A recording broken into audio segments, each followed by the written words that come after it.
Chapter 1. February 14th, 1924. A duel. Swift's skepticism was patent even through the hiss and crackle of the telephone line. Pistols at dawn in this day and age? Yes, Swift, I replied, trying to get a word in. And Lady Bancroft has asked us for help. We're not private investigators for hire, Lennox. We're professional consultants to Scotland Yard, he reminded me tersely. Which is why I telephoned Scotland Yard and asked DCI Billings what he thought. I replied with as much patience as I could muster. The receiver hummed in my ear for a moment as he absorbed that piece of news. Billings wouldn't support any attempt to absolve a murderer, assuming that's what her ladyship is after. No, and he said we should take over the investigation, I told him. I'd have told him that already if he'd actually taken the time to listen. Billings had taken to calling us in when blue blood was spilled, detectives to the toffs, as he termed it. We need to find out why they had the duel. It may not be murder at all. Two men took shots at each other. What else could it be? Swift asked tartly. He was in London, having decided on a romantic weekend break with his lovely wife Florence. It didn't seem to have improved his tendency to tetchiness. Some sort of ridiculous theatre between two swains that went wrong, I replied dryly. It's Valentine's Day. It was probably over a lady's favour. I know it's Valentine's Day, Lennox. I was hoping to spend it with my wife, who were the idiots involved. Charles Flight and Bernard Wilmslow. Do you know either of them? Not personally, but I know their reputations. Wilmslow was argumentative and unpopular, I said. You must have heard of Flight. He's frequently in the papers. Charles Fleet, the heir to the mercantile shipping fortune? One of the heirs, yes. Wilmslow's the one who's dead. Fleet is still laid up at Bancroft Hall. He took a bullet to the shoulder, according to Lady Bancroft. I'm going over shortly to ask him what the devil he thought he was playing at. Greggs entered the hall. I cast an eye in his direction. He had donned a blue and white striped apron over his butlering togs and was wielding a feather duster, which he now aimed at the grandfather clock. It was the maid's job to dust, and they had been in only a couple of days ago, so I knew what he was up to, eavesdropping as usual. Lennox, are you listening? Swift's voice in my ear. What? I asked if there were any witnesses. No idea. Probably, Percy said, Lady Bancroft's some sort of matchmaker. Despite having lived in the Cotswolds all of my life, apart from school and the war, my wife of just over a year seemed to know far more of what went on than I ever did. A romantic matchmaker, I assume, Swift said.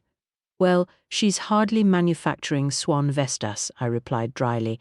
Apparently she invites eligible singles for the weekend and lays on some sort of bash with the hope of igniting a few sparks. Eligible toffs, you mean?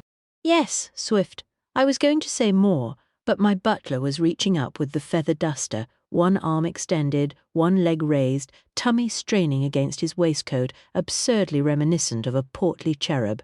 Greggs, what on earth are you doing? He dropped his arm and feigned innocence. I'm dusting, sir. There are cobwebs. No, there aren't. Lennox, Swift's voice sounded from the receiver. I lifted it back to my ear. Swift, I'll take Fawcett with me and let you know if there's anything worth investigating. What? Did you say Fawcett? A sudden buzz on the line grew louder. Yes, speak later, I shouted back, then put the damn receiver back on the hook, because it was really quite annoying. Constable Fawcett, sir? Greggs stopped wafting the feather duster and raised his brows. Yes, he can take notes or something. There's nothing in Ashton Steeple to occupy him. And Greggs, I warned him, you had better not spread any of this about the vicinity. Such a thing would never cross my mind, sir, he replied huffily, and Bancroft Hall is too far distant for anyone local to be familiar with the household. It's not that far away, I said, shoving my hands in my pockets. Bancroft is in the next county, sir, he reminded me. I have heard that Lady Rose Bancroft holds an annual ball each Valentine's Day for the younger set, the intention being to allow introductions between the his cheeks turned pink as he fumbled for the word. Sexes, I provided. I had intended to say gentry, sir. I know all this, Greggs. I've just explained it to Swift. Very well, sir, he huffed. Percy came in. She was already dressed in a long camel coat over a burgundy wool frock and was pulling on her gloves. Fogg, my little golden spaniel, came with her, tail aloft and wagging with excitement. Ready? No. I haven't called Fawcett yet. I sent Tommy over to fetch him, she said. When? After you spoke to Lady Bancroft. Tommy came home for lunch and to fetch his homework, which he said he'd forgotten. Tommy was our boot boy and Cook's orphaned nephew, a likely story. Yes, she agreed. They are studying poetry, and today was Elizabeth Barrett Browning. He was supposed to write a paragraph to describe how do I love thee, but declared it too soppy to be worth comment.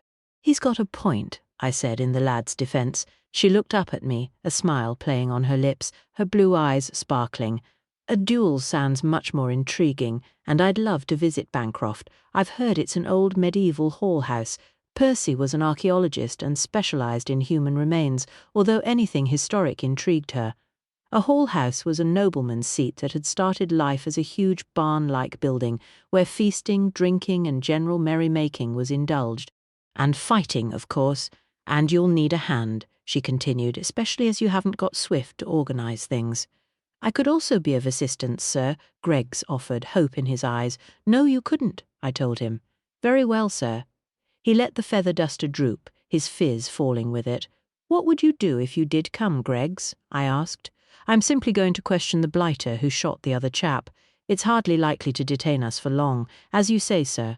An air of martyrdom was descending. You have your own Valentine's shindig to go to, don't you? I said in an attempt to mollify the old fellow. I heard Lady Clementine was having some sort of get-together this evening. Lady Clementine was the owner of Ashton Hall and a colourful addition to the village, a feisty older lady who had any number of elderly beaux dancing attendance on her. It is a soiree, sir, he informed me loftily. Cocktails, supper, and possibly some dancing. I'm helping her ladyship in the organisation. Right, there you go then, more than enough to keep you occupied. Now, where's my coat? It is in the boot room, sir. He put the feather duster on the hall table with a sigh. I will be but a moment. Poor Greggs.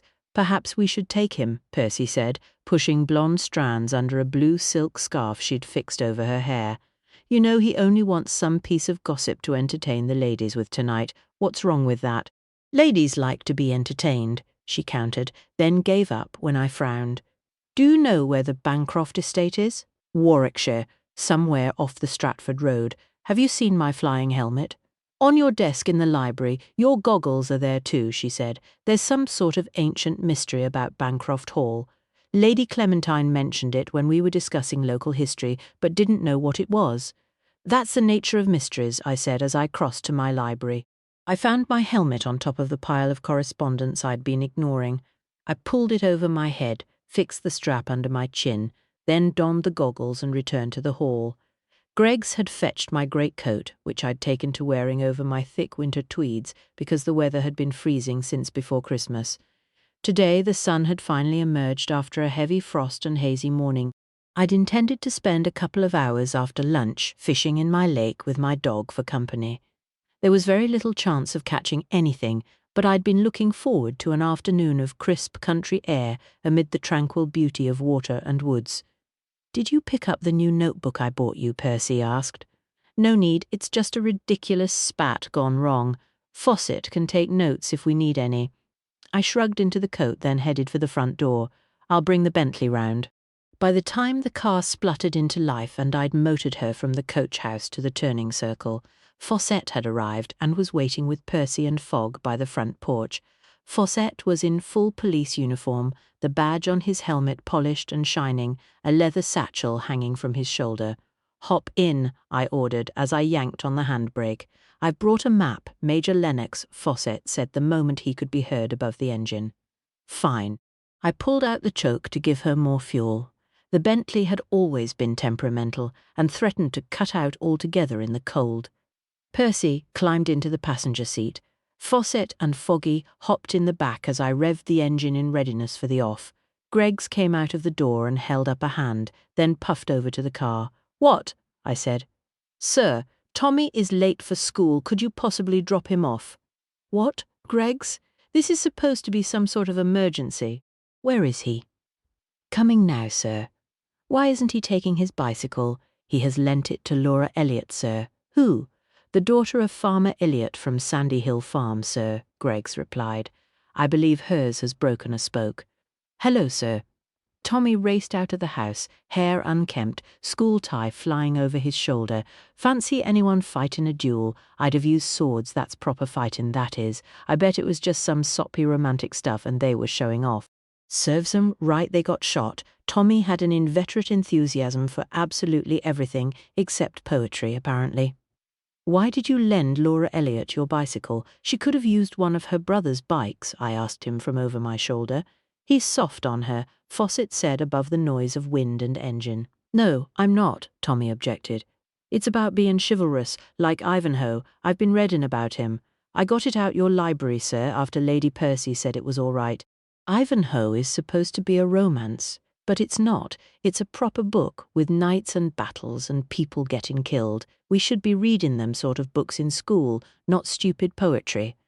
He carried on in the same vein until we dropped him off at school. 40 minutes later, after Fawcett and Percy's unhelpful directions through the maze of country lanes, I steered the car between wide-open gates and entered the Bancroft estate. I slowed down at the lodge house, expecting to speak to a gatekeeper, but the place was shuttered up and looked to have been for quite some time. So I opened up the car and let her rip down the long and winding drive. The house remained hidden by a series of shallow hills until I sailed over a low rise to find it in the hollow of a pretty vale. Built of rugged Cotswold stone with a jumble of steep slate roofs, myriad smoking chimneys, and numerous lead-paned windows glinting in the sunshine, it appeared to have almost grown from the ground it stood in. A square tower stood in one corner with a blackened platform atop it. Formal gardens spread around the house, enclosed by a low wall and surrounded by meadows. Arcs of thorny brambles and hedges of holly and hawthorn straggled between stands of winter-bare trees following the contours of the land. It spoke of a landscape rooted in history, too old for the passing fads and fashions of more recent centuries. I stopped the car in front of the columned porch just as the door opened with a loud creak. An elderly chap gazed at us in some surprise. "May I inquire if you are Major Lennox, sir?" "I am," I replied, pulling off goggles and helmet. We were expecting a hem. "I understood a police inspector would also be attending, sir," he said, then halted in confusion.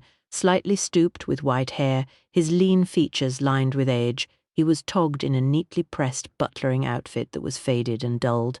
Foggy bounced from the car to run around, yipping loudly, then raced past the old man into the house. He looked around, then back at me. "Would that be your dog, sir?" "Yes, he's Mr. Fogg, and this is my wife, Lady Percy, and that's Constable Fawcett," I said as they came to join me. The sight of Fawcett in uniform seemed to reassure him. "I'm Redfern, sir, butler and factotum to Lady Bancroft. Her ladyship is expecting you." "Jolly good," I replied, "but I'd like to interview the injured man, Charles Fleetay, first." "Ah, indeed, sir," Redfern said. "Dr. Fraser had to remove the ball from Mr. Fleetay's shoulder. It was considered a matter of urgency. As a consequence, Mr. Fleet is in bed and heavily sedated. He is unable to answer any questions at the moment, I'm afraid," he intoned. "However, Lady Bancroft has stated that she would very much like to talk to you." He bowed and stepped back to allow entry into the huge hall. "Fine," I sighed, waiting for my wife to enter before me. "Gosh, it's quite marvellous," Percy said as she crossed the stone-flagged floor and stopped to stand and stare. "Ooh. This is a proper old house. This is—" Fawcett looked about with wide eyes. "And there's a real suit of armour. It's old, isn't it? The oldest I've ever seen, anyway." He went over to a battered suit next to a blazing log fire. "The armour was worn by the First Lord Bancroft at the Battle of Agincourt in 1415, Redfern said, his narrow chest swelling with pride. "It never was." Fawcett's eyes rounded, then he put out a hand. "Can I touch it?" "You may, sir," Redfern allowed. And he really looked out of these eye-holes at all them French knights fighting the battle, and watching the archers fire their longbows. Fawcett peered into the narrow slits formed in the heavy metal helmet. "He did, sir," Redfern said. "The First Lord Bancroft was a renowned warrior. He fought valiantly alongside King Henry V himself. The king ennobled his lordship after the battle was won." Their voices echoed up to the high ceiling above. The wall above the fireplace held 3 pairs of crossed lances, a half-dozen shields, and a couple of tattered flags. One in faded red and gold bore the English coat of arms, the other in green and grey depicted a stag's head on a silver chevron shield. Both were battered and torn, long threads hanging from ragged cuts and stained with dark patches of blood, mud, or whatnot. Despite the display of weaponry, the place held a feminine air. Embroidered cushions plumped on upright Elizabethan chairs, Persian rugs in red, gold, and blue, graceful plants in delicately painted pots, an oval table supporting a painted vase of flowers and a small brass bell. High up on the wall between two stone mullioned windows hung a huge tapestry. To our right, an ancient oak staircase rose upwards in shallow steps. To our left, a minstrel gallery supported on massive posts jutted about 15 feet into the hall. Blackened with age, it was even older than the staircase. "May I take your coats, sir, milady?" Redfern offered. "Is this the original medieval hall?" Percy asked as we handed over our damped togs. "Indeed, milady, it is termed the Great Hall," he said as he laid our coats over his arm. "Although the ceiling has been lowered to allow floors to be added above," Redfern explained. "Bancroft was a feudal manor predating Agincourt. After the First Lord was ennobled, he had the banqueting hall modified and extended after returning from France. The fireplace was installed. It was very modern for the times. He indicated the monumental stone hearth. The minstrel gallery was at its present height and is entirely original. He led Percy over to it, and they both paused to gaze up at the carved and painted boards forming the underside of the structure. "Hello." A woman stalked in from one of the passages, tall and slim with gleaming black hair, her black dress almost molded to her body. She radiated an air of unassailable self-confidence. "I see the police have arrived." She eyed Fawcett with an appraising glance. "Hardly impressive. Lady Bancroft said they promised to send Scotland Yard." "They did," I said. "It's me." She turned to focus dark eyes in my direction, looked me up and down, then allowed a cool smile to curl her cherry-red lips. "Well, I rather think you'll do," she drawled. "I assume you're going to drill us and make a thorough search. You can start with me if you like. I'd usually become a babbling idiot when confronted by an attractive woman, but marriage had stiffened my sinews." "My wife's in charge of searches," I replied, nodding in Percy's direction, who was still staring at the underside of the minstrel gallery. The woman's smile turned frigid, then vanished altogether.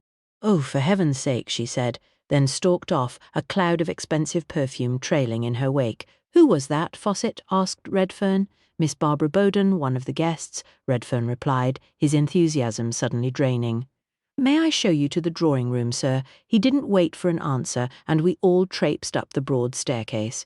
I kept an eye out for my dog, but he must have gone off somewhere. The kitchens, probably. Redfern led along a wide passage, carpeted in shades of green and gold. Paintings of country landscapes, stately mansions, horses, coaches, and a few foreign places lined the pale green walls. There were radiators too, large cast-iron ones, and they were warm. I stopped to feel one. It was a surprise to find in so old a house, but then the modern world did occasionally throw up some improvements over the past, cars, for instance, and aeroplanes. We arrived at a pair of tall double doors. Redfern deftly swung one side open. "Major Heathcliff Lennox, Lady Percy Lennox, and Constable Fawcett," he announced. Chapter 2. Two elderly women sat in wine-red chairs upholstered in tufted velvet. They were placed either side of a merrily burning fire and had colourful knitted blankets wrapped about their knees. An array of sofas and armchairs were ranged before them in the usual drawing-room fashion. The plumper of the two pushed her blanket aside and struggled to her feet. "Sir Heathcliff." "Oh, I am so relieved you have arrived." She advanced on me. "It's Major Lennox." I bowed in polite manner. "Lady Bancroft, I presume." "I am Lady Rose Bancroft." "Yes," she smiled. A short lady, dressed extravagantly in plum-coloured file, with puff sleeves and frills of lace around her neck. "And this is Miss Mary Lovelace, delighted," I uttered, as Lady Rose Bancroft continued effusively. "We've been beside ourselves, haven't we, Mary?"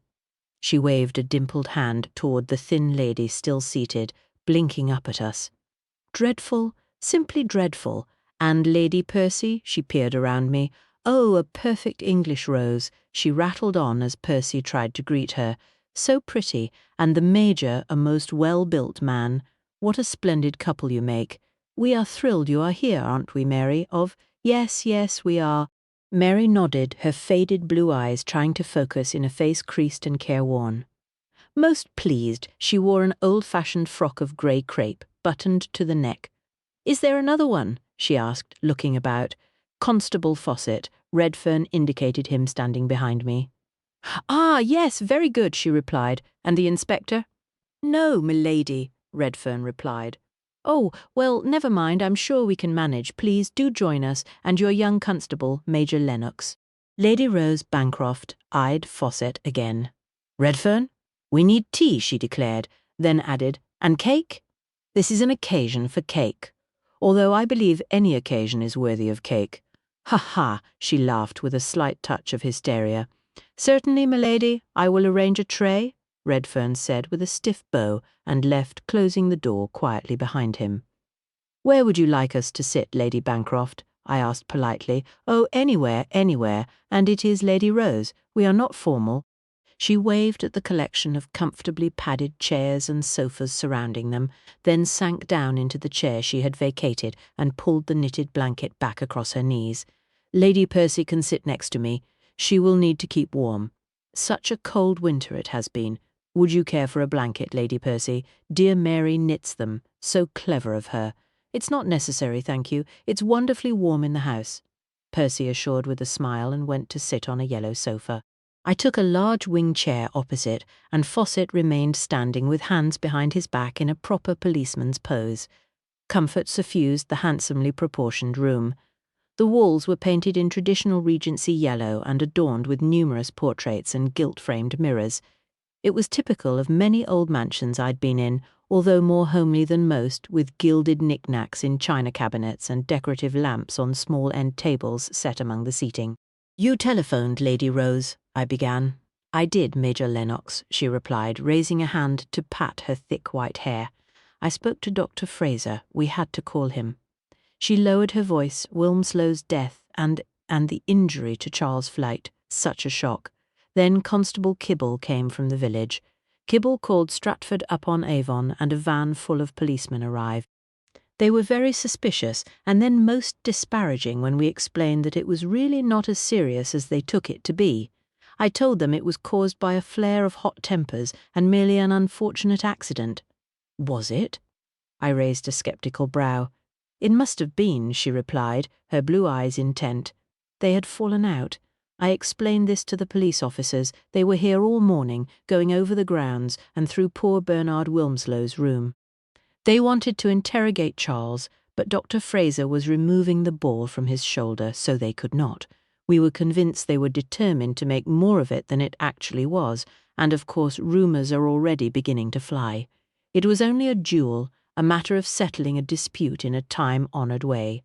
Neither would have intended to kill. The situation was fraying our nerves, but Redfern came to the rescue. He informed us of your new venture, Major Lennox.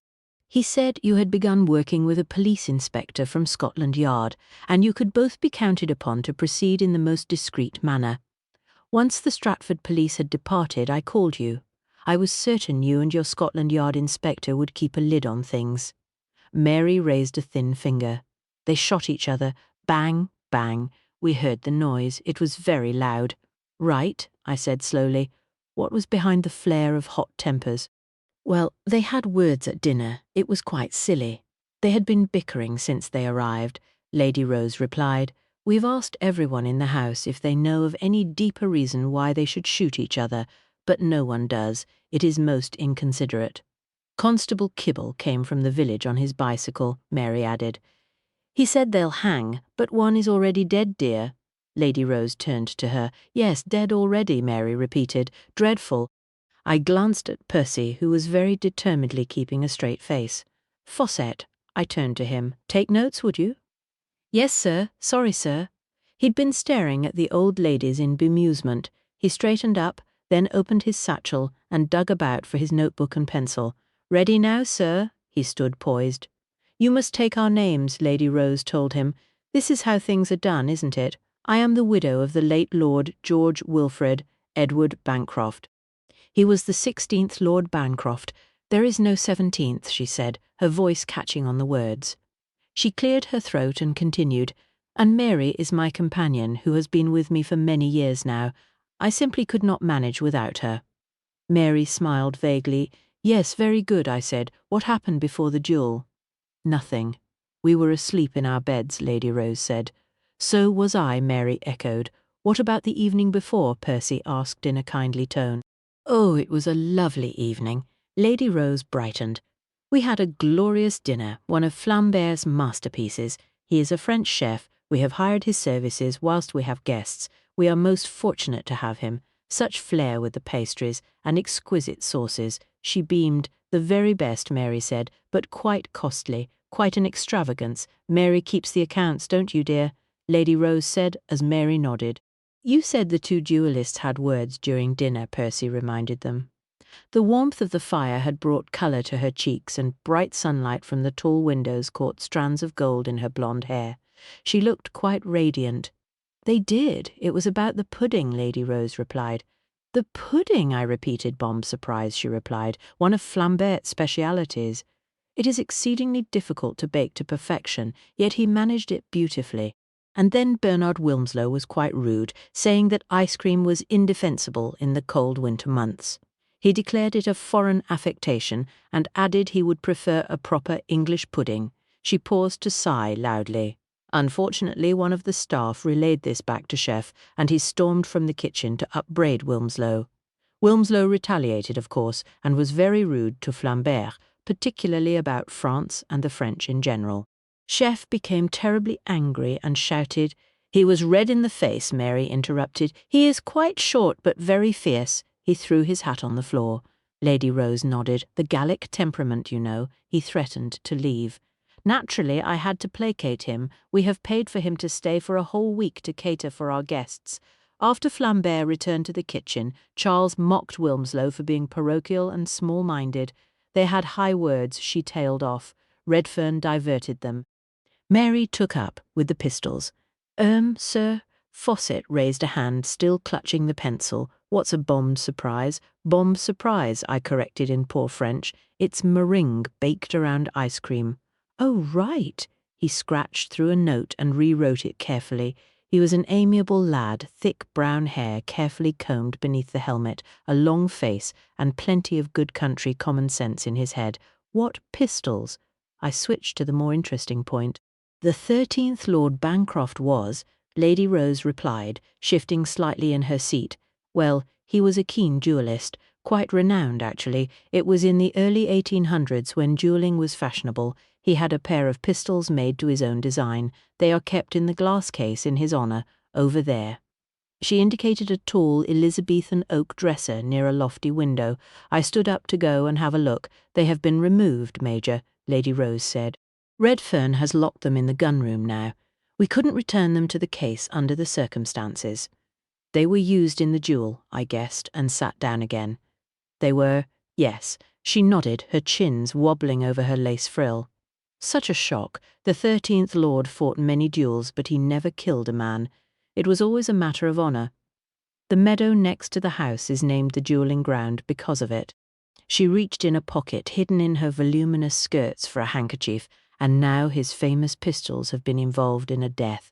She blew loudly into her handkerchief, and the pistols may be taken away from us, and we have lost so much already. Tears trickled down her plump cheeks. She dabbed at them, which unfortunately also lifted her face powder. She sat clutching the hanky, looking patchy and forlorn. Poor Rose, Mary commiserated. The weight of tragedy hangs heavy on the house. Redfern entered with a laden tray, providing relief all round. He blinked when he spotted Lady Rose's tears, but soldiered on regardless. Earl Grey and glazed fruit tarts, m'ladies, he announced, and proceeded to pour tea into dainty Meissen cups. Lady Rose dried her eyes and accepted a cup and saucer. Redfern then placed a matching plate with a small but perfectly confected glazed tart on the end table at her elbow. Then he served everyone else, leaving me till last, even after Fawcett. It's extraordinary what authority a police uniform can confer. The tart was delicious and the pastry first class.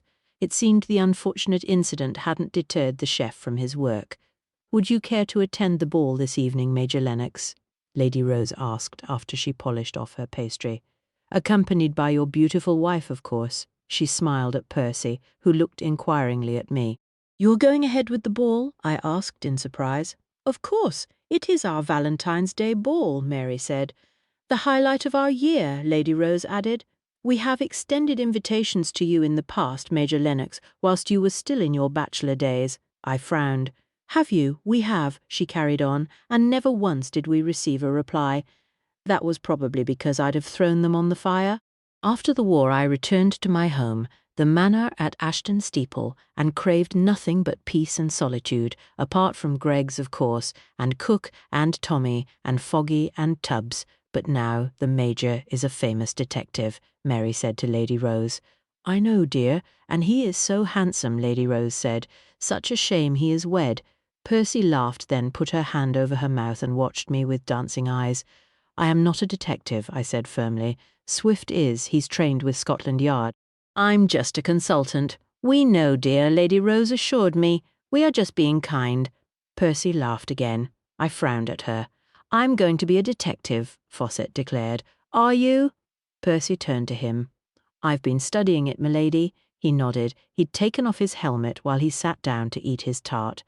"And I've got a list of questions that are supposed to be asked." He turned to me. "I can do it if you like, sir." "Yes, why not?" I agreed. Redfern raised the teapot and his brows to inquire if I'd like a top-up. I nodded, and he duly poured. Fawcett finished his tart and turned to the elderly ladies. "Did anyone hear Mr. Bernard Wilmslow and Mr. Charles Flight leave the house this morning?" "I don't believe so," Lady Rose replied. "Redfern, did any of the staff mention it?" She looked at the factotum. "They did not, milady, but the staff are exceedingly busy preparing for the ball this evening. I suspect the two gentlemen came in here to collect the pistols before dawn and left the house immediately after." "Dawn's around 7 o'clock, I mentioned, it being when I take Foggy out." "Indeed, sir, and is the time the staff would be awakening," Redfern said. "Rather late for the staff to still be abed," I said. "No, it is our rule in the house," Mary cut in. "None should stir on a winter's day, dark, lest the lady steals away with your heart." We all looked at her. "It also helps keep the electricity bills down," Lady Rose added.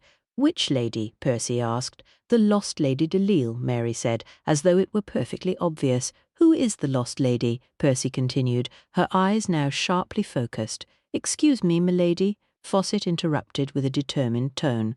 "I haven't finished asking questions yet. Sorry." Percy smiled. "But it sounds quite interesting. I will relate the story later, dear Lady Percy," Lady Rose told her.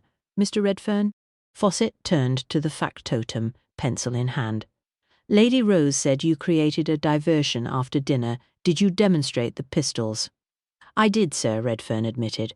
"The pistols are of exceptional quality, and it is a tradition to demonstrate them to the St. Valentine's guests.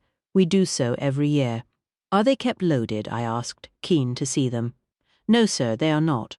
I allow each guest to handle the pistols. Then I take each gun and show how the powder is poured into the barrel and pan, and the shot lightly wrapped so I can remove it, and tamped down. Very few gentlemen are familiar with the process, and my lecture has always been most popular," he said. Then his face fell, and he looked sad. "And the pistols are acclaimed," Mary repeated. "It was so romantic, but now the death we will not be downhearted, Mary." Lady Rose rallied her troops. "The ball is tonight. We have more guests arriving, and it will be splendid. I'm certain Charles Flight will recover and give a satisfactory account of himself to the police." "Huh! He's not going to get away with it just because he's rich." Fawcett didn't agree. "Now who else heard the shots other than you two ladies?" "No one, I should think," Lady Rose replied. "My suite overlooks the east front, and Mary has rooms next to mine. We place our guests at the other end of the house." "That's the more recent wing. Elizabethan, you know." Fawcett duly wrote this down. "And who found the bodies? I mean one body and the one that wasn't dead." "I did, sir," Redfern admitted. "Lady Rose rang for me and informed me she had heard 2 shots from the direction of the duelling ground. I went to the door of the watchtower and looked out. It was very frosty, clear and cold. The morn had barely broken.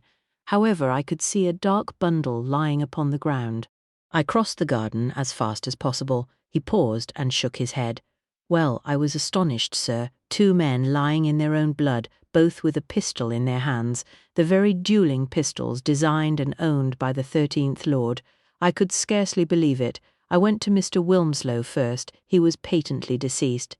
Then I went over to Mr. Fleet and realized he was still breathing. I ran to the house calling for Meg, the housekeeper, to telephone the doctor and an ambulance. Dr. Fraser came. Mary turned her gaze to the fire. Such a blessing. Fawcett pricked up. We'd best talk to him, sir, later.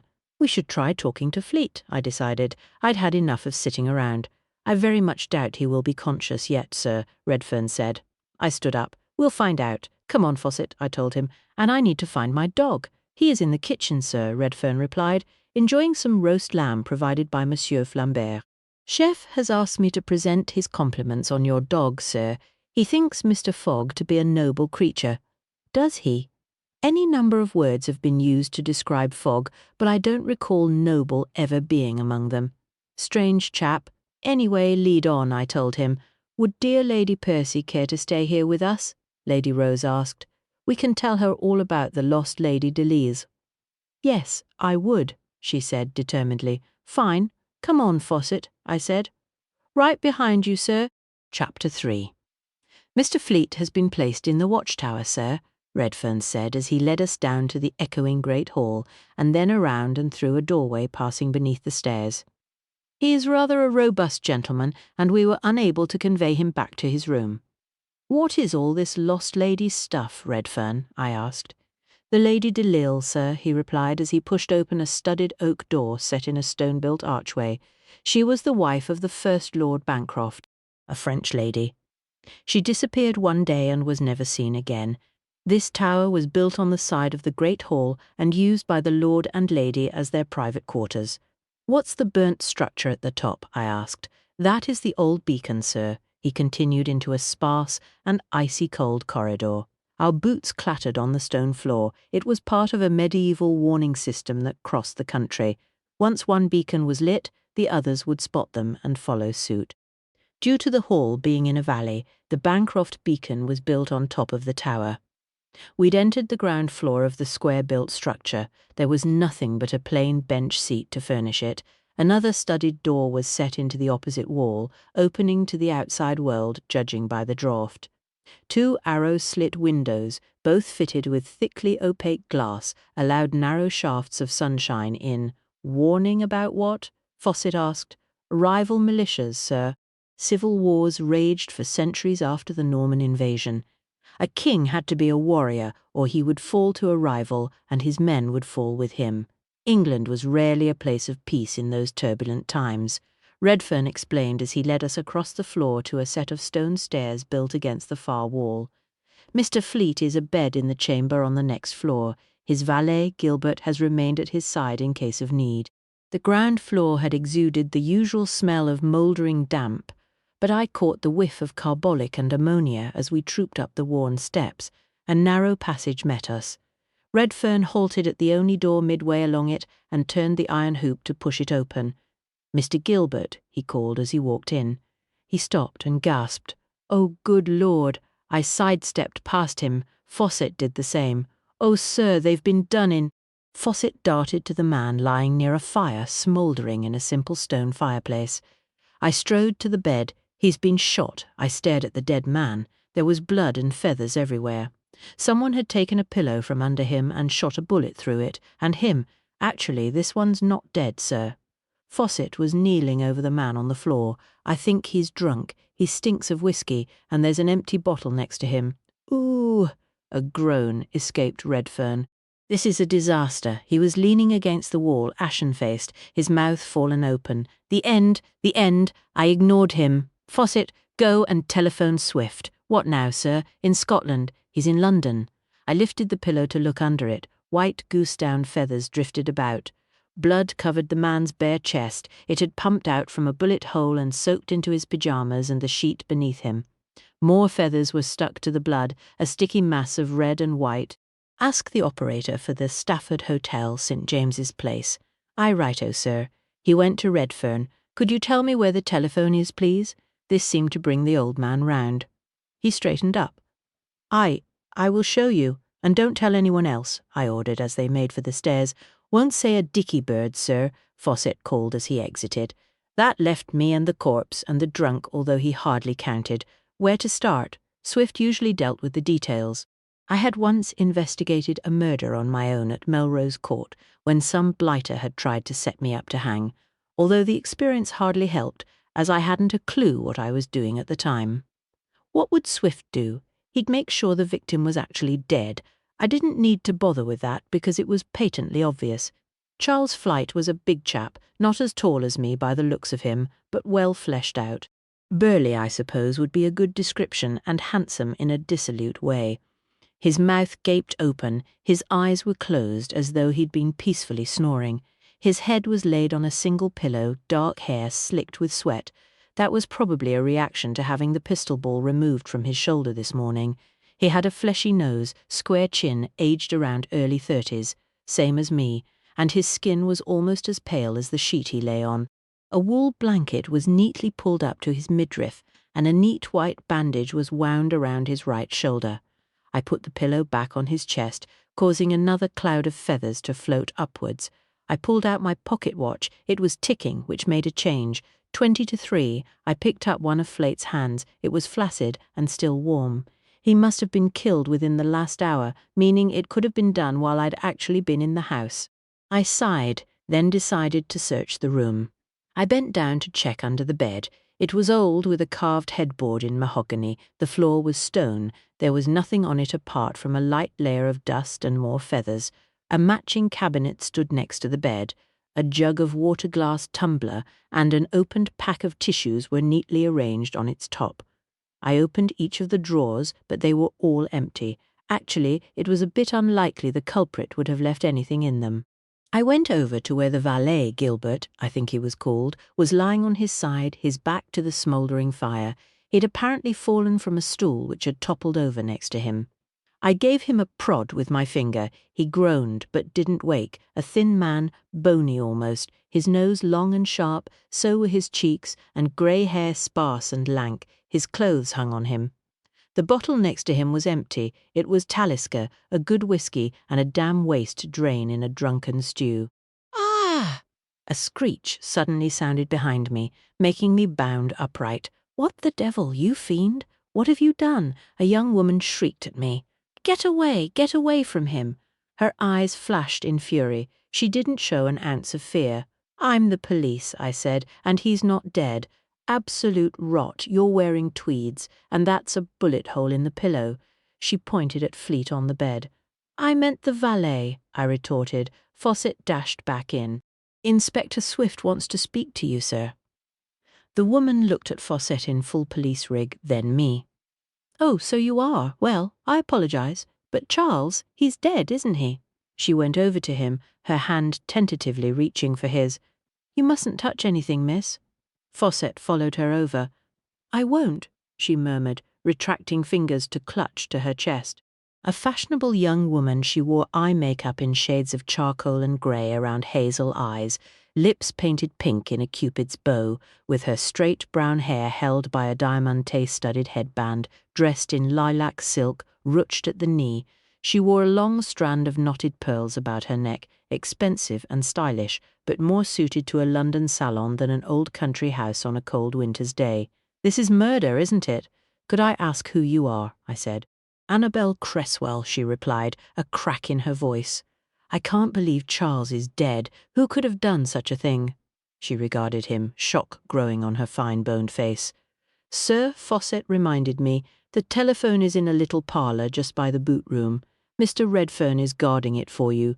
Fine, I said, and I think you need to clear the room, Fawcett. Will do, sir. He looked at Annabel Cresswell. You'd best leave, miss, and please don't mention this to anyone, he told her. It must be handled by the police. He was rather a cad. I heard her say as I left to trot down the steps. Redfern was actually in the hall, still pale, but in better command of himself. He didn't speak, simply led me to a door under the shadow of the minstrel gallery. The telephone parlour proved to be a small room with a lattice window, an ancient chair, equally aged desk, and the telephone. I picked up the receiver lying on the desk. Lennox, Swift sounded terse. Fawcett said, Fleet's been murdered. Yes, I know. How? Shot again. The second time today. What happened? The line was surprisingly clear. I could hear his every word. He was in bed after the doctor removed the ball, I said. Someone went in with a gun and used his pillow to muffle the sound, although he's in a stone tower, so I don't know why they bothered. What type of gun? Something with a smaller bore than the dueling pistol. He cursed under his breath. We'll try to catch the express train. Florence is coming with you. Well, there's no point in leaving her here, he said, then sighed. It was supposed to be a romantic weekend, just the two of us. We were going to the opera. What on earth for? Because we like opera Lennox, he sounded exasperated. I'll call Billings at Scotland Yard before we leave. Fine, I said, not having thought of that. See you later. I put the receiver back, its cable curled and twisted into loops. It was an old device, suspended on brass arms above a wooden box which had to be wound with a handle. It had been new before the war, just as the central heating had been. Redfern had gone off somewhere, so I made my own way back to the tower and up the stone steps. "Oh, it's you, sir." Fawcett looked round as I entered. He was holding a magnifying glass aimed at the dead man. It took ages to get that lady to leave. She kept asking questions, even when I refused to answer any. Why are they all here, anyway? Lady Bancroft goes in for upper-class matchmaking, a sort of latter-day St. Valentine. Flight's skin was becoming blotchy and sallow, his full cheeks beginning to slump. "Did you dust for prints?" "Yes, sir," and drew them that I found. There was loads on the door handles, but all of them were smeared. I took the victim's prints, and that drunk's too. He indicated the comatose man. I dusted the whiskey bottle. There was only his fingers been on it. "I've put the bottle in my bag as evidence, sir." Excellent, I was impressed. Now I'm examining the body for foreign objects like bits of fabric torn from the killer's clothes, or blood or dirt under the fingernails from a fight.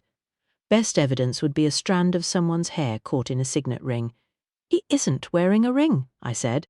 "And he was sedated when he was shot, so he couldn't have fought his attacker." He carried on with the magnifying glass regardless.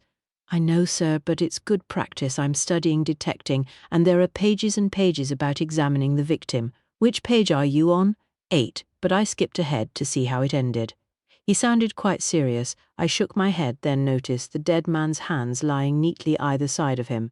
They were very clean, apart from the ink, not even a smear of dirt, which, considering he'd been lying outside on the grass after being shot the first time, was rather unexpected. "Do you think they washed him?" "What do you mean, sir?" Fawcett frowned after they brought him indoors. "Oh, good thinking. Yes, they might have done because of taking the bullet out. Doctors are always going on about cleanliness and infection. My mum's the same." He looked about. "Have you searched the room, sir?" "Yes, but I'll do it again," I offered, because there wasn't really much else to do. I shoved my hands in my pockets and gazed about while he leaned back over the body. There was a very old embroidery hanging over the bed. It had been placed in a picture frame with glass over it, to preserve it probably. It was threadbare in places, but very colourful. The section at the base had mostly mouldered away. This room was lit by a large window, probably modified from the original. I went to look out, but the glass was covered in a fine layer of moisture. I wiped it with my sleeve. It didn't achieve much, so I gave it up. "Where did you read about detecting, Fawcett?" "A book called The Basics of Detecting from the Police Library, sir." I rang up Oxford Station and asked if I could borrow any proper training manuals, and they sent it over. "Well, it's good to hear you're being methodical." The search done, I turned to lean on the window-sill. "You'd better go and break the news to the old ladies." "Can't you tell them, sir?" he objected. "They'll just make a fuss and cry and all that, and they're toffs like you, and I'm not." I sighed. "Fine, I'll do it. You can make sure Flightay's bedroom is locked, and Wilmslow's. There's no doubt this is a murder inquiry now." He'd taken his helmet off and left it on the bedside cabinet. Without it, he looked more like the fresh-faced farm lad he actually was. "Yes, sir. I'll hold on to the keys too." He put the magnifying glass back in his satchel. "When's the doctor coming?" You'd better go and call him," I said, "and ask for an ambulance too." "You mean you didn't telephone them, sir? You're the senior detective, and I'm allowed to delegate, so I'm delegating it to you. Off you go." He looked inclined to argue, but grabbed his helmet, stuck it on his head and marched out. I waited a moment before going to the cabinet, picking up the jug of water on it and pouring it over the drunken valet's head. Chapter 4. I found Lady Rose with Percy and Miss Mary Lovelace standing in the hall, admiring the large tapestry hanging between the huge mullion windows. I hadn't taken much notice before. It appeared to be an earlier version of Bancroft Hall, with the surrounding gardens, and dominated by a couple dressed in medieval style with a little whippet sitting between them. Percy was examining it with interest. "That is the first Lord Bancroft," Lady Rose was saying, her plump finger pointing at a man in a rich red tunic, a prosperous-looking chap with a gold chain of office over his ermine-trimmed cloak and a green felt cap adorned with a large gold insignia. He was a big man and a valiant warrior. "He's our hero," Mary sighed. "The lady next to him is Lady Madeleine, his lost wife." Lady Rose continued, pointing to a short, slim figure with blonde hair pinned under a pointed hat, and long blue dress in classic medieval fashion. "There are flowers scattered all around them. It's a style called millefleur." "1,000 flowers," Mary said. "So pretty. Percy," I spoke quietly to her. "Lennox," she turned and smiled.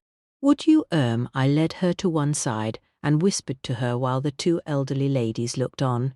"He's dead. Flight. Shot again, properly this time." She stared at me, her smile fading. The ladies realized something was up. "Major Lennox," Lady Rose advanced. "I think we should return to the drawing-room," Percy declared. "Is there something amiss?" Mary asked, her voice a thin quibble. "Redfern can't have been far away because he now crossed the hall in our direction. Milady, Miss Mary—" He spoke almost breathlessly. "I have served brandy-buttered crumpets in the drawing-room. A ag." Lady Rose held a hand to her heart as she staggered backwards. "Has war been declared?" "No, milady." Redfern stepped forward, arms outstretched as though ready to catch her. "Mr. Fleet is dead." "Oh, is that all?" She released a shuddering breath. Really, Redfern brandy-buttered crumpets should only be served in the case of national emergency.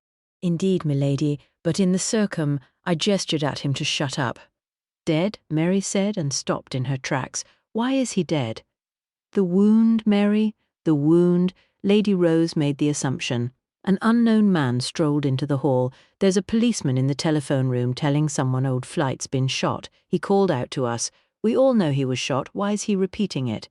"Because he's dead," Lady Rose told him. "Is he, by Jove?" The chap's brows rose in surprise. "He wasn't that badly injured. I helped carry him up to the tower. He should sue that bally doctor for incompetence." He waved an arm in imperious fashion. "Bit difficult if he's dead," I stated. "I mean his family should, of course," he cavilled. "Dr. Fraser is not in the least incompetent," Lady Rose replied tartly, then forced a smile and simpered. "But I do understand your concern, dear Rupert, and you may rest assured we have a professional on hand who is looking into things." He turned his focus on me. "Another quack, are you?" "No, I didn't get very far because he suddenly spotted my wife." "Oh, I say," his eyes lit up and he slid a hand over his slicked back brown hair. "Are you here for the ball? I'd like to claim a couple of dances. I'm a whiz at the waltz." "Actually, she said as she held her hand out. He grabbed it to plant a kiss. "Rupert Featherstone, enchanted to meet you. Ha-ha," he laughed in an ingratiating manner. Expensively dressed in a grey suit expertly tailored to disguise his lightweight frame, he was a typical chinless wonder. "This is Lady Persephone Lennox," I said coolly. "My wife." He dropped her hand as if it were electrified. "Wife, good Lord, my apologies, old boy, didn't mean to trespass." Percy suppressed a laugh as she came to put her hand through my arm. "Ahem," Redfern cleared his throat loudly. "The crumpets will be cold, milady." "Ah, of course, the drawing-room." "Come along, Mary," Lady Rose said. Redfern sighed quietly and herded them towards the stairs. "Does this mean we are 2 men short now, Rose?" Mary asked as they began a slow climb upwards. "It does," Lady Rose agreed, shaking her head. "It will affect the ball, such a tragedy." "They should have thought about that before they had the duel," Mary replied. "Indeed, yes. Most inconsiderate," Lady Rose murmured. "And what was it all for? Not the pudding, that's for sure." "Pride," Mary replied. "It is always so with men." "I do believe you are right, Mary," Lady Rose replied. "The crumpets will be a comfort, as will the brandy butter," Mary added. "Did someone say crumpets?" Rupert Featherstone looked after the ladies hopefully. "No," I said, and glowered at him. I'm a guest here, you know. He shoved his hands in pockets, an honoured guest, actually. I ignored him and led Percy toward the stairs to follow the tottering procession. How did anyone manage to shoot Flight? Percy spoke quietly. I thought his valet was with him. Drunk, I looked down into her lovely blue eyes. I tossed water over the damned sot. He didn't stir an inch. The chinless wonder followed us up the stairs at a distance and then into the drawing room. "What tea have you brought with the crumpets, Redfern?" Lady Rose asked the factotum. "A pot of first flush Darjeeling milady." He busied himself with cups and whatnots over at the Elizabethan dresser where he'd placed the tray. "I'll have one," the chinless wonder chimed up. "And a crumpet, please, dear Rupert." Lady Rose sat in the chair we'd found her in earlier. "You will be spoiled for choice at the ball tonight. 2 men dead, and no one fresh to stand in." She finished on a sigh. I took a breath. "Lady Rose, I'm afraid Mr. Flate didn't die from, I just heard." Another young woman strode in, rather plain-faced, with long mousy hair and a determined chin. She wore a drab dress in green with thick black stockings. "Annabel told me Charles has been shot again, dead this time with feathers everywhere. That's the 2nd time today." "What?" Lady Rose's eyes rounded in shock. "Shot again?" Miss Mary echoed and dropped the blanket she'd been trying to spread over her knees. "Another duel? No, it was murder. The detective found him. Apparently he's a real dreamboat, and he's brought a dog and a constable." She focused a sharp gaze on me. "Ah, that must be you. Are you Major Lennox?" "Yes," I replied, "and this is my wife, Lady Percy." She was sitting next to me, but we both now rose to our feet. "I'm Edna Kent." The young woman offered her hand with a friendly grin. "Delighted," Percy said. "Murder?" Lady Rose grabbed the arms of her chair. "You mean someone has killed him deliberately?" She sounded aghast.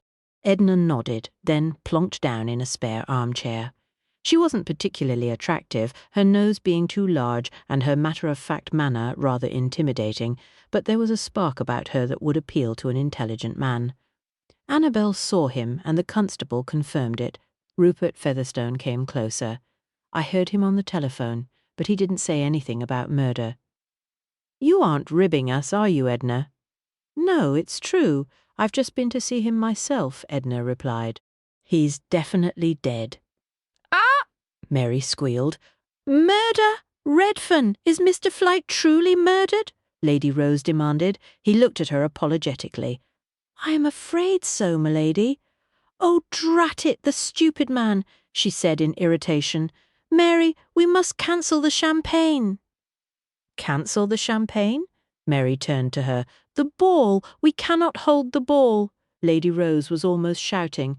"Not with murder in the house." But the musicians and the invitations.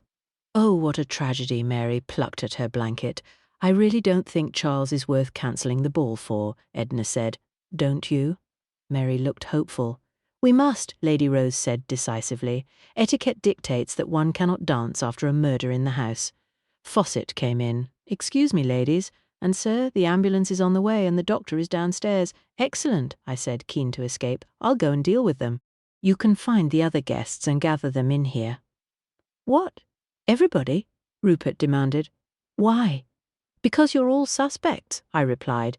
They stared at me, then broke onto objections, including Fawcett. "They won't listen to me, sir. They're a bunch of toffs. It's always the same. Ask Lady Percy to help. They won't argue with her." He grinned. "Now, that's a good idea, sir." "They can write statements," I continued, "and you'd better take their fingerprints and all the usual whatnots. I'll see you later." I made a rapid exit and headed downstairs to find a man standing in the great hall with a medical bag in hand. "Hello," he said. "I'm Dr. Fraser. I was called on the telephone regarding Charles Fleet." He spoke in a rich Scottish accent.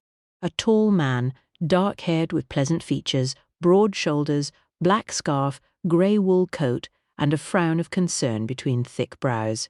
"Major Lennox," I told him. "Fleet's still in the tower. When did you see him last?" "Noon. May I ask why you are involved in this?" He hadn't moved from his spot near the front door. "Consultant detective to Scotland Yard," I said, without so much as batting an eyelid. "Ah," he seemed quite impressed. "You got here quickly." Lady Rose rang me, and then we found the man shot dead, Dead? You mean he's been murdered?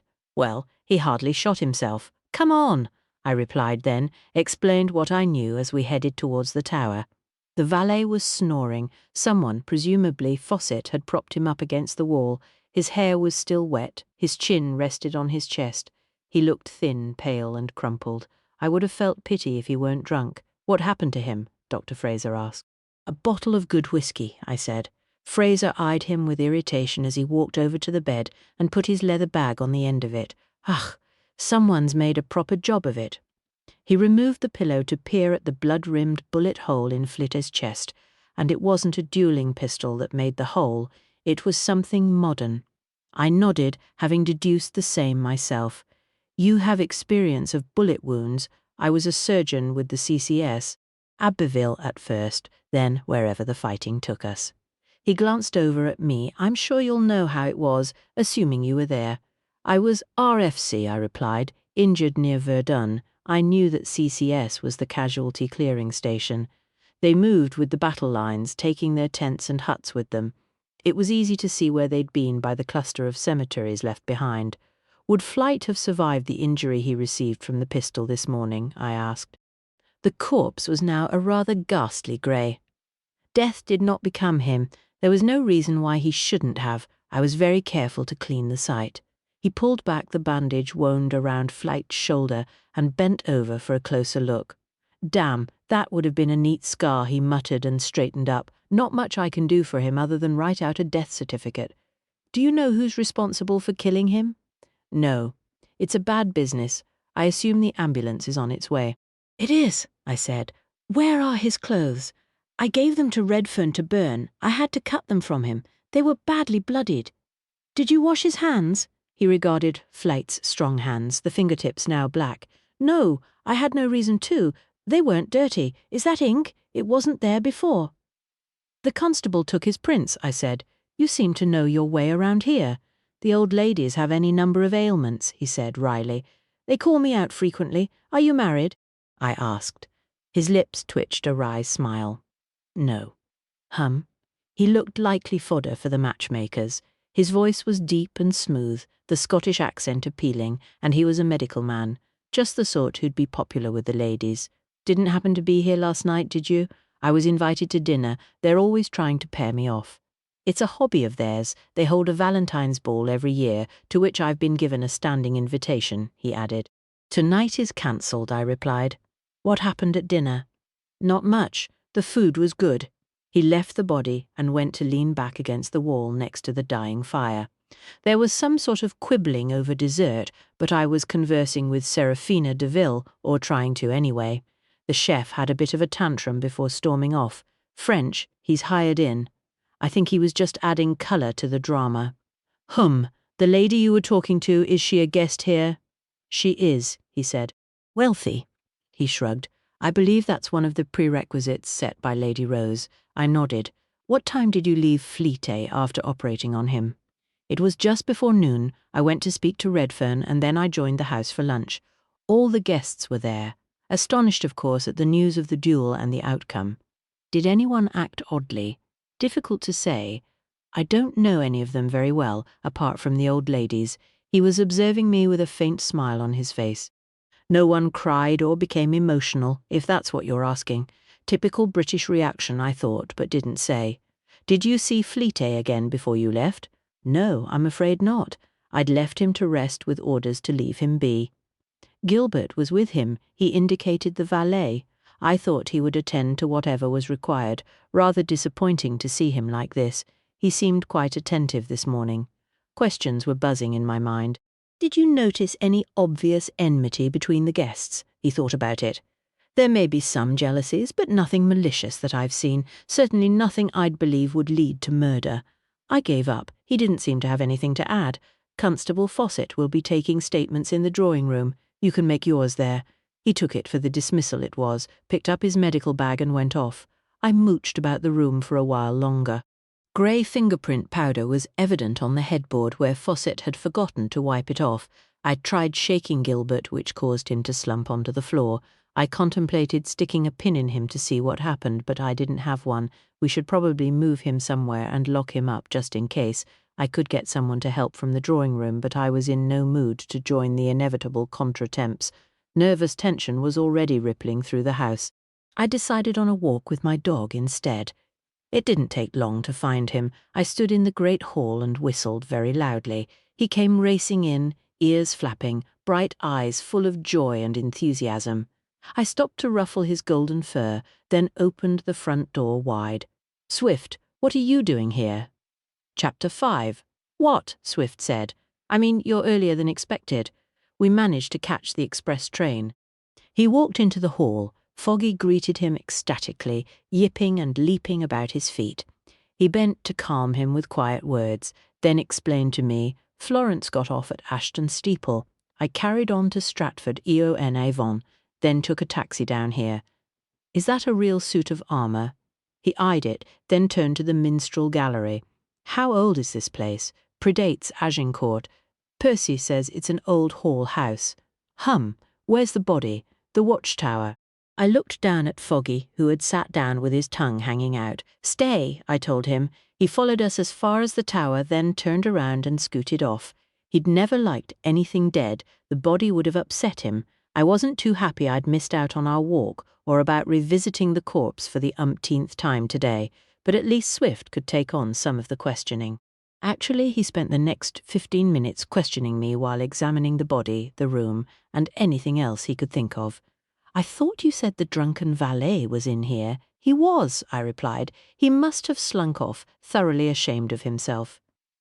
"He's a witness, Lennox. What's his name?" "Gilbert. We'll find him. He can't have gone very far. Someone should have kept an eye on him or locked him up. He was right, but I didn't say so." Swift was leaning over the body. "His hands look clean for someone who was lying on the ground," he remarked. "He could have been wearing gloves," I replied. "No, look. There's a tiny residue of gunpowder. He'd taken out a white handkerchief and rubbed it across the man's palm." "Right, jolly good. I should have thought to do that myself." Swift was pleased. "It's fortunate they didn't wash his hands, or this evidence would have been lost." "Yes," I agreed. "We should search his bedroom," he declared once he'd exhausted the tower. "Fine. Is that a new coat, Swift?" He suddenly looked sheepish. He was wearing a brand new trench coat over his dark grey city suit. "I thought I might replace the old one, now that I'm back with Scotland Yard." "We're only consultants," I said. "Yes, but it's still the Yard, Lennox." We walked from the tower back through to the hall. Fawcett was there with 2 ambulance men. "Broke down again it did," one of them was saying. "Had to bash the carburettor with a hammer." "Did the trick, though, didn't it, Bert?" the other said. "You men!" Swift advanced on them, "Sir." Fawcett instantly jumped to attention and saluted. "I didn't know you'd arrived. Caught the express. Where's the valet?" Swift demanded. "I am. Isn't he with the body, sir?" "No, he must have come round. Show these men the body, then go and find him." Swift rapped out orders. "Where's the victim's bedroom?" "I've locked it already, sir. And the other bloke that was shot." Fawcett spoke smartly. "But I haven't had time to make a proper search yet." "Keys?" Swift held his hand out. "There's only one, sir." Fawcett handed him a large brass key. "It works on both the doors. Might even work on all the doors, for all I know.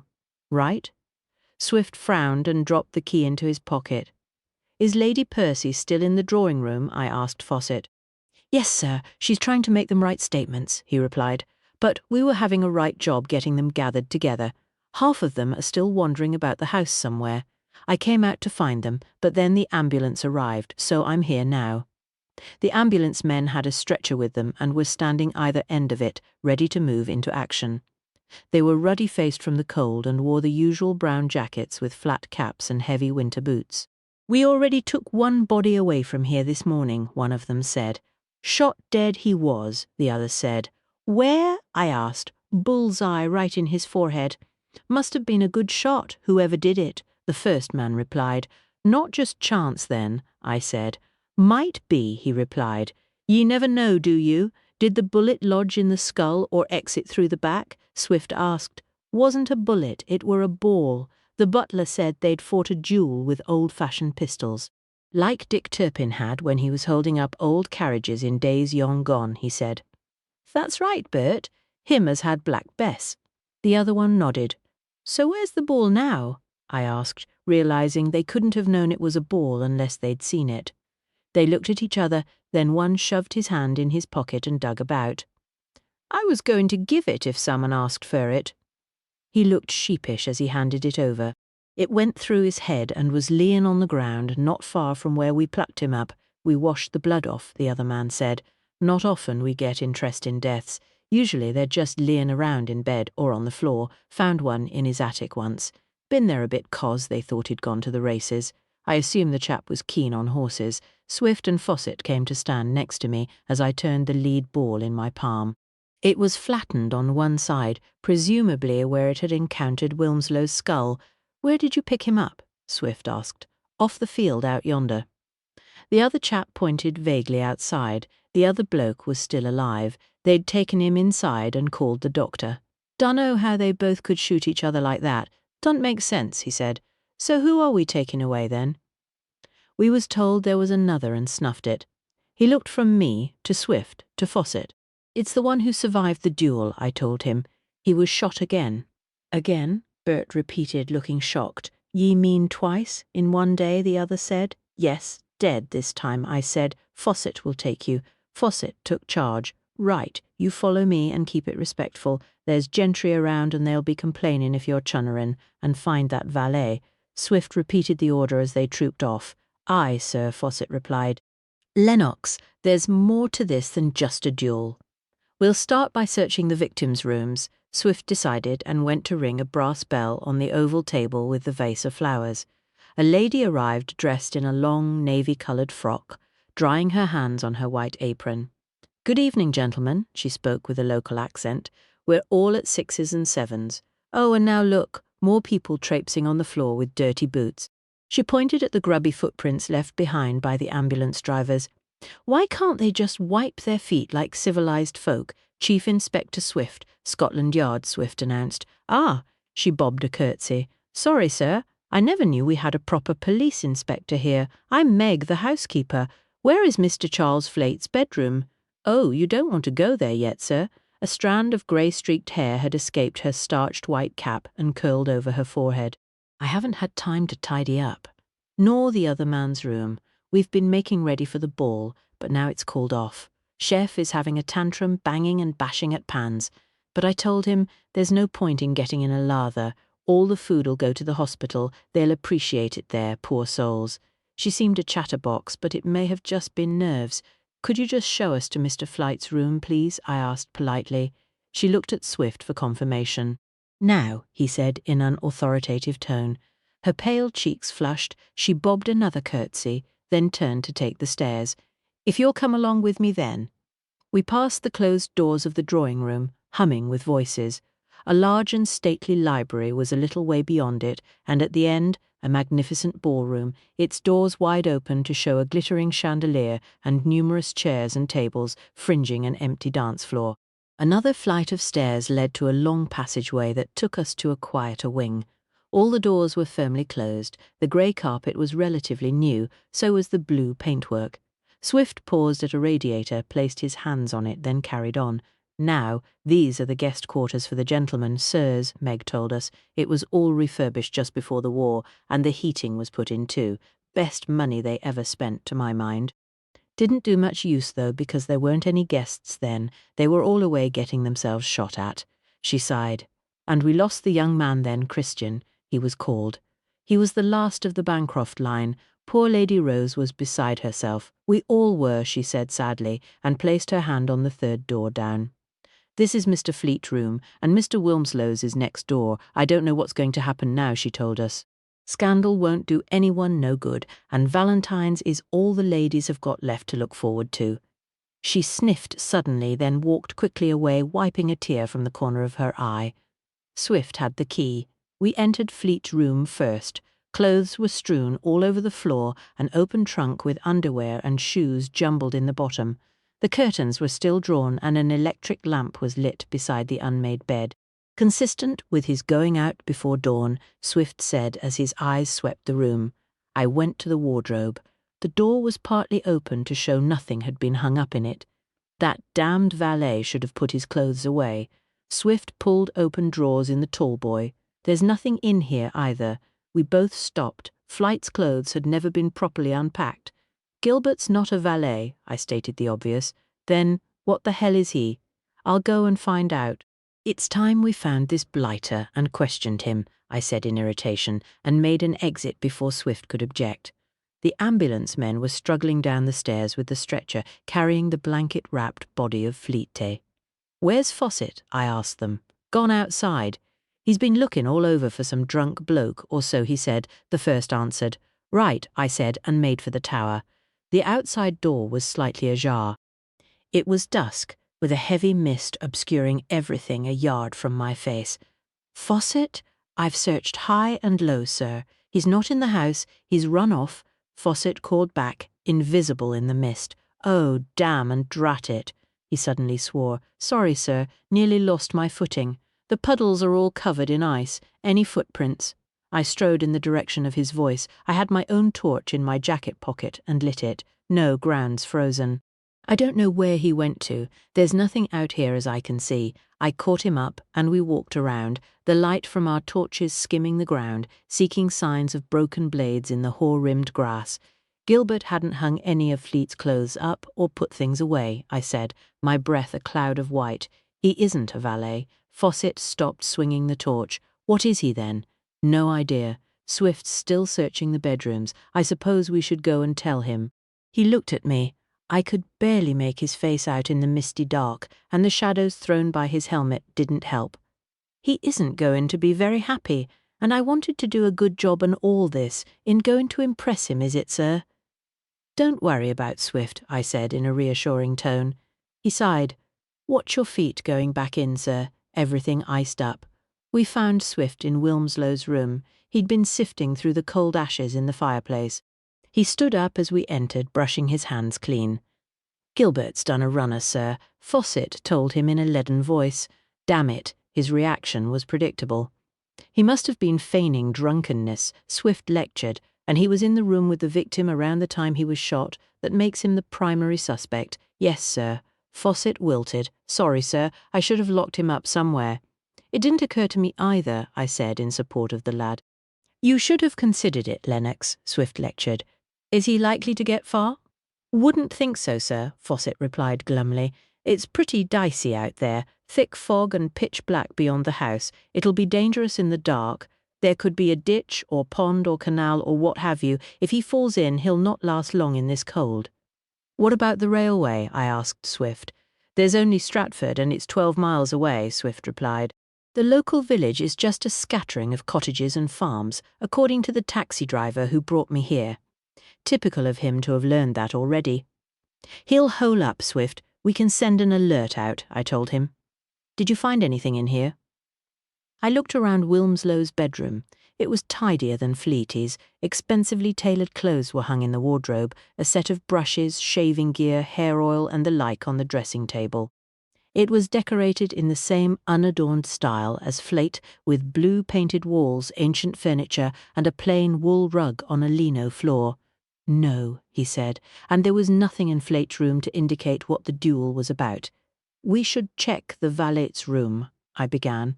"I've been," Swift cut in. "It's cleared out, nothing in there at all. He must have collected his belongings before he ran." Fawcett shook his head, still upset. "I can't believe he was pretending to be drunk, listening to what we were saying and just waiting to escape. That's really devious, sir, and indicates premeditation," Swift said. "Should I dust the rooms for fingerprints, sir?" Fawcett offered, keen to do something to redeem himself. "We can do it tomorrow," I said. "No," Lennox Swift instantly countered. "There's nothing more to learn and the primary suspect has fled," I said. "We can take the statements home."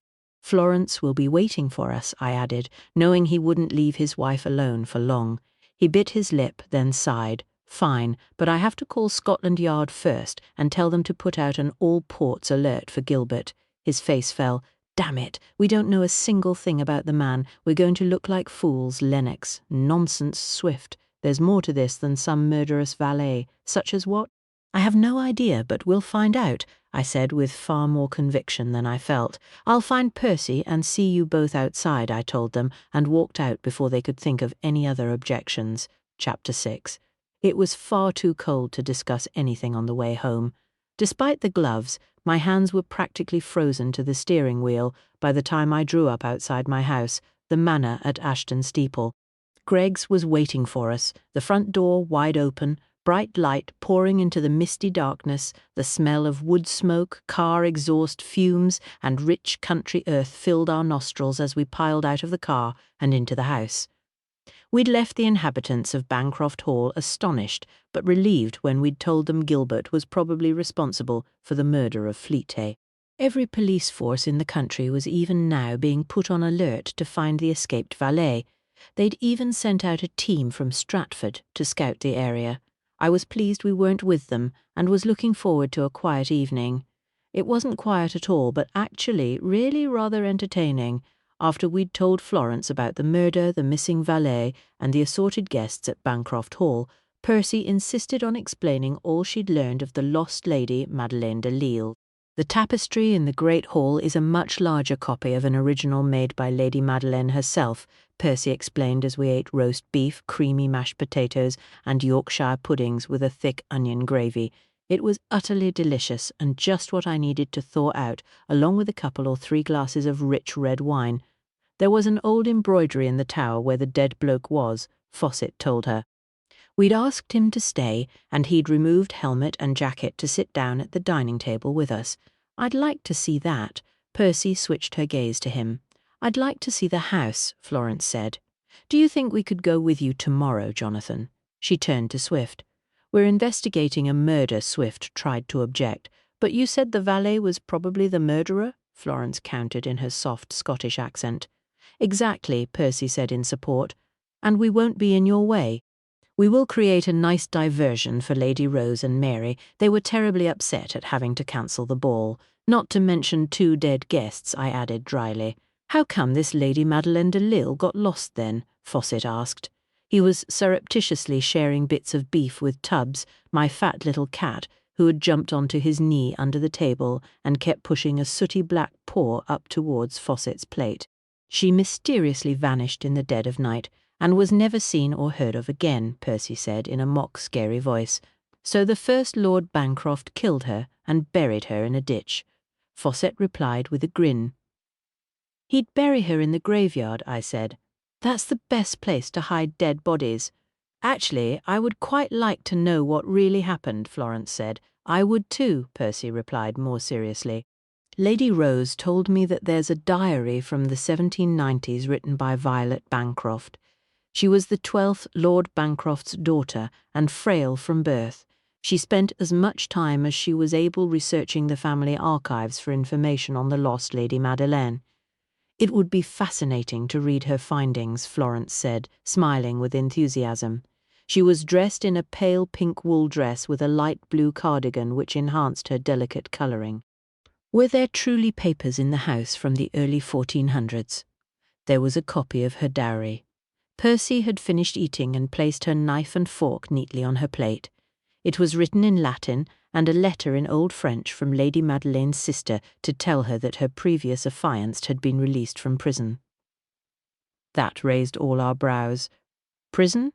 That is what it is reported to say, Percy replied. I'd like to read it myself as it would be a matter of translation.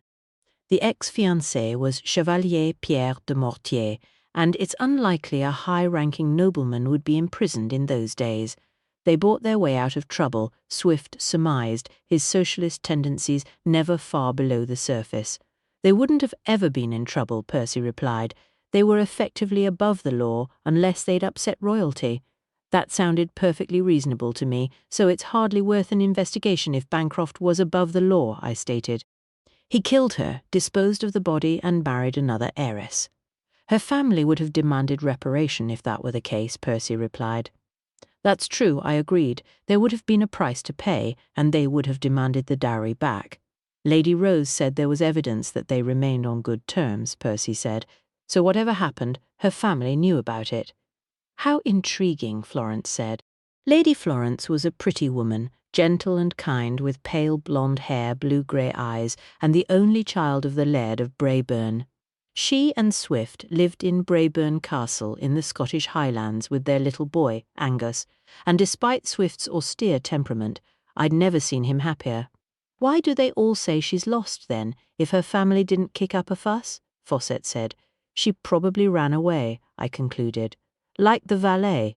That shifted the conversation to why Fleet had taken Gilbert to Bancroft Hall with him, who Gilbert really was, and why he'd murdered Fleet. Doesn't anyone know what caused the duel in the first place? Florence asked, with a shake of her head, as none of us had discovered the real reason why the two men had fought the duel. This led to us rendering increasingly unlikely scenarios throughout a pudding of jam, roly-poly and custard. Greggs, I called out as he topped up our wine glasses. You're a man of the world, what do you think? A woman, sir, he replied gravely, manly pride pricked by a rival over a lady's hand. It's the most obvious, Percy agreed with him. But what of Gilbert, I said. Was he a handsome man, sir? Greggs asked. No, he was old and very thin, I replied. Therefore he was not involved in any romantic entanglements. Greggs pondered, red wine decanter in hand. Perhaps there was a financial aspect to the situation, sir. Blackmail, or the Irma hem, the purchase of a lady's affections. None of us had considered that, and we all turned to look at him. Very impressive, Greggs. Swift congratulated him. The benefit of age, sir, is extensive experience of the human condition, he said with a puff of the chest. So you have experience of purchasing a lady's affections? I said. That set him all aflutter. I certainly have not, sir. I was merely postulating a hypothesis.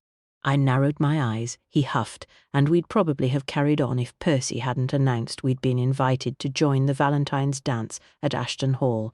We'll give you a lift, Greggs, I told him. Once you've finished pouring that decanter, he duly did, and after finishing our drinks, we changed into more suitable evening wear and piled into my Bentley to motor into Ashton Steeple.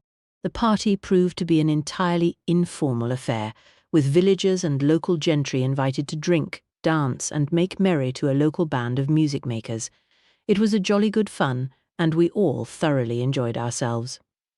Shafts of sunlight sent long fractured rays through glazed ice on the inside of our bedroom window early next morn. Dust motes drifted in the air above me, caught in the glimmering light of dawn. I lay under the warmth of wool blankets and eiderdown quilt, listening to the rise and fall of quiet breath as Percy, Foggy, and Tubbs slept peacefully beside me. I'd have stayed longer, but Foggy snuffled awake, black nose twitching, long ears trailing and tail wagging, to remind me it was time to take him out. Wrapped in a thick winter dressing gown over my pyjamas, slippers on freezing feet, I crept quietly downstairs to wander the garden. Tubbs had decided to come, but only on provision I carried him in my arms. He purred while Foggy pottered about in unhurried spaniel fashion. I paused to admire the sparkling beauty of a spider's web, white with tiny crystals of ice glinting in the glassy sunshine. The house stood framed by a pale blue sky, wood smoke already drifting from sooty chimney pots, the red brick walls pink under a layer of frost, sparkling spikes of sharp icicles hanging from gutters and the stone portico sheltering the front door. I breathed a contented sigh, called Foggy to come, and headed back indoors. The sound and scent of breakfast being prepared emanated from the kitchen as we entered the warmth of the house. I had one foot on the bottom stair, thinking to head back to bed for half an hour in my wife's arms, when the damned telephone rang. Foggy started barking. I cursed and went to pick the receiver up. I had the devil of a job to hear whoever was on the line. What? It's Billings, are you deaf? No, Foggy, shut up. Are you telling me? No, my dog. Swift came rushing downstairs. Is it the yard? Yes, it's Billings, I told him. Lennox, are you listening? Billings rapped in my ear. Roger. Fire away, I rapped back. Foggy stopped yapping to bound around Swift in greeting. Gilbert was an ex-copper, a detective sergeant with the Met. He was hired by Fleet. That gave me pause. Wait, I relayed the information to Swift, who typically had his notebook and pencil in his dressing gown pocket, and proceeded to write everything down. How do you know? I asked Billings. There were a few expletives then. Fleet was already growing paranoid. We haven't found out why, but then he started receiving death threats. We searched his London house last night and found them. 5 written in block capitals on cheap notepaper, no envelopes and no clue who sent them. I told Swift, then thought about it. Could Gilbert have written the threats himself to get close to Flight? We don't need guesswork, Lennox. We need facts. Billings' voice rasped through the crackling line. Just listen. Gilbert was said to be a good man. He left the force with an exemplary record. Why did he run away then? I replied. That's what you're there to find out, he snapped back. I refrained from making a sharp retort, but my mind was sifting the news. The man can't have been found, or we wouldn't be having this conversation. Constable Fawcett has the bottle Gilbert was drinking from. The dregs should be analysed. He may have been drugged. You should have thought about that yesterday. We'll send a courier to your local station. They can bring it to our lab here. And Fleete was an important man, one of the Ocean Fleete family. I've got the chief breathing down my neck, so you'd better not mess this up, Lennox. I didn't deign a reply, merely handed the receiver over to Swift and went upstairs to explain the latest turn of events to Percy while donning my warm winter tweeds. Half an hour later we entered the breakfast room together. Greggs wasn't on duty. He'd declared himself hors de combat, having executed an over-exuberant foxtrot the evening before. Cook had ordered him to rest until a hot water bottle could relieve the problem. That meant we had to make do with a help-yourself breakfast. It was rather disorganized until Percy took control and we sat down to eat bacon, sausages, fried bread, mushrooms and eggs whilst debating the latest news. If Gilbert is innocent, then the murderer is still at Bancroft. It might be dangerous, I said. Nonsense. Percy was dismissive. Why would anyone want to murder us? To scare us off or some such, I replied. Greggs could come and keep an eye on you. Heathcliff, Percy replied sternly. You're not to drag Greggs out of bed to play nursemaid to us.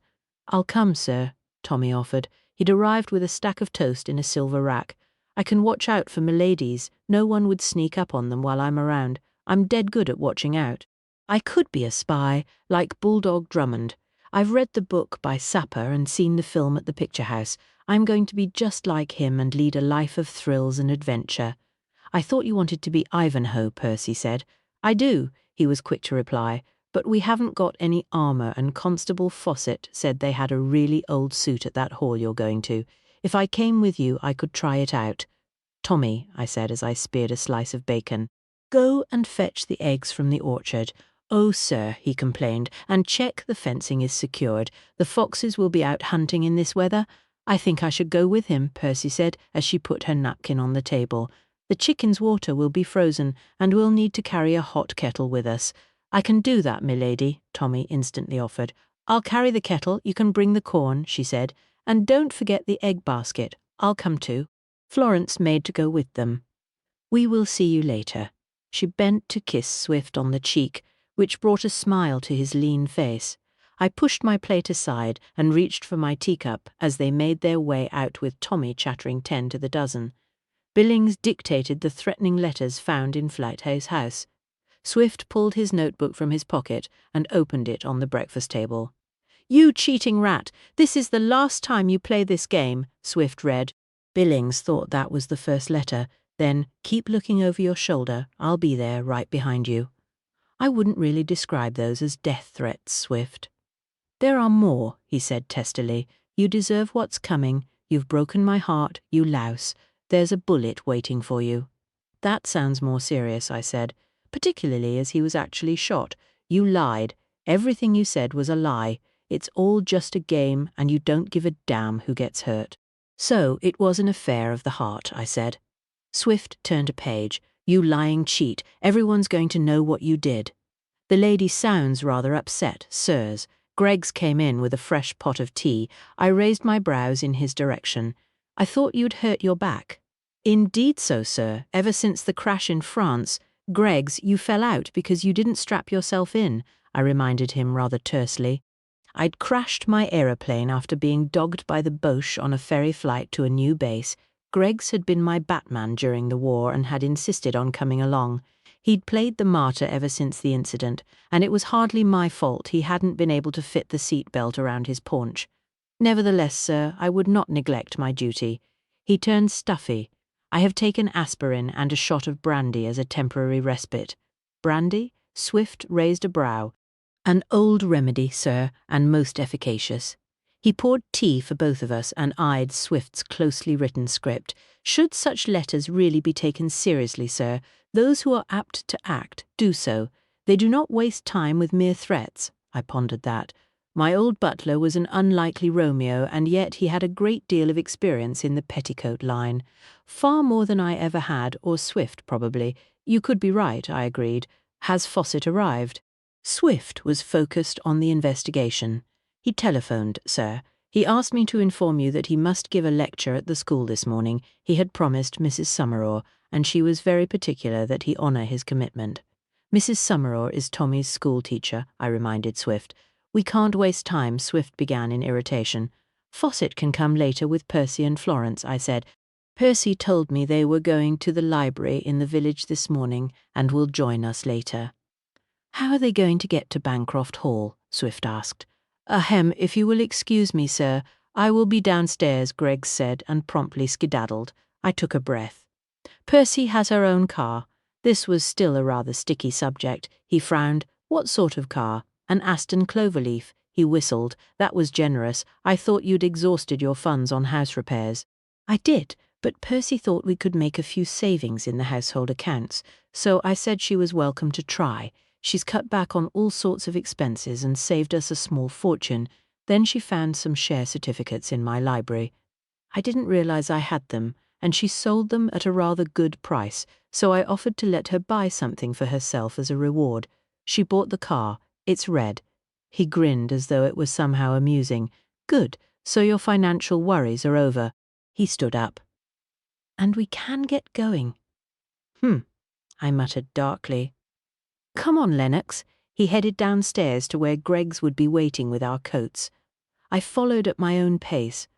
I was pleased Percy had solved our financial misfortunes, but wasn't sure about her deep-rooted independence. Our home was at the very heart of my life, but for Percy it seemed more like a hub from which she came and went. That might be part of her peripatetic past, I suppose, always away on digs in appalling locations, but I had a niggling fear that she wasn't as deeply rooted in Ashton Steeple as I was. Swift had donned his trench coat.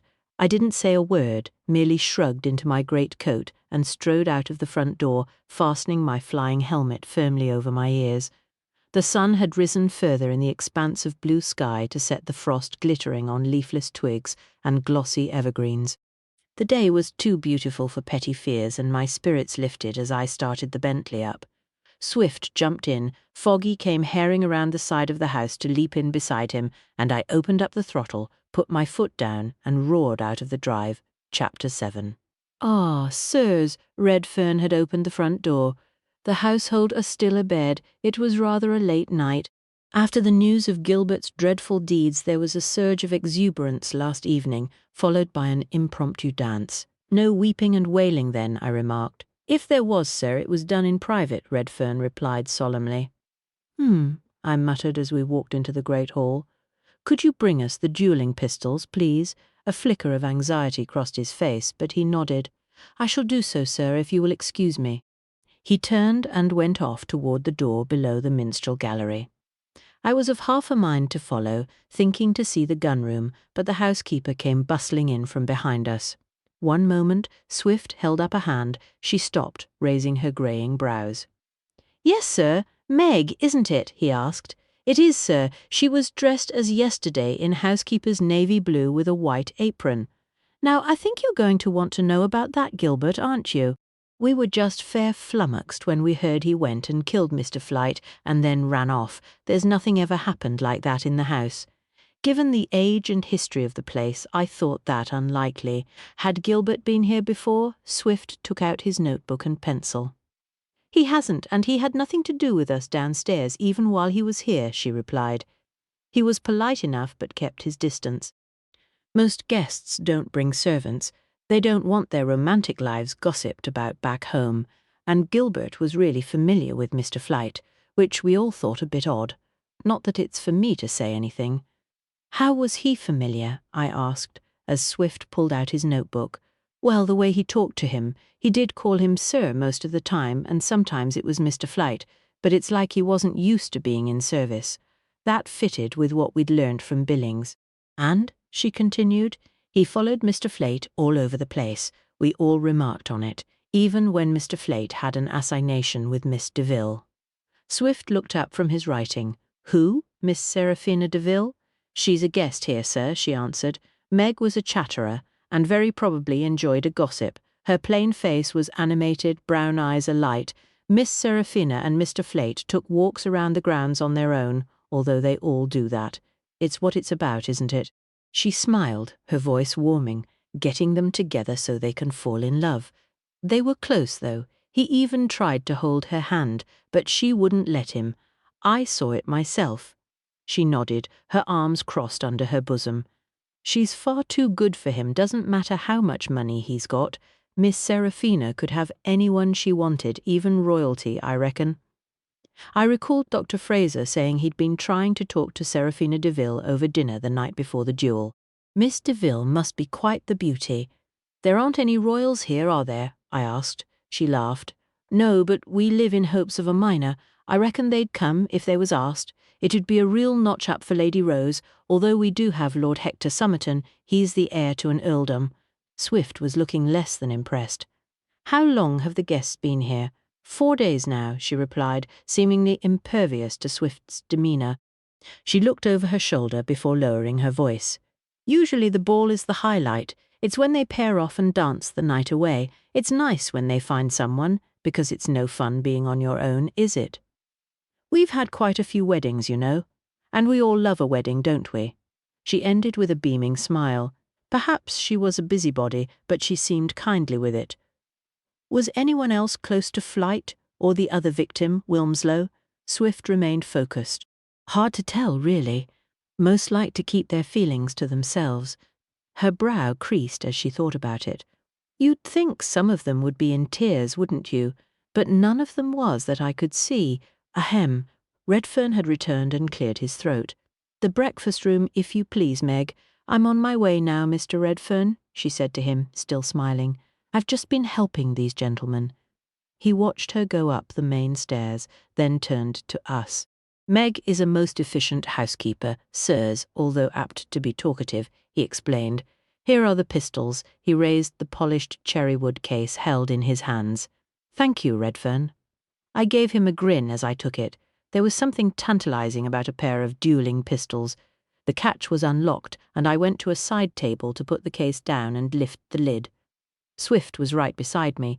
We both picked a pistol up and balanced them in our hands. They're not loaded. Swift asked Redfern. No, sir, I have not touched them since I recovered them from the duelling ground. But you left them loaded the evening after demonstrating them, I asked him. His face drooped further. As has ever been my custom, sir, it would never occur to me that someone would use the pistols to kill. I always remove powder and ball the following morning, clean them thoroughly, and place the pistols back in their glass case. There was nothing we could say to that. I peered at a streak of grey powder on the frizzen. They have dust on them. Constable Kibble dusted them for fingerprints, sir. He was the first policeman on the scene. He lives in the village. Telephone him and have him come here, Swift ordered. I will do so, sir, Redfern replied. The look of anxiety had returned to his eyes. And then meet us outside on the duelling ground, I told him. He glanced at me. Very well, sir. He bowed and left for the little parlour housing the telephone. Come on, Swift, we can test these out. I put the pistol back in the case, picked it up to put under my arm, and headed for the front door. Foggy came bounding over as we exited the house. He'd cleared off into the garden when we'd arrived, and now his fur was ragged and wet, with little balls of ice stuck between his paws. He woofed in delight that we were joining him, then hared off across the white frosted lawn for no good reason. The duelling ground is next to the tower, I said. Swift didn't reply. He seemed very taken with the pistol in his hand. There's more powder and shot in the case, isn't there?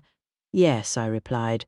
Foggy came back, ran circles round us, then followed with his tail aloft and a dusting of ice on his soft muzzle. We'll check the accuracy, Swift continued. His face was keen, lean cheeks accentuating his hawk-like features. I glanced at him as we walked down stone steps from the garden and onto a wide, flat meadow edged with shrubs and winter-bare trees. Fine. Have you ever fired flintlocks before? No, but I'm sure you'll know how. He was right about that. 2 pools of dark blood marked the spots where both men fell. We stopped at the first. The frozen ground stained reddish-black, the bruised and flattened grass telling its own tale of the fallen man and those who had come and carried him away. We paced out the distance to the other bloodied patch. Swift counted 30, 31, 32, 33, 34. They're supposed to take 20 paces each, I said. Yes, why didn't they? He looked back to where we'd started. Right, let's load the pistols. We're going to shoot each other. Tempting, but we're just recreating the scene. He strode back to the case and pistols we'd left on an old tree stump bordering the meadow. Foggy had remained with the guns, not being keen on the smell of spilled blood. I'll load, you can watch, I said, as I took the cap off the powder flask. Fine, he grinned. I've always wanted to fire one of these. They can have a kick, but these have heavy barrels which should reduce the recoil, I told him. I'd learned how to handle flintlocks at an exclusive Oxford club run by an old military man who'd taught us how to fight with sword, knife and fists, and guns, of course. I demonstrated how to load powder and ball and prime the pan, then did the same with the other pistol. Right? And do not shoot me, Swift. I'm not an idiot, Lennox, and you can see the gun isn't cocked. Are you ready? Obviously, we were standing back to back, white breath streaming in the cold air. 1, 2, he strode off. I walked to the bloodied patch and turned to face him. Foggy hadn't moved, but now gazed from one to the other of us. Bang! Swift shouted. I didn't say a word, merely raised the gun to a point above his head, then lowered it again. It wouldn't be easy to hit someone with any degree of accuracy from this distance. These pistols never killed anyone when they were used by the 13th Lord Bancroft until now, I remarked as I walked back to join him at the stump. The distance could be the reason, or they've been modified in some way, Swift said, the grin still on his face. He appeared to be enjoying himself. Let's use that tree as target practice. He indicated a huge old oak on the periphery, then headed for it. The scar from that sawn-off branch is the target. I followed with gun in hand. Swift marked out 34 paces from the tree, cocked the pistol and fired. The ball missed the target by a narrow margin. The sound of the shot reverberated around the shallow valley, frightening a dozen or more crows out of nearby trees.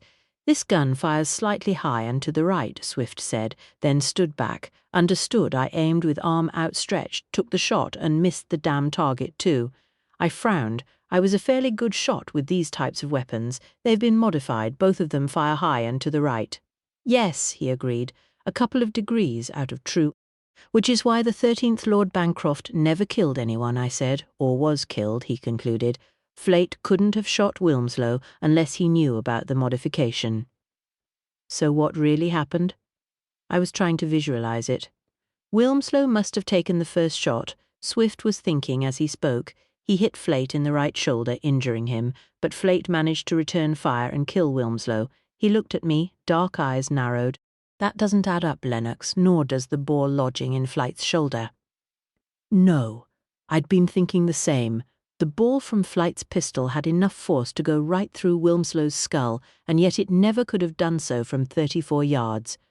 Flight's pistol could have been filled with more powder than Wilmslow's, Swift suggested, and yet the guns had been primed by Redfern the night before, unless Flight tampered with them. In which case he deliberately set out to murder Wilmslow. Had either of them practiced with these pistols, Redfern? I called out to him. He'd been making his way slowly over the grass towards us. Sir, he said when he arrived, the poor chap was out of breath. They had not done so to my knowledge. I didn't believe him. You knew about the modifications to the barrels. He had lifted the cherrywood case, and now held it up as we put the pistols back in their places. I did, sir. But that information has not been widely broadcast. You should have told us. Swift was terse. He caught his breath. You are quite correct, sir. It has been. His hands were trembling as he closed the clasps, really quite dreadful. But when the valet was declared to be the culprit, we thought to retain the secret. The secret of the modifications? Swift asked in his pedantic way. Yes, sir. Lady Rose considered it to be a chivalrous story. Duels without bloodshed, each man's honour upheld, as it were. How many did she share the secret with? I asked. Colour seeped into his pale cheeks. I could not say for certain, sir. A select few over the years. Had Wilmslow and Fleet stayed at Bancroft before? I asked. They did, sir. Redfern sounded miserable. I thought about the ramifications and the likelihood of the duel playing out in the way it was presented. There was someone else out here, wasn't there? Was it you? Swift instantly demanded of Redfern. It was not, sir. His shoulders sagged, but I had noticed what appeared to be another set of footsteps in the frost, leading from the tower to the edge of the field. He hesitated, then raised his eyes to us. I was barely thinking, sir. The shock, 2 men lying in their own blood, the pistols I had loaded the evening before, it didn't seem possible.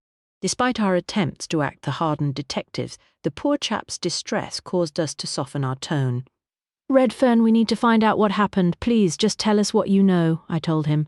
I'm doing my best, sir, he replied, and attempted to straighten his thin shoulders. Where was each man lying? I continued. Where the bloodstains are, he pointed. Mr. Wilmslow was to the left, sir, and Mr. Flight was to the right. Swift took out his notebook and made a quick pencil drawing of the field and position of each protagonist in relation to the tower. Good. Now show us where you saw the 3rd set of footsteps. If you would like to come this way, sirs, Redfern said. He set off back towards the tower, gun case still in hand. We went behind, and Foggy, who had not liked the sound of the shots at all, decided to be brave and come too. Over there, sirs. Redfern returned to the tower door and pointed towards some distant shrubs. I noticed them as I came out of this door. They went in that direction. The heavier sets were going to the duelling ground, and it was those that I followed. I wasn't thinking of anything other than the fallen men, but I have since reflected on the matter and concluded there must have been someone else present. Stay there, I told him. Swift and I strode over to a scrub of brambles and hawthorn under a few trees. There was nothing to see on the ground. The frost of yesterday had left the earth too hard to register footprints. Someone could have hidden here, Swift said. Gilbert, I offered. His buoyant mood slid away. If he did murder Fleet, then it makes sense, but he'd been with the force. Billings said he was a good man. He glanced across to the dueling ground again. It goes against everything he would have stood for. Then why would he have run away? I repeated, because the apparent contradiction was troubling me. I don't know, but we shouldn't jump to too many conclusions. On the assumption that he's the killer, I questioned. On the assumption that there's a killer here and we don't know who it is. Fine, but without Gilbert, we'll have the devil of a job untangling this, I replied, as we strode back to where Redfern was holding the door to the tower open. Chapter 8. Ah, you must be the detectives.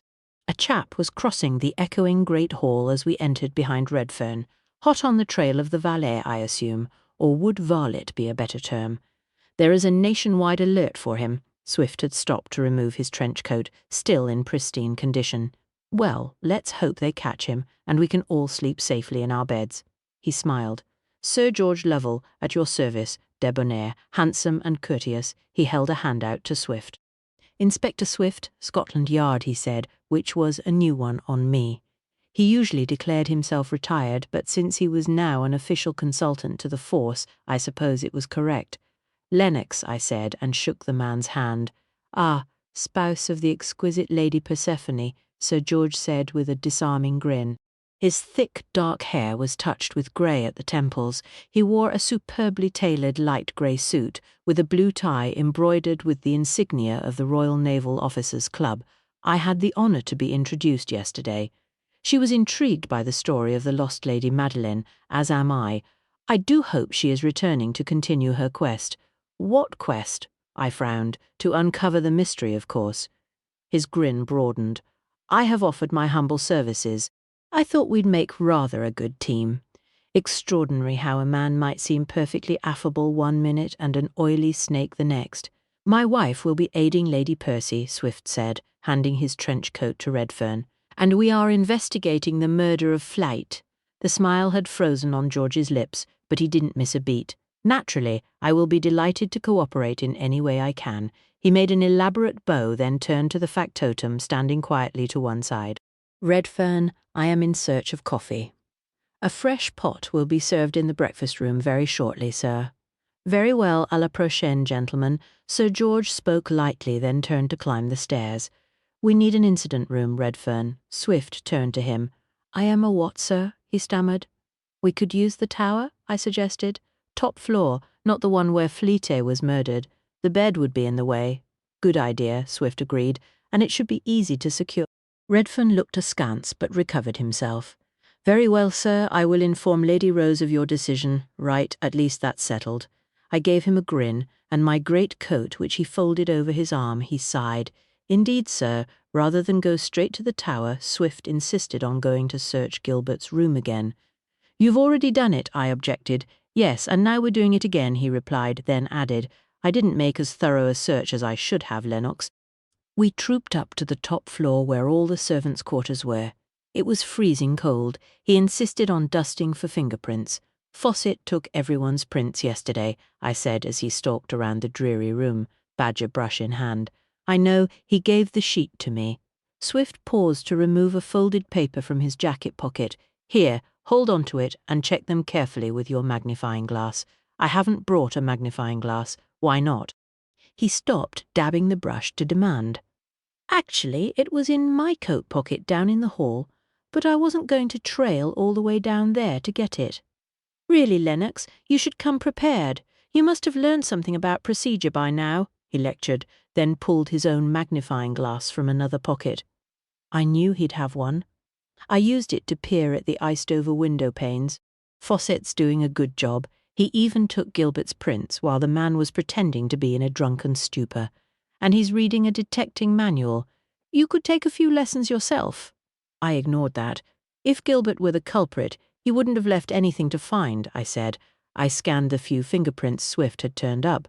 There weren't many, given the cold in the room. Gilbert had probably worn gloves most of the time. They're all Gilbert's, I said once I finished following Swift around. Here, I handed back the magnifying glass. Gilbert was an ex-copper. He might have hidden his notes. Those habits die hard. Swift went to the bed and knelt down to check under it with his torch, which he also kept in a pocket. He'd have taken them with him, along with the rest of his belongings. I went back to the window. The room was painted dull grey. An ancient wardrobe, an iron bed, cheap dressing table and chair, and a ragged rug made up the furnishings. Possibly, but it's no excuse for shortcuts. Fine, I said, and walked over to the wardrobe to move it away from the wall. There was nothing other than dust and thick cobwebs clinging to the rough plaster. I reached up to run my hand over the top of it and found more dust and cobwebs. Come on, Swift, we're wasting our time. I wiped my hands on my jacket. He sighed as he straightened up. Wait, what's that? What? On your sleeve? It must have been stuck to the cobwebs. I raised my arm and plucked off a neatly cut lock of hair, dark red hair. The strands were bound by the cobwebs, which I gently brushed away with my fingers. It looks quite old, Swift said, and whipped his magnifying glass back out. How can you tell? Hair can become brittle after it's cut unless it's well cared for. He stopped examining it and dug in his jacket for an envelope. Drop it in here. I did so. He folded the envelope over, then made a note of where and when it was found. Well done, Lennox, he said, then moved the chair to step up and make a more thorough search of the wardrobe. Nothing else came to light. Satisfied, I said. He nodded. Let's go and set up the incident room. He strode off, quite obviously enjoying himself. We trod the stone steps up to the chamber at the top of the watchtower to find it occupied. "Hello, are you them detectives from Scotland Yard, then?" A round-faced young constable had been loading logs onto a freshly built fire in a large stone fireplace, but stopped and straightened up as we entered. "Are you Kibble?" Swift said. "I am, sir," he saluted, standing firmly upright, podgy tummy to the fore, buttons on his straining uniform polished and gleaming. Constable Kibble. "Ready to serve, sir?" "I'm Inspector Swift. This is Major Lennox." A major. Kibble's eyes lit up. "I never knew we had majors in the police. You must be ever so clever." Swift frowned. "How long have you been in the force, Kibble?" 28 days, sir, but I've been learning since I were a little lad on account of my dad being a policeman before me." He beamed, his cheeks pink in a round face, blue eyes full of enthusiasm. "Even give me his helmet, he did." He pointed to it on his head. It was at least 2 sizes too small. Swift closed his eyes for a brief moment. "Have you had any training?" "Aye, lots." Kibble nodded. The helmet wobbled precariously. "I know how to put handcuffs on, and what's what with a truncheon. I've put fingerprint powder on stuff and I'm right good at cleaning out the station. I've me own mop and bucket and everything. Jolly good, I told him. We need a table, 4 chairs, a thick floor rug, a cabinet of some sort, and tea and muffins, and a blackboard, Swift added. Swift, we don't, I began. Oh yes, sir, blackboards are great for putting up ideas on, Kibble said, excitement in his voice. I'll ask at the school, they'll have one. I can have it brought over on the milk cart. Bring the table and chairs first, I told him, and the tea. Aye, sir, right away, sir. Kibble saluted again, then went off, his boots stomping on the bare wooden floorboards. Swift went to finish piling logs on the fire, which was now blazing, but making very little difference to the icy temperature in the stone-built room. He'll be no use whatsoever. He might be. He glanced at me, then tossed another log into the fire. Doing what? Spying, I said. He could be the new boot boy or footman. What? The people here are supposed to be tied up in romance, I said. They won't be willing to talk about their love lives, Swift, and how exactly do you expect Kibble to spy on them? He was incredulous. He can listen to conversations. I was wavering a bit. It may not have been my best idea. The guests will all have seen him. I doubt it, and even if they did, they wouldn't have taken much notice. People rarely look beyond the uniform. Then have Fawcett do it. He and Percy made them write statements yesterday, and he took their fingerprints. They'd recognize him after that. He shook his head, then went to look at a set of stone steps rising from the far corner of the room. They led to a hatch in the ceiling. I'm going up, Lennox, right. There wasn't much else to do, so I went with him. The hatch was heavy but worked on oiled hinges. We pushed it open and climbed out into the very top of the tower. A slate roof was suspended high above us on metal poles. It held a raised platform at waist height and took up most of the space. The old warning beacon, I said, tapping the huge sheet of blackened metal. But it can't be medieval. The iron would have long since rusted out. They'd have replaced it numerous times. Swift put out a hand above a heap of grey ashes in the centre of the platform. It's warm. I'd felt the warmth too. Then spotted something on the walkway and bent to retrieve it. Burned out firework. I showed it to him. There are more amongst the ashes, he said. They had a party last night. Perhaps they set them off and lit the beacon, he added, nodding. They'd probably prepared it for the ball before it was called off. I muttered agreement and turned my attention to the surrounds. I'd never been keen on heights, but the perimeter wall seemed sound enough. I leaned on it and gazed out. The grounds extended right to the hills, still glazed white with sparkling frost, grassy meadows, fields lined with hedgerows, magnificent ancient trees in the distance, and a few rickety byres to shelter horses or deer, all the usual elements of an old country estate. A small lake lay beyond the duelling ground. We hadn't spotted it earlier because it was screened by trees and bushes. The drive lay in the other direction. I watched as a red speck, trailing grey and white exhaust fumes, raced towards the house. Percy, Swift, turned to look.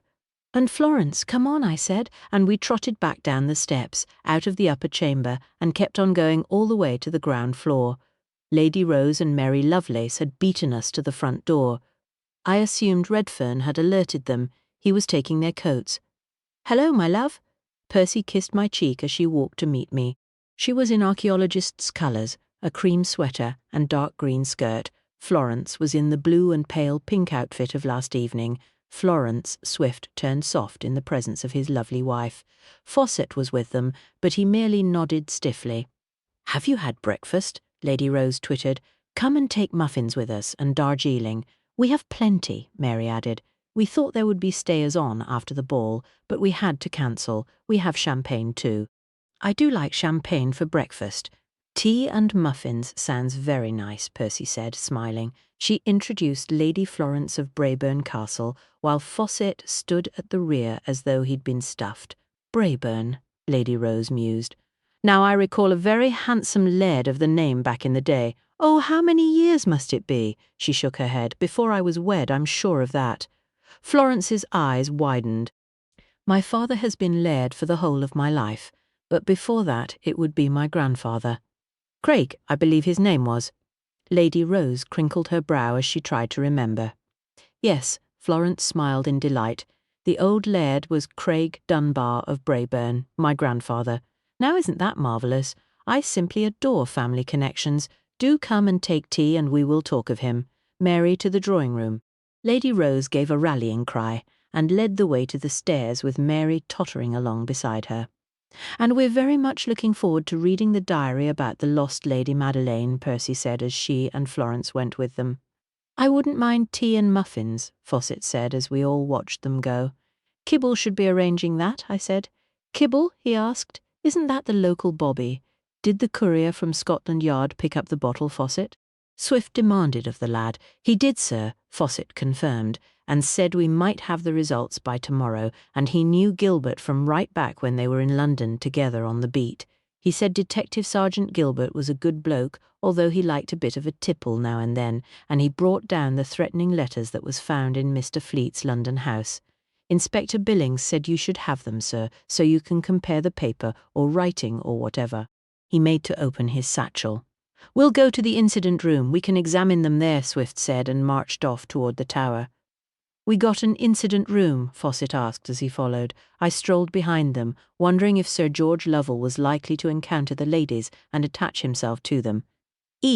There you are. Kibble was back in the incident room, his sleeves rolled up and his helmet put aside. There's a tray on the table with a warm pot of tea and a pile of hot muffins. I 'ad one myself, and they was the best thing I ever tasted.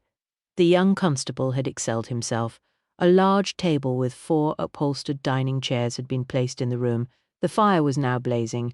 A low bookcase with a couple of drawers was under the window, along with an oil lamp and a rug in front of the fire.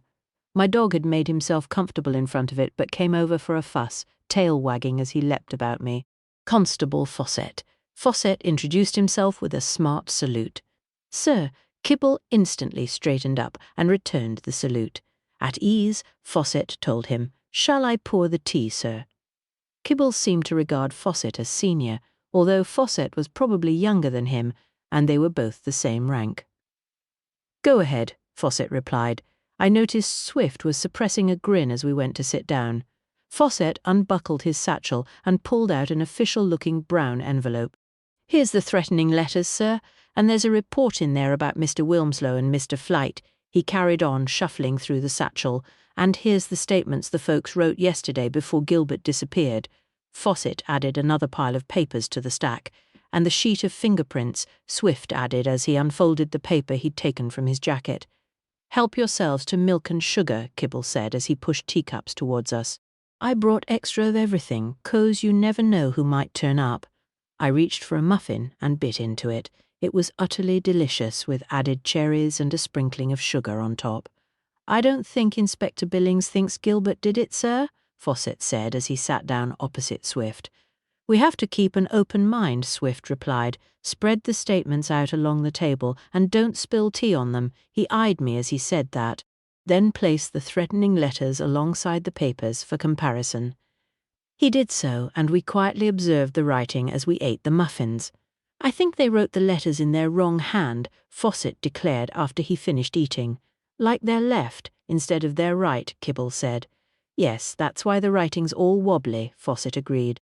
I took the page covered in inky black prints, then the fingerprints Fawcett had found in the room downstairs where Flight was shot, and compared the whorls.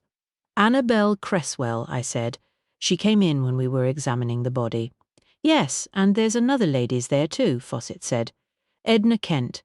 I remembered her from the drawing room yesterday, a plain young woman and plain spoken with it. She said she'd heard about Flight being shot dead, but didn't say she'd been in the room. Ooh, that might be significant, Fawcett said. They shouldn't just go in and out like that. He wasn't even properly dressed. Kibble quibbled as he finished his tea. Swift had been reading Billings' report sent along with the threatening letters. According to this, Fleet was a playboy. One of the footmen employed in his house said he had any number of lady friends coming and going. He read out the report. Ocean Fleet International was started in London 86 years ago by Michael Patrick Fleet. It now operates out of Singapore and is a trading and shipping company. Charles Fleet is one of 8 direct descendants of Michael Patrick Fleet. Each descendant holds a proportion of non-voting shares in Ocean Fleet International. None of the Fleet descendants are involved in running the company. they merely receive dividends. He turned a page, and his eyes widened. Very large dividends, according to these figures. The trustee company manages all their assets, including houses, estates, vineyards, and yachts. When any of the fleeted descendants die, their shares are divided between the surviving family members. So he probably wasn't killed for his fortune, I cut in. Unless the other 7 paid for an assassin to finish him off, Swift began, before being interrupted again. You think Gilbert was a hired assassin? Kibble's eyes were almost bulging. I've read about them in books. Don't be ridiculous, Constable, Swift said, then carried on. 3 ladies who are also guests here have frequented Flight's Mayfair home in recent weeks. Annabel Cresswell, Felicity Carr, and Seraphina DeVille. I refrained from raising my eyebrows. I took Felicity Carr's statement and she seemed really quiet, Fawcett said. He'd been making notes in his own notebook. I had to drag every word out of her. I thought she was shy, but it might be anything really. Yeah, like Gilt Coes she shot him, Kibble said. You have to keep an open mind, Kibble, not just guess all the time, Fawcett told him. You find evidence and question witnesses and then write everything down. I've got a proper book on detecting, he nodded in emphasis, not some penny dreadful from the market. Those books are 2p halfpenny, Kibble replied, then added, Sir. Well, if you want to learn, you have to listen and watch the detectives, Fawcett lectured, and write everything down. Rightio, Kibble said. I'd best sharpen me pencil then. Swift had been sorting through the pile of papers. The report on Wilmslow, he scanned the typed sheet. Family estate in Devon, mother elderly but still alive. Wilmslow is the youngest son of 4 siblings, an elder brother and 2 sisters. He has no job, but received rental income from various properties which he dissipated as fast as it arrived in his bank. He lived in a flat off Belgravia. He employed a valet who also cooked and a charlady who came in to clean. There was mention of ladies but no names. He scanned the page. Typical toff, living in Clover. Kibble was leaning on the table trying to write in the smallest notebook I'd ever seen. He could barely get a complete sentence on a page. Motive wasn't money by the sounds of it, sir, Fawcett said. No, Swift agreed. Kibble, I said. We need a spy in the house, and you're it. What? Kibble and Fawcett said at once. Oh, sir, I don't know how to be a spy, Kibble said, and they'll soon spot me 'cause of my uniform. You won't wear that uniform, I said. You can be a footman. He sat looking at me as though I'd just declared he had to fly to the moon. But won't they already have seen him, sir? Fawcett said. Have they seen you, Kibble? I asked him. No, I don't think so, sir. Lady Rose might have done, but she was all in a lather. I was mostly helping Mr. Redfern. We locked the guns away. They'd already called the doctor afore I arrived, but I didn't see him, neither Coes. He was cutting the ball out from Mr. Flight's shoulder. What about Wilmslow? Did you see him? Swift asked. Yes, when he was lying dead outside, and then when he was being carted out to the ambulance, sir. Right. Swift seemed to have made a decision.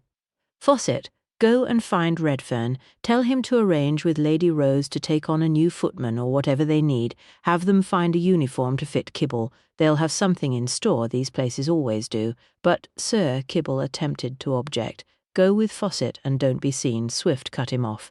Dismissed. They both looked nonplussed, then trooped out. It isn't illegal or anything, is it, Swift? I asked. Impersonating a footman, he replied, reaching for another piece of paper off the pile. Not as far as I know. A knock sounded on the door. It opened. Hello. A woman put her head round it. May I come in? Yes, Swift replied, putting the brown envelope over the top of the stack of papers. I'm Felicity Carr, she said, and I have a confession to make. Chapter 9. I didn't kill him, she said as she sat down, but I'm glad he's dead. Swift was quick to wield his fountain pen. Muffin, I offered. It was the last one. No, thank you. I've only just finished breakfast. Her voice held a tremor. She pulled agitatedly at a long curl of soft brown hair. I assume this is regarding Charles Flate, Swift intoned in a professional manner. Yes, of course, she replied.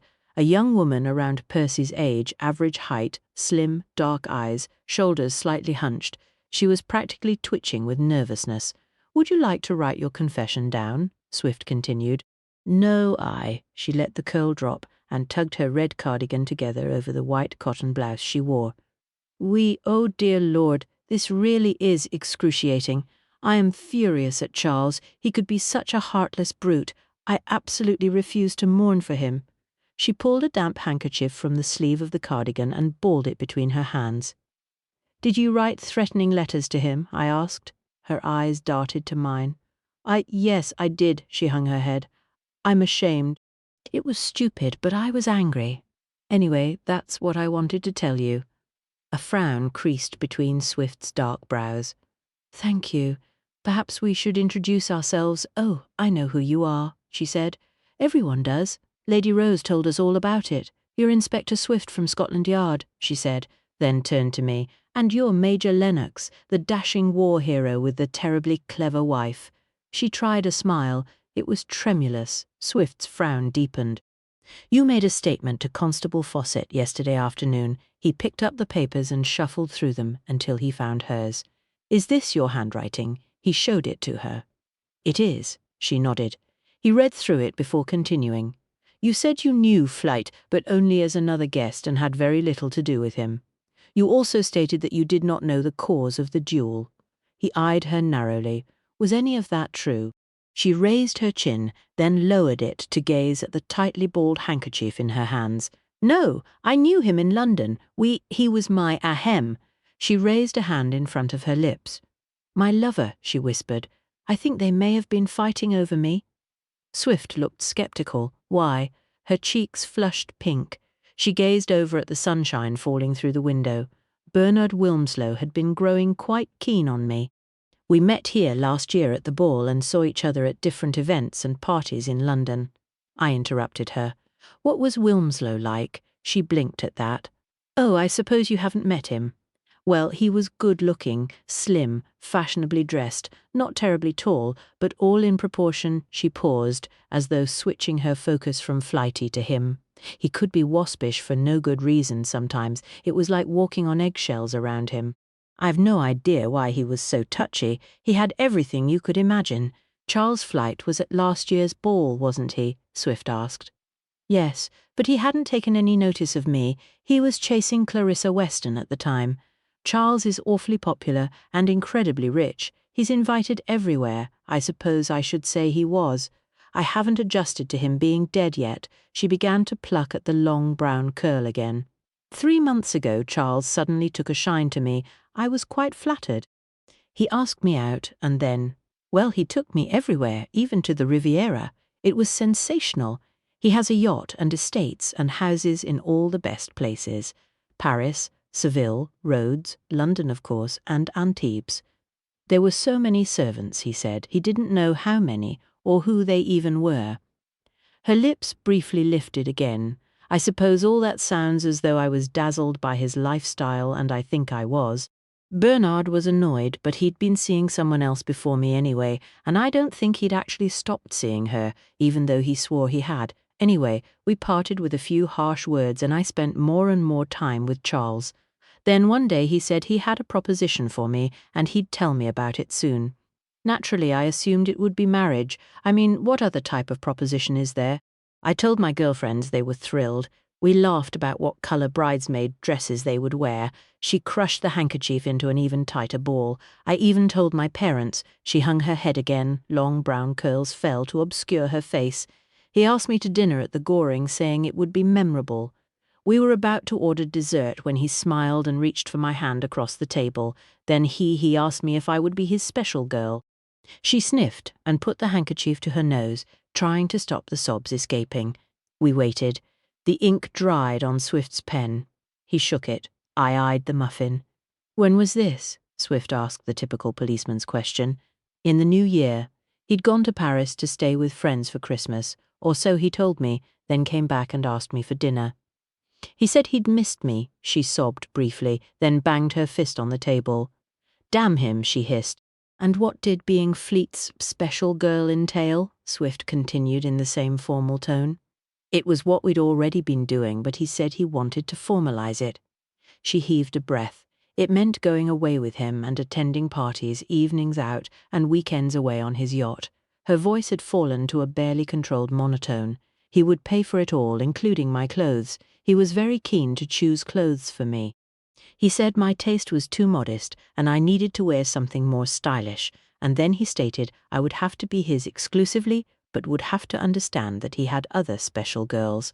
I would have to accept this and not make a fuss. She suddenly raised her voice again. The beast. He didn't want to marry me. He wanted to buy me, she yelled, and suddenly threw the balled handkerchief across the room. Foggy watched, perplexed, as it bounced off a wall and onto the rug. I was incensed. How dare he assume I am some sort of... Her mouth worked as she searched for the word strumpet, the louse. I should have thrown my drink at him, or the whole bottle, but I just sat in the middle of the restaurant and wept. She put her elbows on the table and her head in her hands. I was wearing makeup. It ran down my cheeks. Everyone around us was so embarrassed. She spoke through clenched teeth. One of the waitresses came and asked if she could help and led me out to the powder room. Then she found a taxi for me, and Charles did nothing. Not a thing. He just waved for the head waiter, told him to forward the bill and walked out. I hate him, hate him. She banged a fist on the plain oak tabletop, making it reverberate. Ahem, Swift cleared his throat. And you sent threatening letters to him after that? Yes, she muttered, then dashed the tears from her eyes. Could you show us how you wrote those letters, please? Swift passed her a sheet of paper and another pen he'd taken from his inside pocket. I feel such a fool, she said quietly as she leaned over the table to write awkwardly with her left hand. I told my friends about his proposition. They were livid, and I told Bernard. He'd finally split up once and for all from his girlfriend and came to see me. We were both at a loose end and we sort of took up where we'd left off. That raised my brows. So you and Wilmslow were, lovers, no, Major Lennox? What do you take me for? Her eyes flashed. Good Lord, you men are as bad as each other. I meant it was just I babbled. Swift cut in. We're merely trying to ascertain facts, Miss Carr. Yes, precisely, I said, then shut up when she glared at me. Did you enter the room Charles Flight was in on the day of his death? Swift threw in a question designed to throw her off kilter. He often did that. It was one of his tactics. We have fingerprinted the room, he added. In that case you will realize I did not, she said firmly. Swift made a point of writing that down. Did you witness the duel? No. I had no idea they were going to shoot each other, she replied. But you said you thought it may have been fought over you, I put in. She glared at me again, then sighed. Well, it's possible, and if I didn't know the valet had murdered Charles, I never would have told you all this. Why haven't you caught him? She suddenly demanded. He can't have gone very far in this weather. An alert has been raised. Police forces across the country will be looking for him, including the force at Stratford-upon-Avon, Swift replied in a monotone. She sniffled again, her shoulders more hunched than before. Swift lightly tapped the end of his pen on his notebook to prompt her to resume talking. She stopped sniffing. The duel might have been about Bernard's old flame. Who was? Swift asked, pen now poised. Annabel Cresswell, she replied bitterly. He wrote this down. Why would they fight over her? I asked. Bernard found out that Annabel had been seeing Charles, she replied. As well as you, I said, and received a glare in response. Was she one of his special girls? Swift asked. I believe she was, actually, she replied stiffly. Who told Bernard Wilmslow this? Swift asked. I expected her to say she did, but she didn't. Probably Charles' other special girl, Seraphina Deville, she said, and neither of them seemed to give a fig for them being dead, even though they have behaved like trollops, she declared. Why did you come here if you knew Fleet would be present, along with his other special girls? I asked, because it seemed to be provocative at the least. To show them that Bernard and I were together, and that we weren't going to be intimidated by them, she said haughtily, nor were we going to descend to their level of degeneracy. I flicked a hand towards the death threats. Really, I said.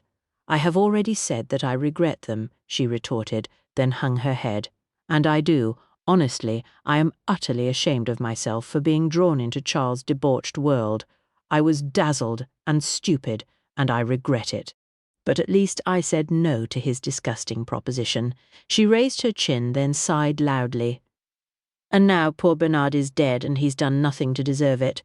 She looked over at her handkerchief lying by the fire.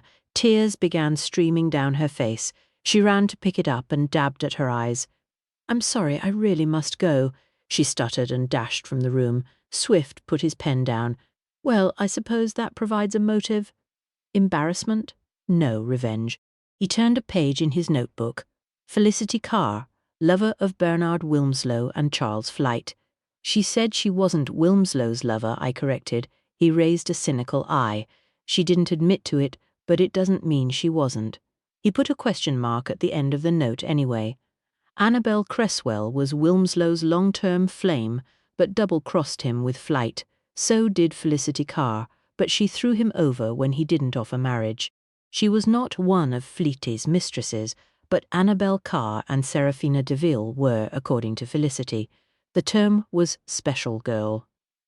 Semantics, Lennox. I reached for the muffin. Looks like a pattern, I said, between bites. Hume, Swift agreed. Flight stealing Wilmslow's girlfriends, which could be the cause of the duel. Possibly, Swift wrote it down. Sir, Kibble walked in with Fawcett behind. I can't go round dressed like this. I look like Humpty Dumpty. He was right. Dark green trousers too short at the ankle and a black jacket too short at the cuffs. The mustard-coloured waistcoat fit very snugly across his tummy, though. I laughed.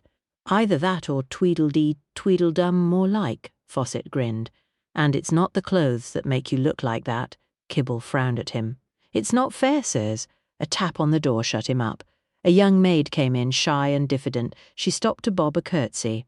"Hello, sirs. Miss Meg said I was to come and tell you I'm to help the new footman settle in." She glanced shyly at Kibble. Kibble and Fawcett didn't say a word, just stared at her. She was quite short and slim, pretty in a milkmaid way, with soft eyes, thick lashes and honey-brown hair tied neatly behind her white cap. "And you are?" Swift asked. "I'm Mouse, sirs," she spoke softly. "I've always been called that. My real name is Maud." "Which do you prefer?" I asked her. She darted a quick look at me. "Mouse, sir. They call me that kindly, sir." "Kibble, are you prepared to act as footman?" I asked him. If this lady is going to help me out, sir, I think I might be just fine at it." He suddenly beamed at Mouse. She gave another shy smile. "Actually, I don't think it's a good idea," Fawcett said. "I bet this lady has more important things to do." "If she's willing," Swift said. "I am, sir," Mouse agreed. "Right. Well, I'll be going then," Kibble said, "after you, Mouse." He gave a nod of the head and wafted his hand in courtly manner. They went out, closing the door behind them. I eyed Fawcett. He'd fallen for a maid at Belvedere House when we'd been investigating a murder there. He was too quick to lose his heart. "I don't think he should be working with a staff like that," Fawcett huffed. "That's fraternizing, that is, and coppers are supposed to keep suspects at a proper distance." "Is she a suspect?" I asked. "Well, we don't know, do we, sir?" Fawcett muttered as he picked his pencil back up. "I'm sure Kibble will find out," Swift said lightly. Fawcett huffed again and sat down to write in his notebook with shoulders hunched. Foggy had opened his eyes from his position curled up on the mat in front of the fire, but was just blinking back to sleep when Redfern came in with a quiet tread. "Sir, Mr. Doggett has requested you meet him in the drawing-room." "Who?" I asked. "Mr. Frederick Doggett is a guest, sir. He prefers to be known as Freddy." "Why does he want to talk to us?" "He would not say, sir." "Right." Swift stood up. "Come on, Lennox." Chapter 10. I'd half expected to find Lady Rose and Mary Lovelace, but there was just a tall, slim chap sitting in Lady Rose's chair by the fire. He stood up and gave us a friendly grin. "They've all gone to the library," he said in response to my inquiry. "With a couple of very attractive visitors, and George, of course, Sir George Lovell," I asked. "Yes, all the ladies think he's wonderful," the chap said.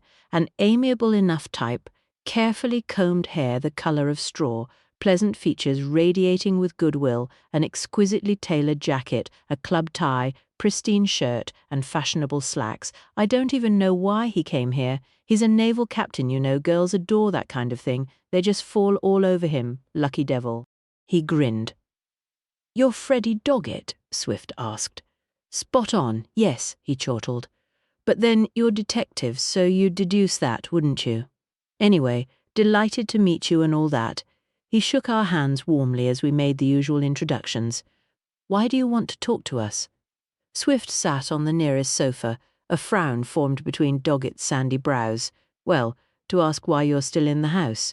I mean, if the valet killed Charles, there's no proof the valet killed anyone. Swift cut him off. Unless you can provide some. I know, of course not, he spluttered. I was simply, well, you know, rather confounded, and you said he had done it. We said, probably done it, Swift instantly replied. Right, yes, Doggett was even more confused. Well, is there any danger? Should we be on the alert? We have the fairer sex to think of, and the old ladies, he added. What was the cause of the duel? I asked him. Haven't the foggiest, he replied, then added, there was only the nonsense about the bomb surprise. Which upset the chef, Swift said. It upset everybody. Doggett's voice rose an octave. It was quite unnecessary. Charles was arrogant, as usual, trying to belittle Wilmslow, and Seraphina was withering.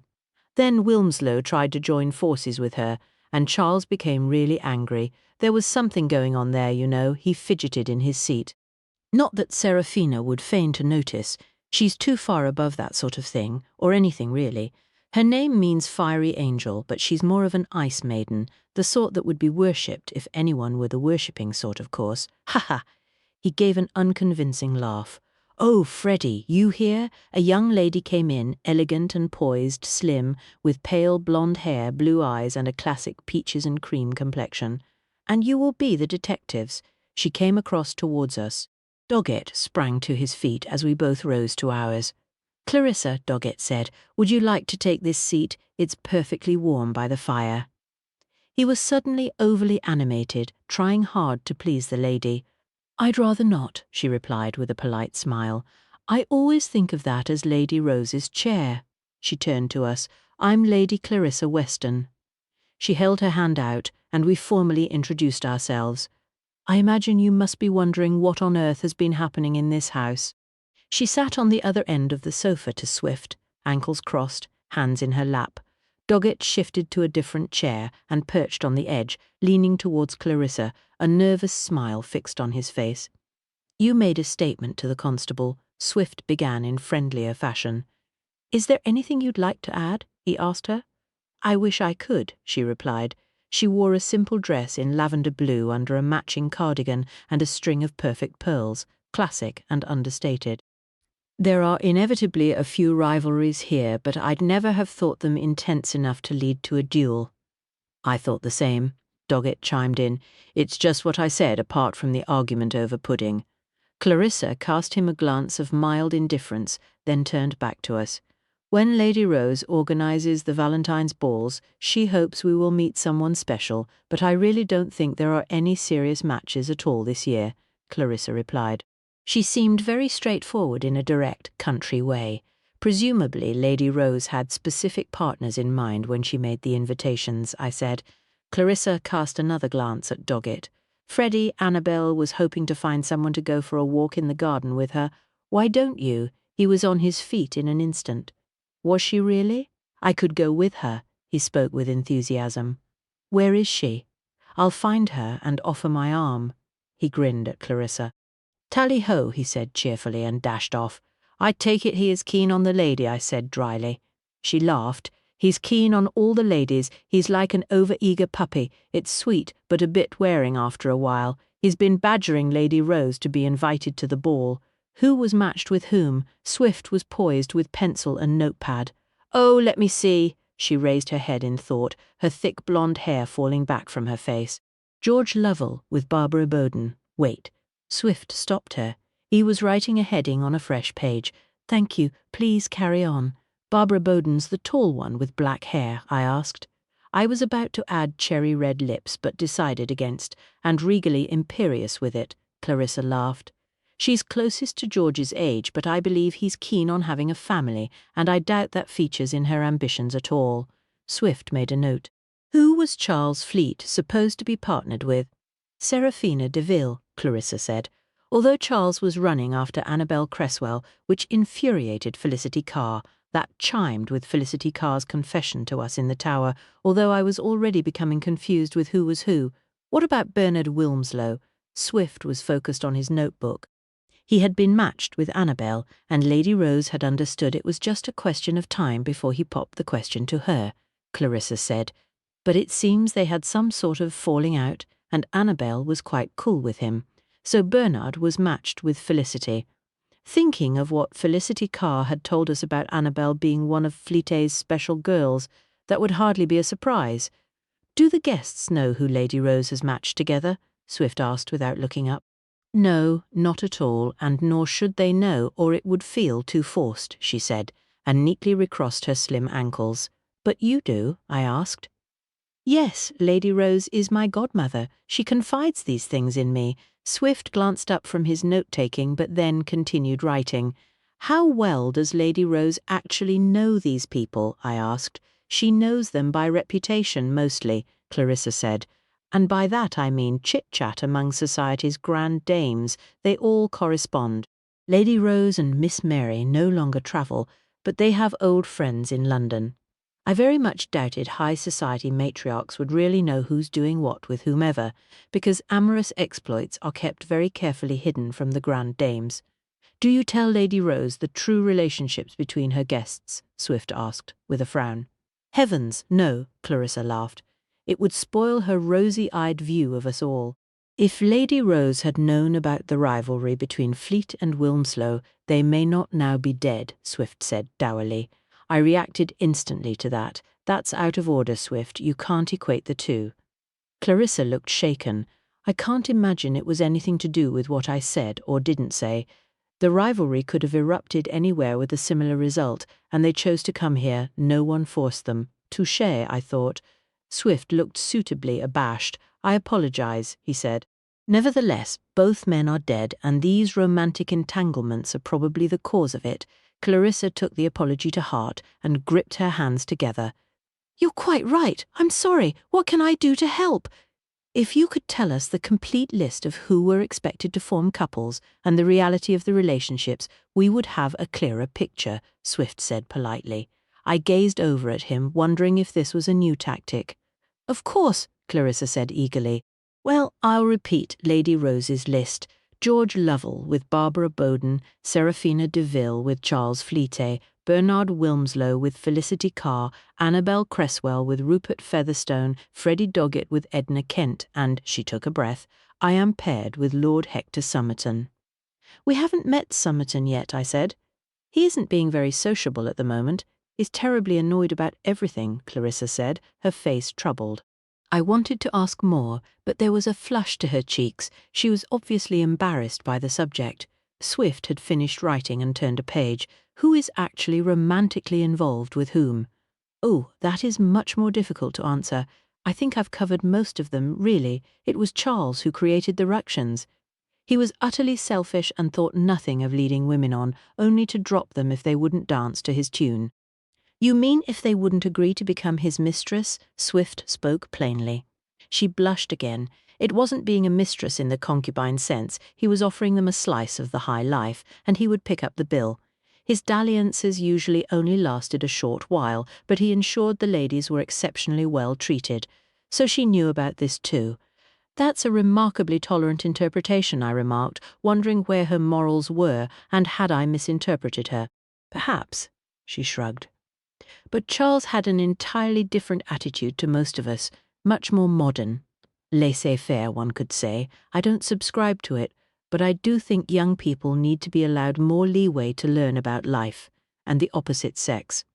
We're all so cloistered, and I've seen the most terrible mistakes made, couples shackled together for life, becoming more and more unhappy, and making their whole family miserable. Marriage is such a momentous decision. It should only be made for the right reasons." She had a point there, and since the war the deeply ingrained attitudes of Victorian times have been slowly eroding away. Although youthful frolics, particularly in public, could still sully a reputation, and that wasn't anything a decent young woman would want. It didn't sound as if Flight was learning about life. It sounded as though he was setting up a harem.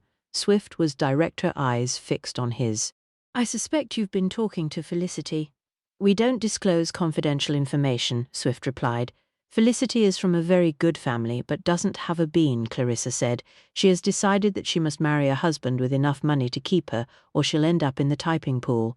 She's already had one job in a chemist's shop and found it utterly demeaning." Why? Swift asked with a slight frown. She was at the beck and call of all sorts of people. I imagine she thought it was beneath her to deal with the public. We've all told her that money is the worst reason to marry, but she seems quite determined, or desperate, Swift added. Yes, quite, she agreed. Did Fleet make a point of stealing women from Bernard Wilmslow? I asked, thinking back to the discussion earlier. Her eyes flew to me, then she tilted her head slightly to one side.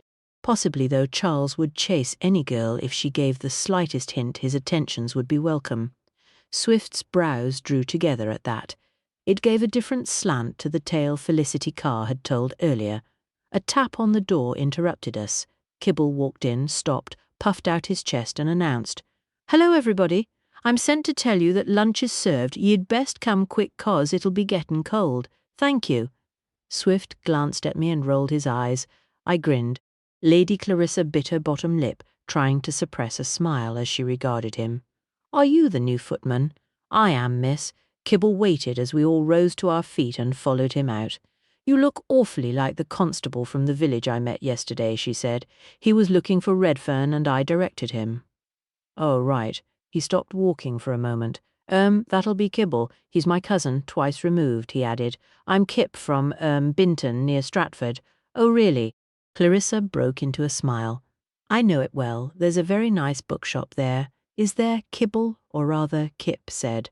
"I don't read much now. Here's the dining room." He threw open the door. It was the billiards room and deserted. Clarissa laughed. "Come along, I'll show you." She led on. The hubbub of voices gave it away before we arrived. "Here we go," Kibble said, and swung the door open. Chapter 11. I saved a seat for you. Percy smiled at me and patted the chair next to her. I sighed as I sat down. The chatter subdued as Swift took the vacant spot next to Florence. "Hello there, the detectives," Freddie Doggett called out amiably. "I've been introduced to your dog."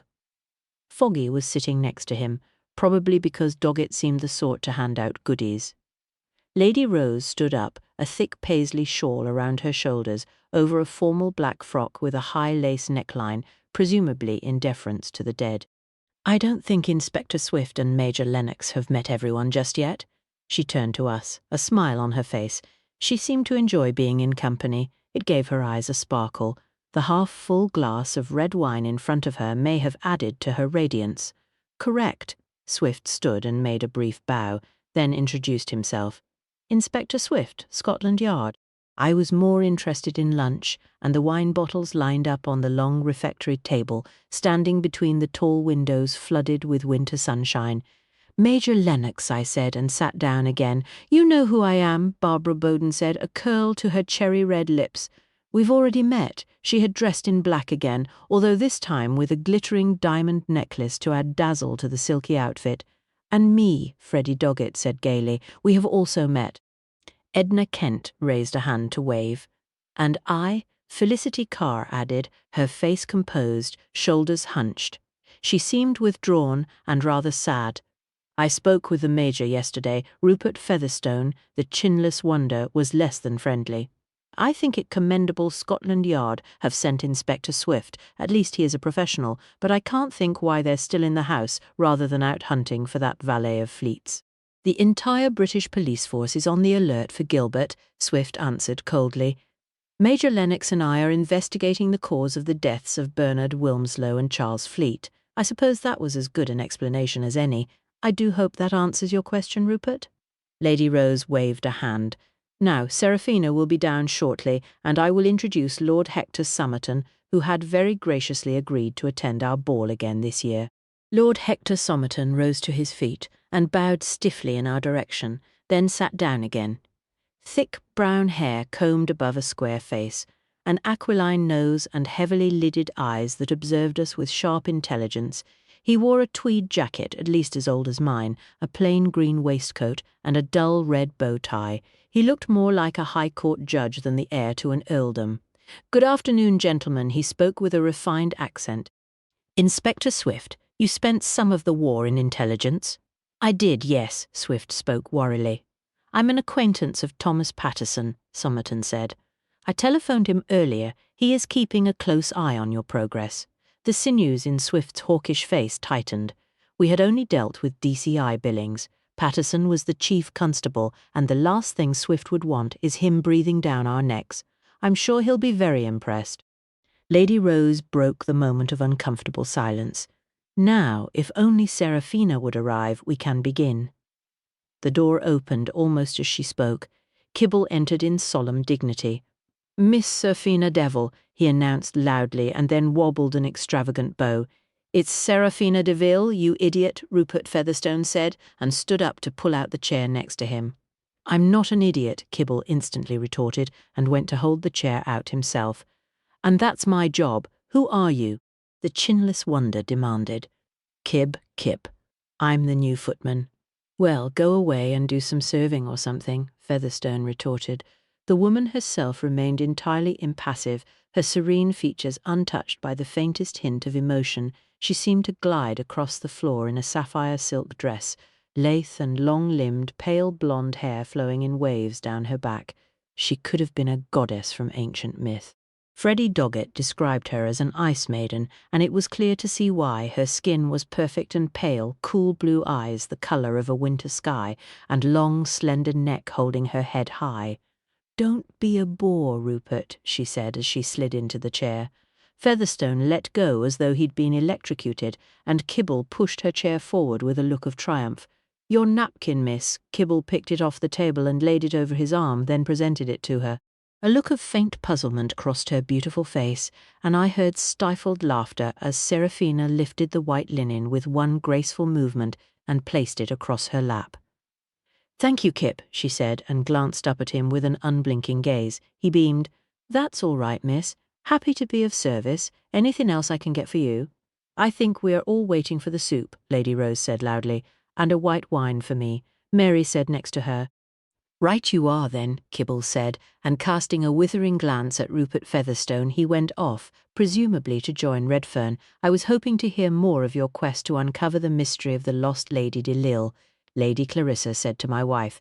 She'd taken the seat next to Lord Hector Somerton, who had opened a leather-bound journal on the tablecloth and was methodically making notes in it. We've had a marvellous morning in the library with Lady Rose and Miss Lovelace. Percy smiled back at her. We went through the diary of Violet Bancroft from 1798 and read her findings. Lady Percy made some fascinating discoveries. Lady Rose broke in and finished what was left of the red wine in her glass. She reads Latin and medieval French. Mary Lovelace added, So clever. Percy is an archaeologist, I said, and grinned at my lovely wife. We know, almost everyone replied. I decided to shut up after that. There were 2 documents kept with Violet's diary, Percy explained. She had tried to translate them, but her Latin was quite basic, and although her French was excellent, she wasn't familiar with Occitan, which would have been used in the Lisle region at the time. I was able to offer some help with the Latin, Sir George added. Although Percy's language skills are far superior to mine, I frowned and reached to put my hand over Percy's. Redfern arrived to pour drinks, followed by Kibble, who presumably was in training. He doggedly followed Redfern, watching everything he did. The ladies all opted for white wine apart from Clarissa, who had water, and Lady Rose, who stuck firmly with red. I had red too. It was actually very good. I'd half expected a cut-price vintage, but she'd invested in a very respectable Bordeaux. The letter from Lady Madeleine's sister was apparently informing her that her previous affianced, Chevalier Pierre de Mortier, had been imprisoned. Florence was telling everyone, but it may be that Violet misinterpreted it. The writing was terribly faded, and the words arrayed so tightly it was very difficult to decipher them. We think she turned to Percy. You should tell them you unravelled it. Well, it's more of a theory, Percy began, but a very good one, Sir George Lovell added. Percy smiled. It's possible Pierre de Mortier had been taken hostage, not prisoner. The letter goes on to mention Lo Rey, which in Occitan is the king. There's also mention of rescatar, which could be rescue, but it's more likely to be ransom. Which comes from the Latin rescaptare, George Lovell said, with a self-satisfied grin. You're assuming, therefore, Lord Hector Somerton said in measured tones that Lady Madeleine's ex-fiancé had been captured, held hostage, and been freed upon payment of a ransom. And of course he would have fought at Agincourt. Lady Rose broke in. This is what we've been discussing all morning in the library. Isn't it fascinating? she enthused, then took another long drink from her replenished glass. Agincourt, Mary echoed, where the first Lord Bancroft fought and was ennobled. Then she drained her glass of white wine. Redfern immediately filled it again. He'd been standing in readiness behind her. Interesting. Hector Somerton nodded as he wrote notes. So while Lady Madeleine was wooed and wed by the victorious English knight, her captured French lover lay in a dungeon waiting for his ransom to be paid. Well, it's certainly a good story, Barbara Bowden said, then took a sip of her wine. Evidence would be required to make it compelling, Hector stated. Lady Persephone and Lady Florence have already begun researching this, George Lovell replied from across the table. I sat in with them this morning. I'm convinced by the evidence they supplied. Felicity Carr spoke up. Oh, of course, George. I'm sure they will have hit upon the right track if you were guiding them. She forced a smile. He looked slightly bemused at that. Kibble arrived with a tray holding a large Meissen soup tureen mouse. The maid came behind him. Don't say anything, she whispered too loudly at the new footman. Let Mr. Redfern do it. I was only going to say hello, nice and polite like, Kibble hissed back. Redfern frowned at them and they both shut up. Animated talk broke out about Percy's revelations around the lost lady as cream of mushroom soup was served. I watched the guests, particularly the ladies said to be Flate mistresses. Seraphina was the most enigmatic. Why would anyone gifted with such beauty and grace sell herself to someone like Fleet, assuming she actually did? I glanced at Felicity Carr sitting to one side of Rupert Featherstone. She was quietly stirring her soup, her red cardigan buttoned up over the white blouse. I wondered if she regretted her confession to us. Her information could have been interpreted in different ways. I wondered what the truth had been. According to Clarissa, Felicity was looking for a wealthy husband to avoid work she considered demeaning. Dr. Fraser said they were all wealthy, but they couldn't be if Felicity had to find work. What of the lock we'd found in Gilbert's room? It was the colour of autumn leaves. No one here had dark red hair unless they dyed it. How could one tell? Freddie Doggett spent most of the time gazing in moonstruck awe across the table at Seraphina. Perhaps she truly was an ice maiden and had made the cold calculation to capture Flight for his fortune. It would hardly help her cause if he were dead. The housekeeper had said she'd seen Flight try to take her hand in the garden, and Seraphina had not allowed him to do so. That didn't chime with Felicity Carr's account, although perhaps they had fallen out. Annabel Cresswell sat to my right, darkly made-up eyes focused on her soup. She took no part in the lively discussion. She'd changed into a black frock, though, and caught her hair in simple grips rather than the glitzy headband of yesterday. Her Cupid's bow-painted lips were downturned, and she seemed quite tragic. Major Lennox, she turned to speak quietly to me. I hope you discover what is behind all this, because I knew both men well, and none of it makes sense. I'd heard you were going to marry Bernard Wilmslow, but it didn't work out, I said, hoping it was a suitably tactful approach. That is not true. We were never going to marry, she replied. Really? I broke a crusty bun into the mushroom soup. Bernard and I were friends, she carried on, her voice low, talking in an undertone so as not to be overheard. We've known each other for years. Everyone thought we were together, but it wasn't ever anything romantic. She let her spoon rest in the soup and gripped her hands together under the table. But when Charles suddenly swept me off my feet, Bernard's whole attitude changed. You swine! Barbara Bowden leapt to her feet and slapped Rupert Featherstone across the face. Keep your damned hands to yourself, she yelled. I what? Why did you hit me? Rupert held a hand over his cheek, aghast, and trying to push his chair away from her. You touched my knee, she shouted, glaring at him with dark eyes narrowed in fury. I did not. He leapt to his feet and faced her. I would never touch a lady, not like that. Barbara Bowden turned her gaze to George Lovell. George, did you hear what he did? She demanded. I doubt it was deliberate, George replied. Featherstone doesn't have it in him. That simply added fuel to the fire, and they began a tirade against each other. George simply carried on eating his soup. Foggy came to sit at my feet, liquid brown eyes fixed on me, or rather my food. He'd woven through people's legs under the table to reach me. I looked at Percy, who had guessed immediately. She took charge. Miss Bowden, I think it was our dog. I apologize. He must have brushed against you. She had to raise her voice to make them listen. What? Barbara Bowden snapped. Percy tried again. A dog? Barbara retorted, the frown deepening between her black brows. It was a dog. Rupert turned toward Percy. He's my dog, I said. I demand an apology, Rupert postured. Fine. I looked down at my dog. Foggy, you should apologize. Lady Rose burst into peals of laughter. She'd just finished her third glass of wine. I saw Clarissa cover her mouth. Lord Hector's shoulders shook and he leaned into Clarissa as they exchanged amused glances. Did you mean I should apologize? Barbara directed her fury back at Rupert. I know. Rupert deflated and sank back down in his chair. Barbara, I have a great deal of respect for you. I'd never dream of touching you in such a dishonourable manner. That made a number of people stare, including me. My opinion of the chinless wonder suddenly rose a notch. Well said, Rupert. Spoken like a gentleman. Freddie Doggett raised his glass to him. There were other murmurings of approval around the table, including George Lovell. Well, I appreciate your consideration, Rupert, Barbara said, and tilted her head as she regarded him. I think I have misjudged you, and I'm sorry I shouted. It was bad manners. I'm sorry too. I've always thought you admirable, Barbara. Rupert turned towards her, his soup going cold in front of him. Any woman who can make a fortune from scratch deserves acclaim. I agree, Felicity Carr suddenly spoke up. I wish I was so clever. The hard sheen in Barbara's eyes softened. Thank you, I'm very touched. She suddenly smiled and even looked quite tender. What was that about? I whispered to Percy.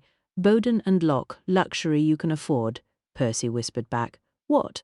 She owns factories that make soap. Percy finished her soup. It's quite renowned, haven't you seen the adverts in the papers? Why would I look at adverts?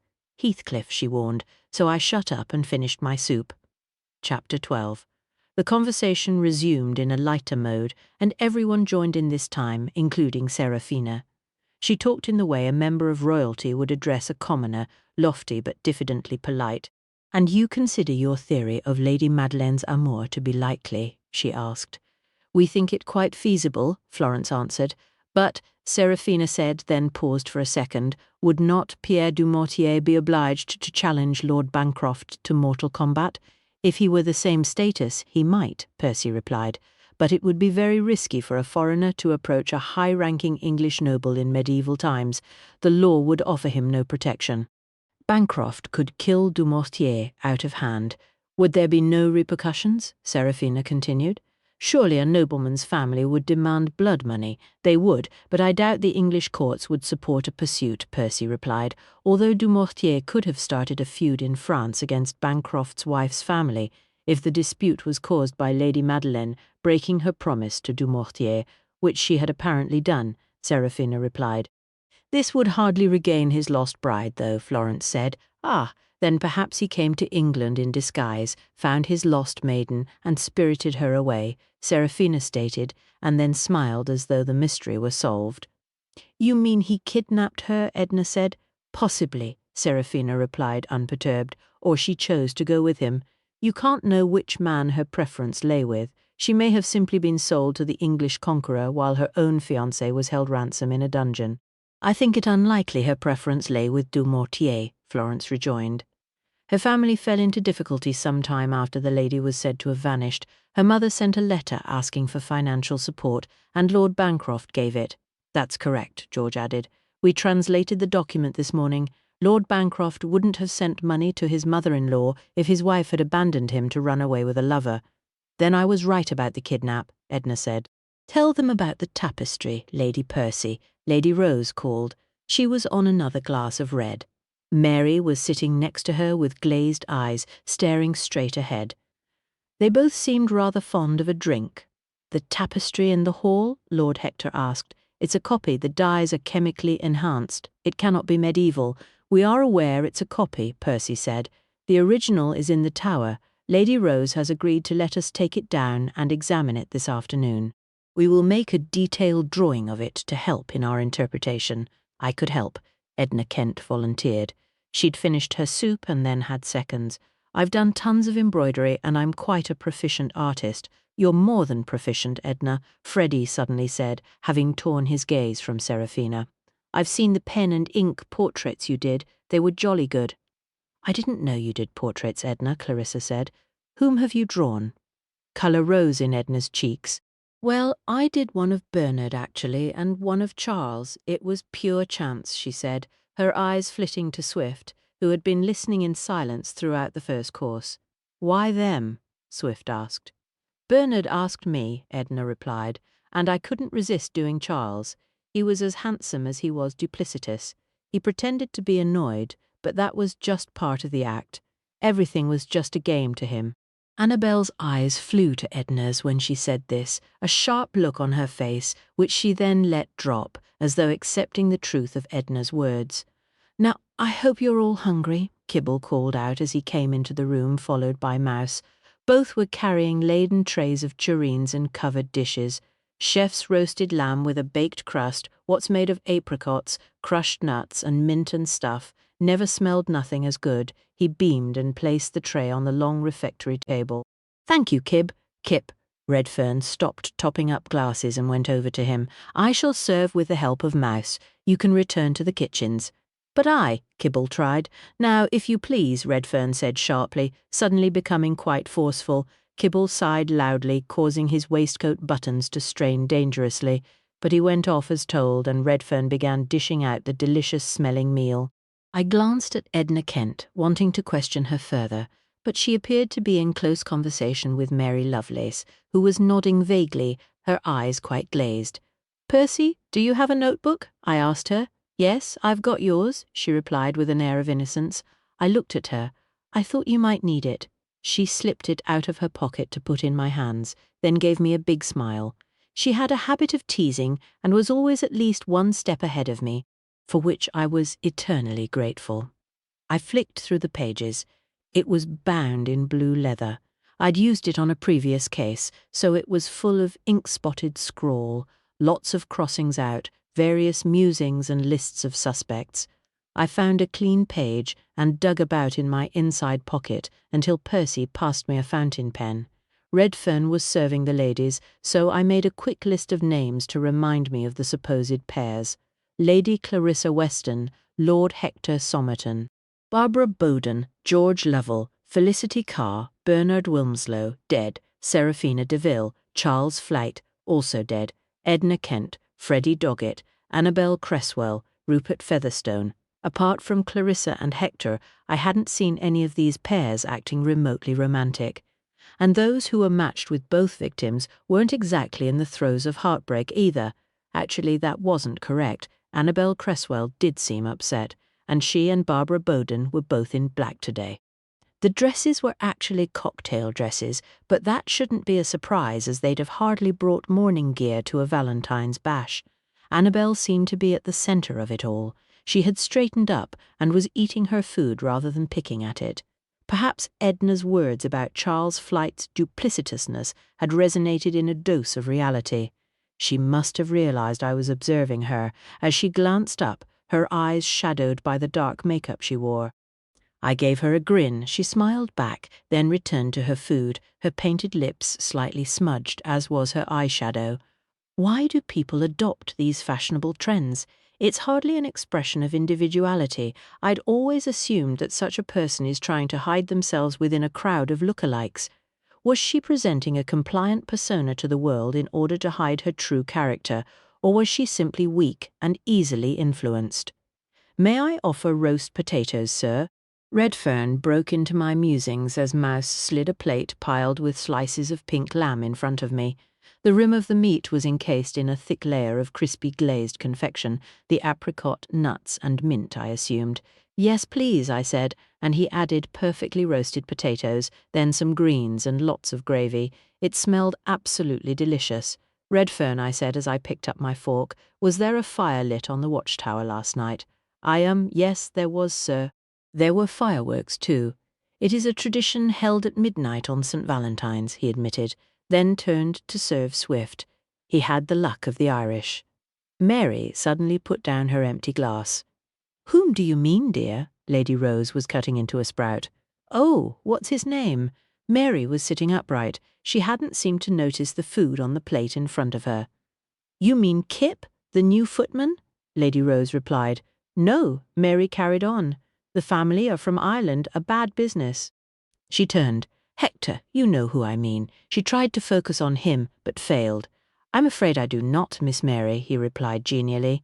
There are many families with landholdings in Ireland, including the Duke of Wellington, Lady Rose assured her. It is perfectly acceptable. Now do eat your food, Mary, or it will become cold. Charming, but hot-headed, Mary said. It is a trait, she added, then picked up her knife and fork and sword at the lamb. Felicity told me you were going to join me for a walk this morning, Freddie. Annabel addressed him. His eyes flew open, obviously startled. Well, I did hope to find you, but failed, I'm afraid. Story of my life, really. He laughed nervously. But I'd be very happy to escort you for a ramble this afternoon if you like. Actually, I thought it would be a nice diversion to skate on the lake. The ice seems more than thick enough, Annabel said. We have plenty of ice skates of all sizes, Lady Rose called gaily. The water is mostly shallow and ices over quite solidly. Skating in this sunshine would be such a pleasant outing. I think it's a lovely idea, Clarissa said, and turned to Hector. He smiled, dispelling his air of austerity. I shall be most pleased to attend, Clarissa. I haven't skated since I was at Cambridge. I'll have to change into slacks, Edna Kent said. You wear slacks? Barbara Bowden sounded horrified. Yes, they're practical, Edna countered. I love being outdoors, riding and walking. Frocks are dreadfully inconvenient. I'm forever risking my modesty in the woods. I could hear the tease of humour in her voice. She may be plain-looking, but she was fun and engaging and talented too by the sounds of it. What are you doing in the woods to risk your modesty? George asked with a gleam of devilment in his eye. She laughed, just climbing over fallen trees. I love hiking and the routes can be pretty rugged. That shows spirit, George said. He'd finished his meal and leaned in her direction. Perhaps you'd like to go for a trek with me sometime. Her cheeks showed a touch of pink. She seemed almost shy. Yes, I think I'd like that. Eyes darted back and forth for an instant, the air catching a frisson of tension. I walk around my estate a lot, Rupert broke in. I was thinking of buying an Alvis. They're said to be robust enough to drive on cart tracks. I've got 10,000 acres and it's far too big to ride a horse around. I never get to half of my outlying villages. You have 10,000 acres of land? Felicity asked in awestruck tone. Yes, it's been in the family for generations, Rupert replied. I've had to oversee it all myself since Mummy died last year, and it's a dashed responsibility. Mummy did it all before. He trailed off. Barbara Bowden feigned sympathy. I totally understand. I own 3 factories and have hundreds of employees. There's no end to the problems. What an appalling weight of responsibility, Serafina uttered as she put her knife and fork neatly on her plate, having eaten very little food. You may put all your worries behind and enjoy your skating this afternoon, Lady Rose said merrily. Redfern will show you where the skates are kept after lunch. Annabel, how clever of you to suggest it. The chatter slowly rose again. I realized there was a degree of jousting going on, each of them showing whatever they thought were their best attributes, be it wealth, sense of humor, charm, or sophistication. It was nothing new, most dinner parties were the same, but there was an underlying element of competitiveness here, potential partnerships forming or falling away as rivals interjected politely polished barbs. All part of the mating dance, I suppose. Then I took my dear wife's hand and squeezed it, silently thanking the man upstairs that my solitary life had ended. Flaming tart for pudding. Kibble came in, red-cheeked and beaming. He held a silver tray at arm's length. It bore a large roundel of apple tart that was burning with a blue flame. It is tart flambé, Redfern corrected him, and a particular favourite of her ladyship. With brandy and cream, Lady Rose said gaily, obviously thoroughly enjoying herself. Put it on the refectory table, Kip, Redfern told him. Righty-o, Kibble called out. I've had a taste of the one chef made for the kitchen staff, and it's better than anything my mam's ever done. Yes, thank you. Redfern tried to quell his enthusiasm. Just a mo, sir. I've been given a message, Kibble cut in. Constable Fawcett said he'd like to talk to Inspector Swift and Major Lennox. Swift was instantly on his feet. Where? In the incident room, sir, Kibble said. The tower, he added in reminder. I know where it is. Swift was already shoving his chair back. Swift, can we finish pudding first? I objected. Come on, Lennox. He was marching towards the door. Damn it, I cursed under my breath. Kibble, bring some of the tart upstairs with tea, I ordered. It's Kip, sir, he hissed. What? It's Kay, right? Yes. Just do it, man. I told him, and followed Swift out. Chapter 13. I went down to the kitchen for lunch, and the housekeeper said Mr. Flight's clothes were still in the cellar, sir, waiting to be burned. Fawcett was in the incident room leaning over the table, his helmet at his elbow, the fire blazing behind him. There was only his jacket there next to the boiler. It was all cut up and covered in blood. There was a piece of paper in the pocket. It's got blood on it too, and the writing's almost disappeared. Fawcett was trying to unravel a tightly balled paper, crumpled and red-stained. Why didn't any of the Stratford policemen find it yesterday morning? Swift went straight to join him. Dunno, sir, but they should have done. It was just shoved in the pocket. He tried prizing the ball apart without much success. Someone must have put it there after his clothes were taken to be burned, I guessed. I agree, Swift said. The police wouldn't have missed this, neither would anyone else. Where is the jacket now, Fawcett? I've put it in a sack and tossed it into Major Lennox's car, he replied. What? I exclaimed. To take back to the station, sir, he replied as if that were some sort of excuse. Oh, drat it! He swore as he tried to pull the page flat, which caused it to start tearing along the middle. Let me, Constable, Swift said. You're welcome to it, sir. Fawcett stepped smartly aside. Swift picked up a sheet of thick blotting paper and placed it over the still crumpled page and smoothed it down. I reckon, Fawcett said, that whoever stuffed it in the pocket did it 'cause the boiler was blazing and they couldn't open the door because the handle was too hot. They could have used the jacket to protect their hand, I said, having prized open a burning aeroplane cockpit once in the same manner. Maybe they didn't think of it, Fawcett replied, then added, or they didn't want to get blood on their hands. Swift flipped the blotting paper over. The crumpled page was stuck to it. I can just make out the writing. He peered at the paper. The ink was almost washed away. Fawcett, write this down. A simple note, a heartfelt line. Will you be my Valentine? No promises grand, but hopes to share. A little love with an Irish flair. His dry tone rather ruined the rhythm of the rhyme. Fawcett gazed at him for a full second, then pulled out his notebook and pencil, licked the tip, and wrote the doggerel down. That's really rubbish, that is. I've heard worse, I said, thinking of the card I'd bought for Percy yesterday. I'd told her to stay in bed, then given the card to Fogg to carry to her. He'd refused, of course, so I put a bit of bacon inside it, and he'd promptly chewed it to pieces. I had to tie a red ribbon round our fat little cat's neck instead, and offer him as a token of my affections. She'd laughed and cuddled Mr. Tubbs, then Foggy, then me. Valentine's Day wasn't all just murder and mayhem. I picked up the magnifying glass lying on the table and aimed it at the stained page. Look, on the top right corner. What? Swift and Fawcett said, leaning either side of me. Could be initials. Shine a torch on it, Fawcett, I told him. He did so. It says CF.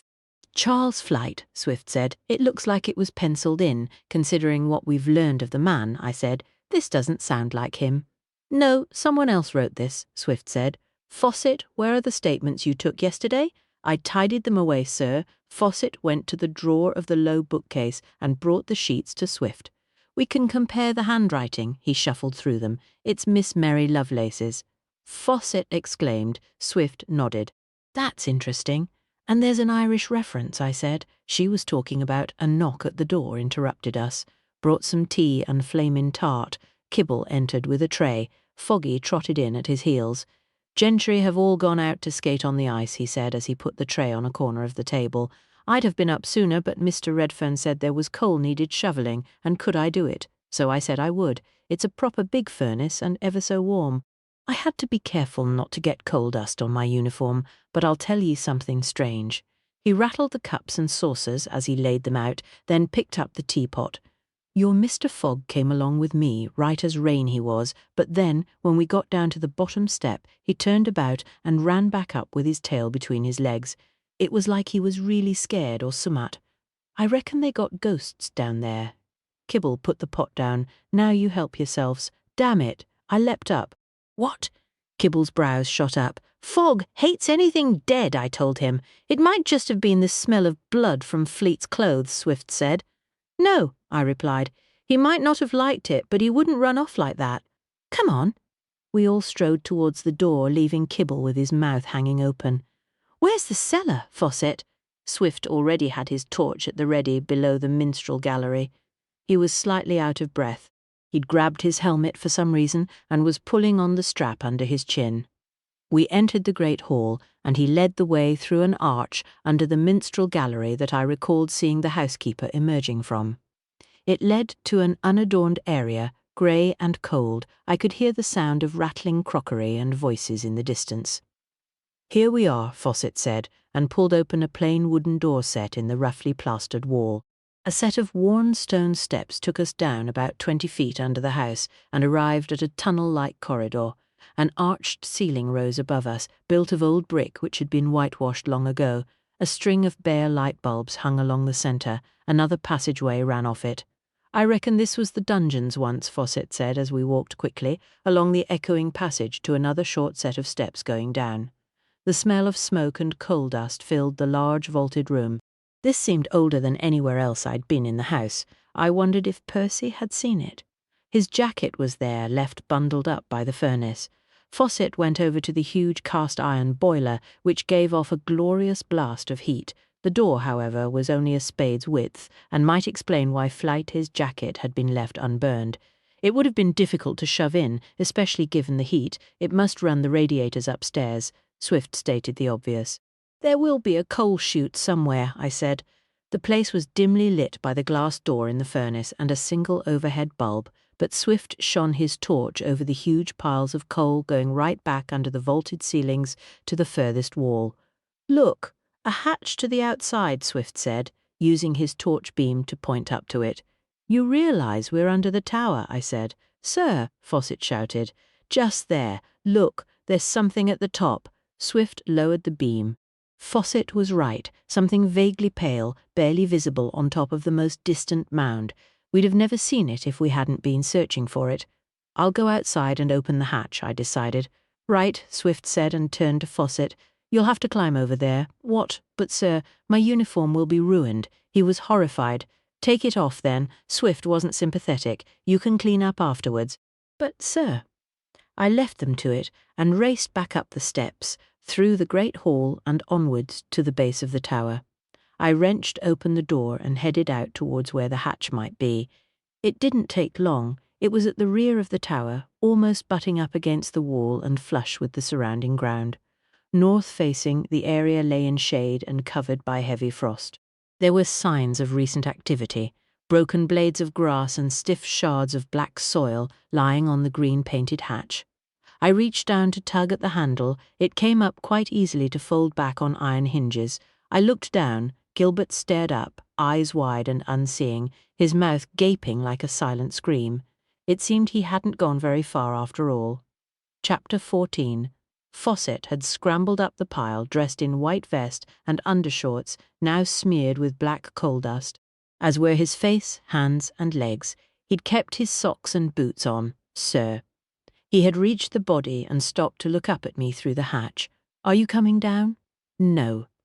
He couldn't stand on the coals, which were already shifting under his weight. He knelt as best he could on the hard lumps, a lighted torch in one hand. "He's dead." "What?" Swift was still by the furnace and shouted over. "Dead." Fawcett turned to call back. "Major Lennox is up top." "Tell him I'll join him," Swift ordered. "I can hear you," I called down. "The inspector's left, sir," Fawcett said. He shone the torch into Gilbert's lifeless eyes. "I reckon he was dead before he was chucked down here. He's stiff as a board and all purple on the back of his head and probably everywhere else on his back. Lividity, it's called. I read about it. Pooling blood," I said. I'd learned this from Swift and Percy, who took a keen interest in all things expired. "Any sign of cause of death?" I asked him. He was only about 8 feet below me. "Not that I can see." He felt along the man's arms, then chest, and shone the torch along his trousers. "Nothing obvious." He aimed the beam back at the man's gaping mouth, then leaned in closer, disturbing more lumps of coal to clatter off down the pile. "I think there's something." He bent this way and that with the torch. "Yeah, more bruising on the back of his head, and there's something funny with his neck." "Lennox," Swift came up behind me, making me jump. "Damn it, Swift, I almost fell in." He grinned. There was nothing like murder to cheer up a detective. "I found a rope." He held up a coil of thick hemp line. "There's a set of steps leading from the cellar into the back garden." He knelt next to me and leaned over the edge. "Fawcett, are you ready?" Just trying to see if there's anything in his back, like a knife or summat. He was barely audible. I watched him struggling with the corpse. "He's so stiff, I can't turn him. You said there was something with his neck," I reminded him. "Aye, but perhaps he was hit over the head, then stabbed." Fawcett managed to lever up the dead man. He let him fall again. "Nope, he wasn't. It wasn't terribly dignified." "Tie the rope under his arms," Swift ordered, and tossed the end down to him. "Righto, sir." Fawcett, his face and hands now black as a chimney sweep, grabbed it. "It's cold down here without me togs on." He quickly attached and tightened the rope. I suspected he'd tied up plenty of livestock at the family farm in the past. "Ready? You can haul him up now." "Right, Lennox?" Swift moved into full pedantic mode. "When I say heave, Swift, just get on with it." I cut in, then pulled at the rope. It took a few minutes. The man was heavier than his thin body suggested, and his stiff arms and legs were awkward to maneuver through the hatch. I finally managed to grab hold of the back of his jacket and pull him through the frame. Swift twisted him round so he lay on the grass face up.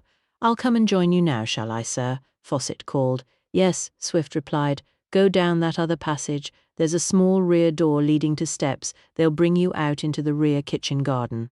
"Hurry up," I heard the lad muttering to himself as he clambered down the coals. "He's wearing the same clothes as yesterday," I said, gazing at Gilbert. Swift was already examining his eyes and mouth. "The state of the body suggests he's been dead for at least 12 hours, probably more. There's damage to the back of the head, and the neck's broken." Fawcett said the same. I looked up at the blank wall of the tower, then strode a few yards to the corner to gaze at the side overlooking the dueling grounds. He could have been pushed out of the window, then carried or dragged to the hatch, and drop down it, I said as I walked back to join him. It would explain the broken neck. Swift was rummaging through Gilbert's pockets. "Nothing there." He stood up. "Help me turn him, would you, Lennox?" We manoeuvred him, the angles of his extended stiff arms and legs making hard work of it. Black dust coated the back of his clothes and hair. Swift knelt next to him. No sign of blood anywhere. He was almost talking to himself. He examined Gilbert's skull under the thin grey hair. Only the bruising and increased lividity. I stood back with hands in pockets, as he seemed to be doing pretty well without my help. "You could take notes, Lennox." "I could," I agreed without moving. He harumphed, then grabbed a fistful of frozen grass to wipe his hands clean. "Why don't you stay here while I go and call the doctor and an ambulance?" "Fine," I said, ignoring the heavy sarcasm in his voice. "Right." He tramped off towards the tower door, as I turned toward the pleasant vista surrounding the fine old house. I knew the lake wasn't far off as we'd seen it from the top of the tower. I could hear delighted shouts and laughter coming from that direction. I had half a mind to wander over, but thought I should keep some sort of vigil over the body. I turned back to Gilbert's mortal remains. We'd left him lying face down, arms outstretched, head unnaturally bent. He seemed shrunken somehow, his hands thin and claw-like. He'd been a London detective as Swift had once been. I sighed and said a silent prayer, hoping the man upstairs had a place for his soul, assuming he'd earned his place, that is. A crow wheeled a circle around the top of the tower, a black silhouette against the bright blue sky. Another one came to join it, their heads angled for a better view of the body. Winged shadows of death, they haunted the battlefields and trenches, ever on the lookout for a fresh corpse. I suddenly wished Greggs were here. He'd always been a steady presence, comforting and stalwart during the dark days of the war, despite the bombs, mire and misery. Admittedly, he was overfond of Jamesons and tipsy quite a lot of the time, but he'd always be ready with tea and whatever rations he'd been able to garner. "Rather grubby-looking scarecrow you have there," a merry voice called out behind me. I spun round. It was Freddie Doggett. He was swinging a pair of wood and steel ice skates by their leather straps. Snapped a buckle. "I'm just going to find another pair." "Righto," I said, and shuffled in front of Gilbert, not wanting a fuss raised yet. "Jolly good fun.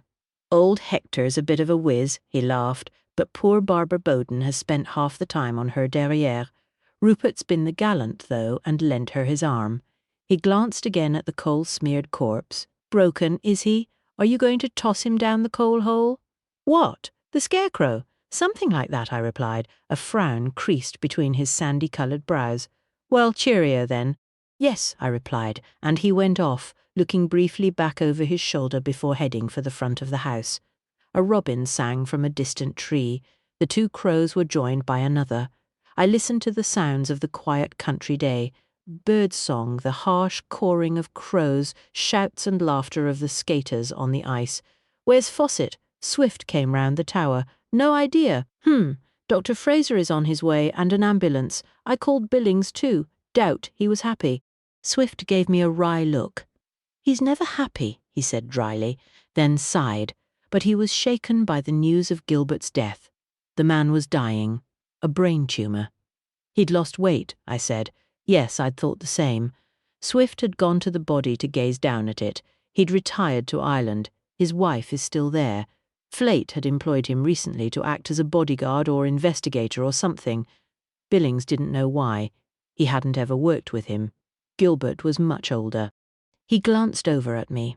He thought he may have been short of money. I nodded in sympathy. Did they have the lab results from the bottle? Yes. His voice lowered. Whiskey and traces of phenobarbital. It had been prescribed to Gilbert for epilepsy. The tumour was causing fits. Really? That raised my brows. Phenobarbital was used in the war as a sedative. It can control seizures too, Swift said. Would he have taken the phenobarbital with whiskey? A tot, perhaps, but not the whole bottle, Swift said, his eyes downcast. Billings is trying to contact his wife. He said Gilbert was diligent and honest. I can't think how he'd have allowed Flight to enter into a duel if he was protecting him. And his belongings are missing, I reminded him. Those might have shed some light on it. If it hadn't been assumed he was drunk, he might not be dead now. I know, I spoke heavily, that was going to haunt me.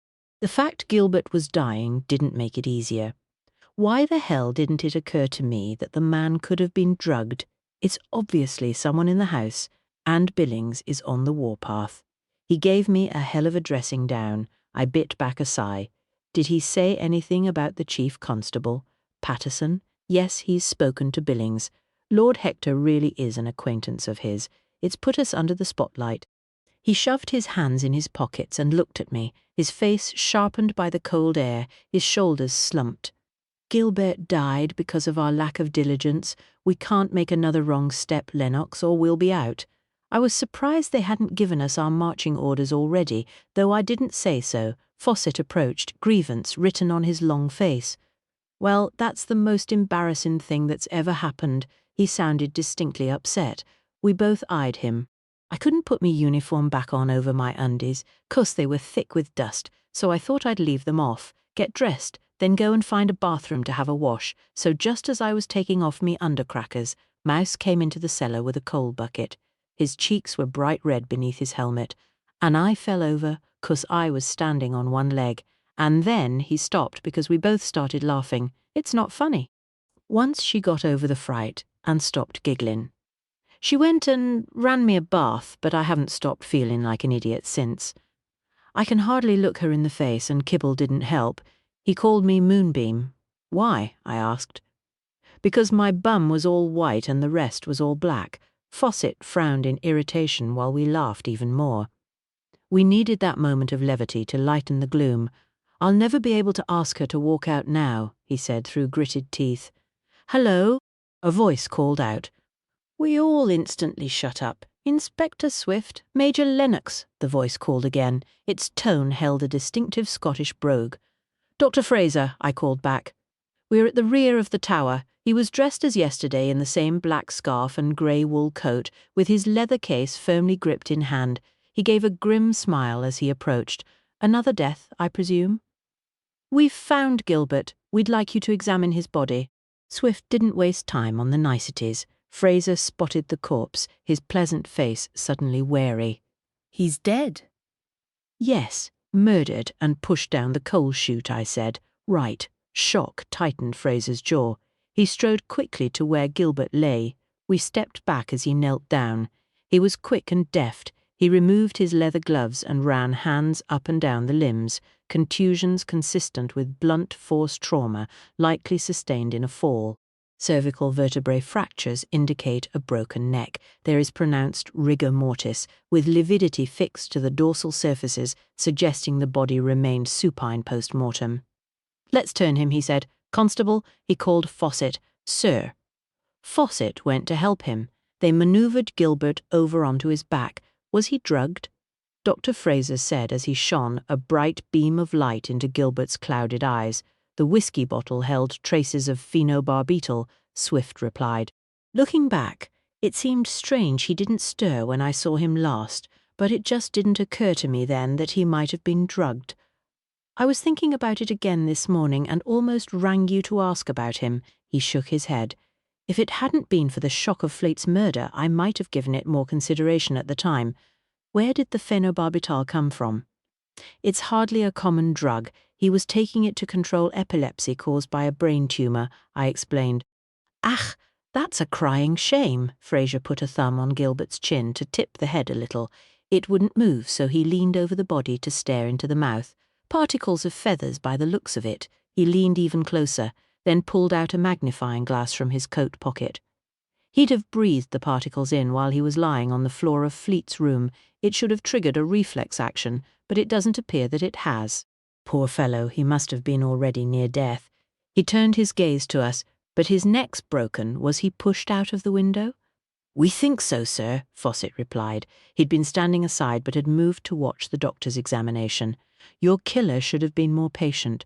I reckon he would have died of the overdose soon enough anyway. That didn't make me feel any less guilty." Swift let out a sigh.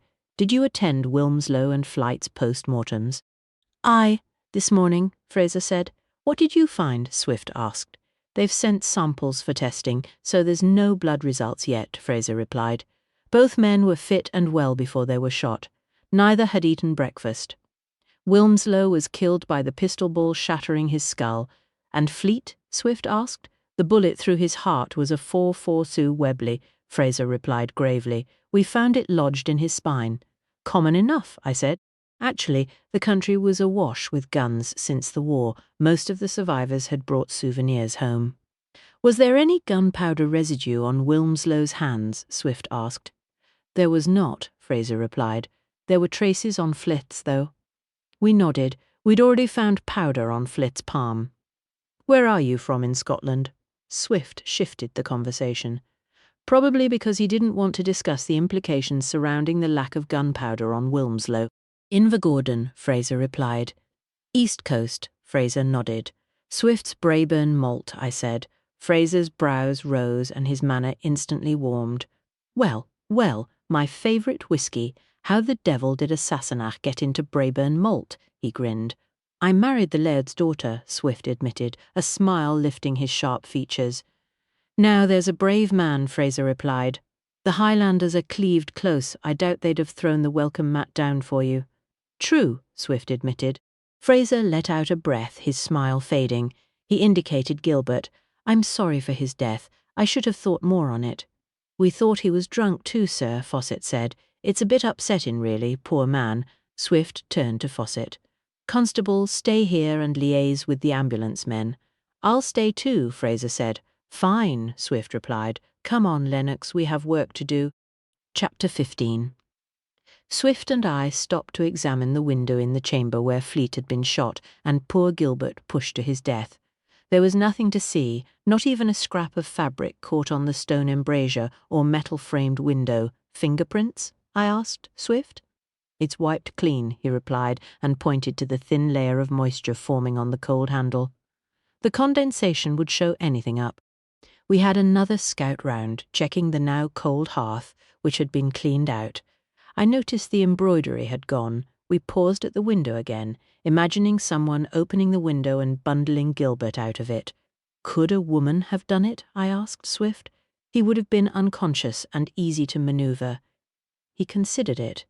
"Yes, a fit young woman could have moved him." We gave up and carried on up the next flight of steps to the incident room. Foggy was there, as was Kibble. The dog came cavorting around our feet in greeting before returning to the warmth of the blazing fire. Kibble carried on cleaning a blackboard, leaning on an easel against the back wall. "'Ello, sirs," Kibble grinned. I was going to get one of these from the village school, but then I found out they had an old nursery, I said to Mouse. I'll bet there's one in there. We went to have a look and there it was, so we brought it up. That cheered Swift's day and he cracked a smile. Good work, Constable, Kibble saluted in amateur fashion, and I got the drawings that the lady did of both the dead blokes. She'd given them to Mr. Redfern, and he gave 'em me.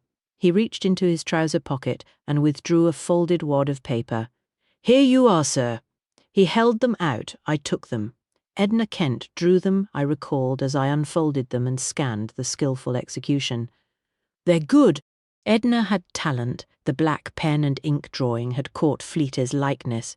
His eyes held a mix of calculation and amusement, a man full of confidence and vigour, a full face eminently masculine with a hint of the predator about him. Little of that had been obvious from his corpse, apart from the fact he was marginally overweight. But the portrait gave another aspect to the man altogether. Here's a peg, sir. Kibble held it out. Mouse said you'd need 'em. I took it and clipped the drawing to the top left of the blackboard.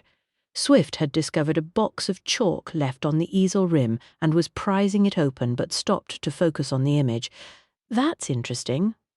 Aye, and it looks just like Mr. Flight, Kibble said. He wasn't making much sense when I got here. I'd cycled straight over from the village. I could see he were in a lot of pain.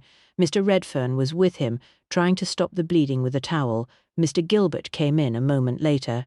He wasn't drunk, nor nothing then. What was Gilbert like? I asked. Seemed all right, he replied, shocked more than anything. The doctor came then, and so did the police from Stratford. I followed them round. They thought it was stupid, two toffs shooting each other. Then they went to look outside, and I came back into the tower. The doctor had finished digging the ball out of Mr. Fleet, and Mr. Gilbert said he would stop with him. He didn't want any lunch, but I did, so I went home. It was stew and dumplings.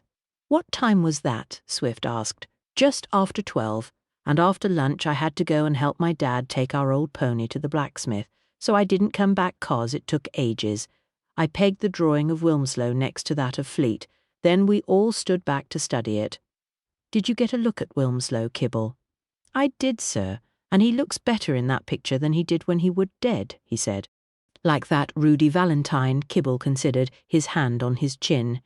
The movie star. My mam's mad keen on him. No wonder he had the ladies running after him. It's Rudolph Valentino, Swift corrected. Aye, maybe it was, Kibble agreed. Kibble? I said. Yes, sir. Pour the tea, would you? It'll be stone cold at this rate. He sighed and went to the table to rattle cups about. I think there was a real rivalry between them, I said. Annabel Cresswell said Fleete swept her off her feet. Felicity Carr said much the same. They were both involved with Wilmslow at the time. We'd already discussed this, and events seemed to be supporting the theory. Swift muttered as he proceeded to chalk their names under their pictures. More interested in the blackboard. This is excellent, he continued. We can add Gilbert's name as a victim. He wrote Gilbert's name next to Wilmslow, then yesterday's date, February the 14th, underneath.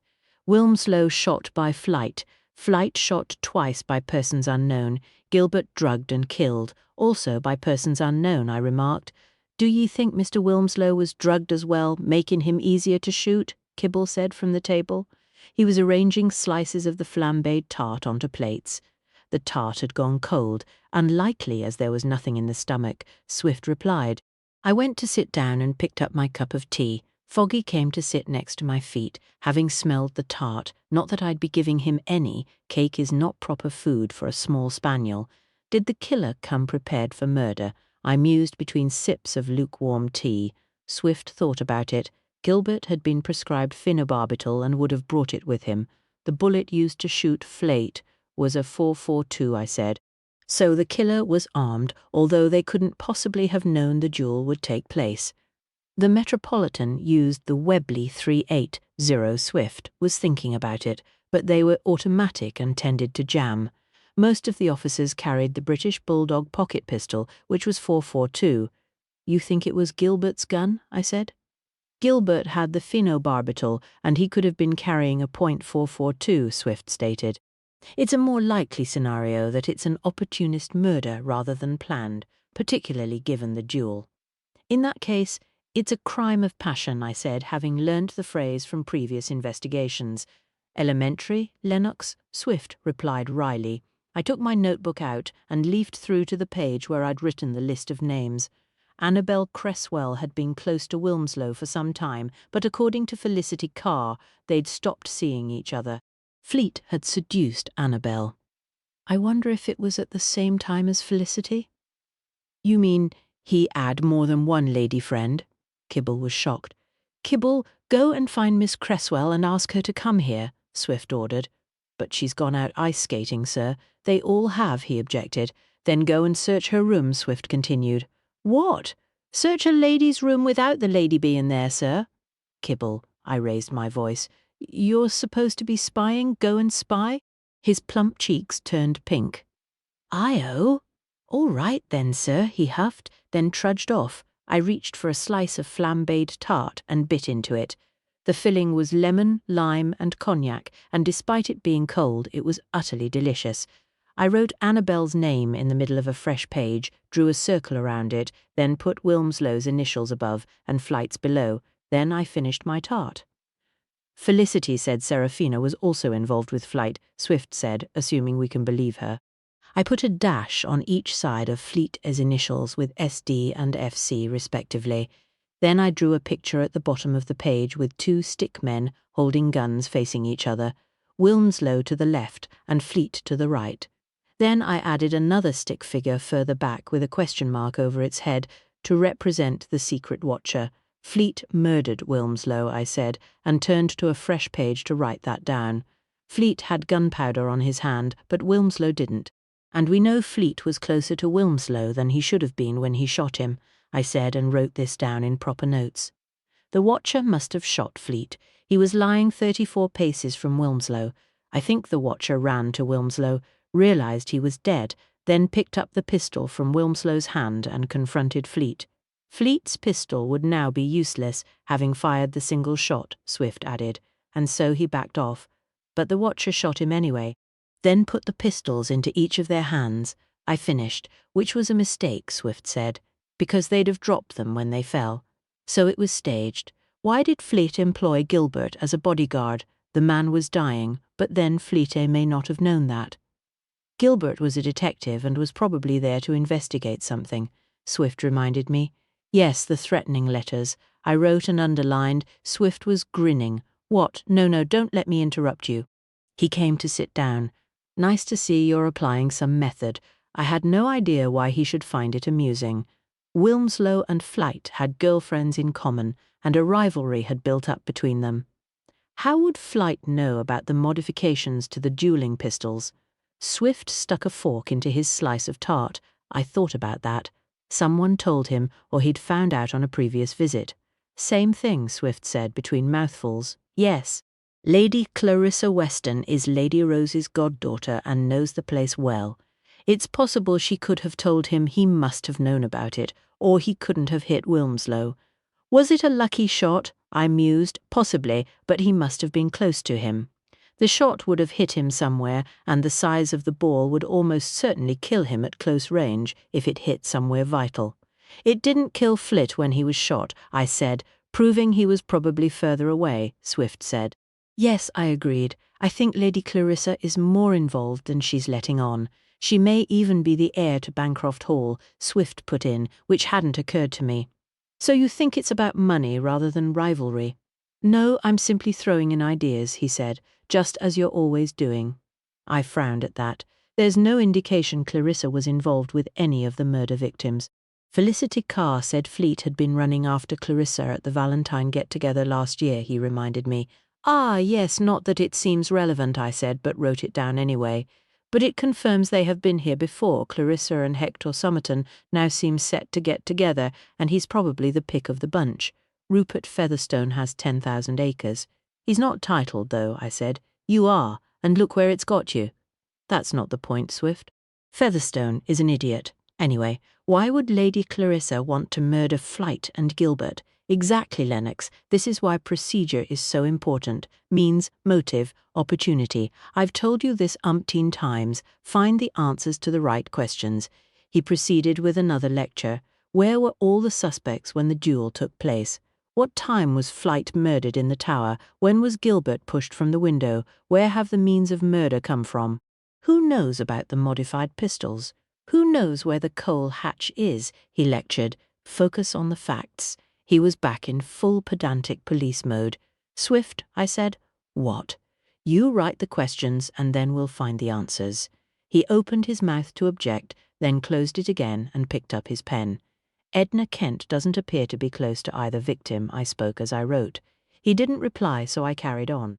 We don't know anything about Barbara Bowden, and none of the men have any reason to be involved, which brings us back to Annabelle, Seraphina, and Felicity. Why did someone put the Valentine letter in Fleetay's discarded jacket? Swift mused. I don't think he'd been listening to me at all. My reply was lost to Foggy, barking at a knock on the door, which was quickly followed by Fawcett. Ambulance are carrying the body out now, sirs. He stopped to stare at the blackboard. Ooh, that's good. That's what it says to do in the detecting manual. Did anyone see them? Swift didn't look up from his writing. Don't think so, sir. Staff are indoors and the guests are still skating. Dr. Fraser made them go round the outside with the stretcher. He says he's going to go with Gilbert's body to Stratford and attend the post-mortem. He's studying to be a pathologist. Can I have a bit of tart now, sir? Yes, I agreed. Gilbert's suitcase, Swift was still deep in thought. He was struggling for money. He probably had a cheap cardboard suitcase. They can't have buried it, Swift said. The ground's frozen. So's the lake, it'll not be thrown in there, Fawcett said between mouthfuls of tart. I glanced at him. Someone must have burnt it along with his clothes. The furnace door is too small to fit a suitcase in, I said. They lit a fire on the top of the tower last night that might be worth searching. Good, thought Lennox. Swift turned to look at Fawcett. The lad scooped up the last of his tart. I suppose you want me to go up and root around in all that dirty ash and stuff. He didn't sound thrilled. Take a bucket, it'll be easier, Swift advised. There's one next to the fireplace. Fawcett pushed his plate aside, then stood to fix the strap of his helmet under his chin. He grumbled under his breath as he picked up the coal bucket, added the brass shovel to it, and tramped off. What do you make of it, Swift? I asked him. He moved his pen to the top of his long list of questions. What time was Flate shot in the tower? I found him at 20 to 3, and I'd say he'd been dead an hour at the most, so between 1:40 and 2:40. What time did Dr. Fraser leave Bancroft yesterday morning? He was firing the questions. He operated on Flate, then had lunch here, but had left before I arrived around 2. He wrote it down. Did anyone see Flate alive after he was operated on? Yes, Kibble, Gilbert, and the killer. Kibble left just after midday. You say Gilbert was already comatose when you found Flatay dead at 20 to 3, so someone went into Flatay's room, gave Gilbert a drink of whiskey laced with phenobarbital, waited for it to take effect, then shot Flatay between 1:40 and 2:40. He reached for the statements still stacked on the table and put them in front of him to read. It didn't take long. He scanned each in turn. They state they were all shocked about the duel, discussed it over breakfast, gathered for coffee around 11, talked about it some more, went to their rooms, they read books, drew, wrote or walked, then had lunch where they were all together, he summarized. After that, they did much the same. None of them had alibis for the entire period in question. Some presumably had partial alibis. Yes, either they saw each other in corridors or spoke briefly together. He put his pen down. We're going to be systematic, Lennox. Interview each of them again. Elo, Kibble said as he put his head around the door. Mr. Redfern said the ambulance has just gone and the doctor with it. Anyway, we thought you might still be in ear. He grinned, then shuffled sideways to let Mouse enter beside him. Hello, sirs, she spoke quietly, and bobbed a curtsy. I found something, Kibble said and nodded for emphasis. I did too, Mouse said. What? Swift replied. Papers, sir. Kibble came to the table with his hand outstretched. Mouse, I said. She had held her hand low behind her apron, but now lifted it up. She held a gun by the grip. I leapt up to take it from her. She gazed at me with doe eyes, not realizing the damn thing was loaded. British bulldog, I said as I opened the side gate and rotated the cylinder. One bullet fired. Swift had barely glanced up. Where did you find these, Kibble? He indicated the papers in his hand. "In Miss Annabel's room, sir," Kibble said. "It's a will, ain't it?" "Yes," Swift said. "It's Wilmslow's will. He leaves everything he owns to his fiancée, Miss Seraphina Deville." Chapter 16. Seraphina. I was astounded. "What's the date on the will?" "May the 2nd, 1915, Swift replied. "It's probably been superseded by now," I said, trying to take in the strange twist. "Mouse, where did you find the gun?" "I was tidying the boot room. They'd left it a mess, coats and shoes all over the place," she said. "I picked up one of the jackets and it was really heavy, so I felt in the pocket. It was a gun." "Whose pocket?" I asked. "Miss Barbara's," she replied. "But I don't think it was hers. It was just shoved in. The handle was sticking out. Mouse came up to tell me, sirs," Kibble said. "I just found the will hidden in Miss Annabel's undies drawer. Why do you think it was there?" "No idea," I said. "I hope you left her room in order," Swift said. "I made sure it was as it should be," Mouse answered softly. "And the gentry are coming back in now. I saw them in the hall afore we came up here. We'd best be going, Kip." She turned to him. "Aye, we should." He spoke gently to her, his eyes soft with a look of something like adoration on his round face. "Now you let me bring the coal next time. Ye don't need any more shocks like that moonbeam again." She giggled, putting her hand over her mouth. "Come along then." He put his arm out for her to slip her hand through. "Yes, Kip." She smiled up at him. They went off together, forgetting to say goodbye. Swift was engrossed in Wilmslow's will. He's worth a very large fortune, whole streets of houses in Manchester, shops and stores, a mansion in Cheshire. It's signed, sealed and witnessed. There's no doubt it's authentic. Strange that Annabel should have it. He raised his eyes. "Is it?" I was still holding the gun.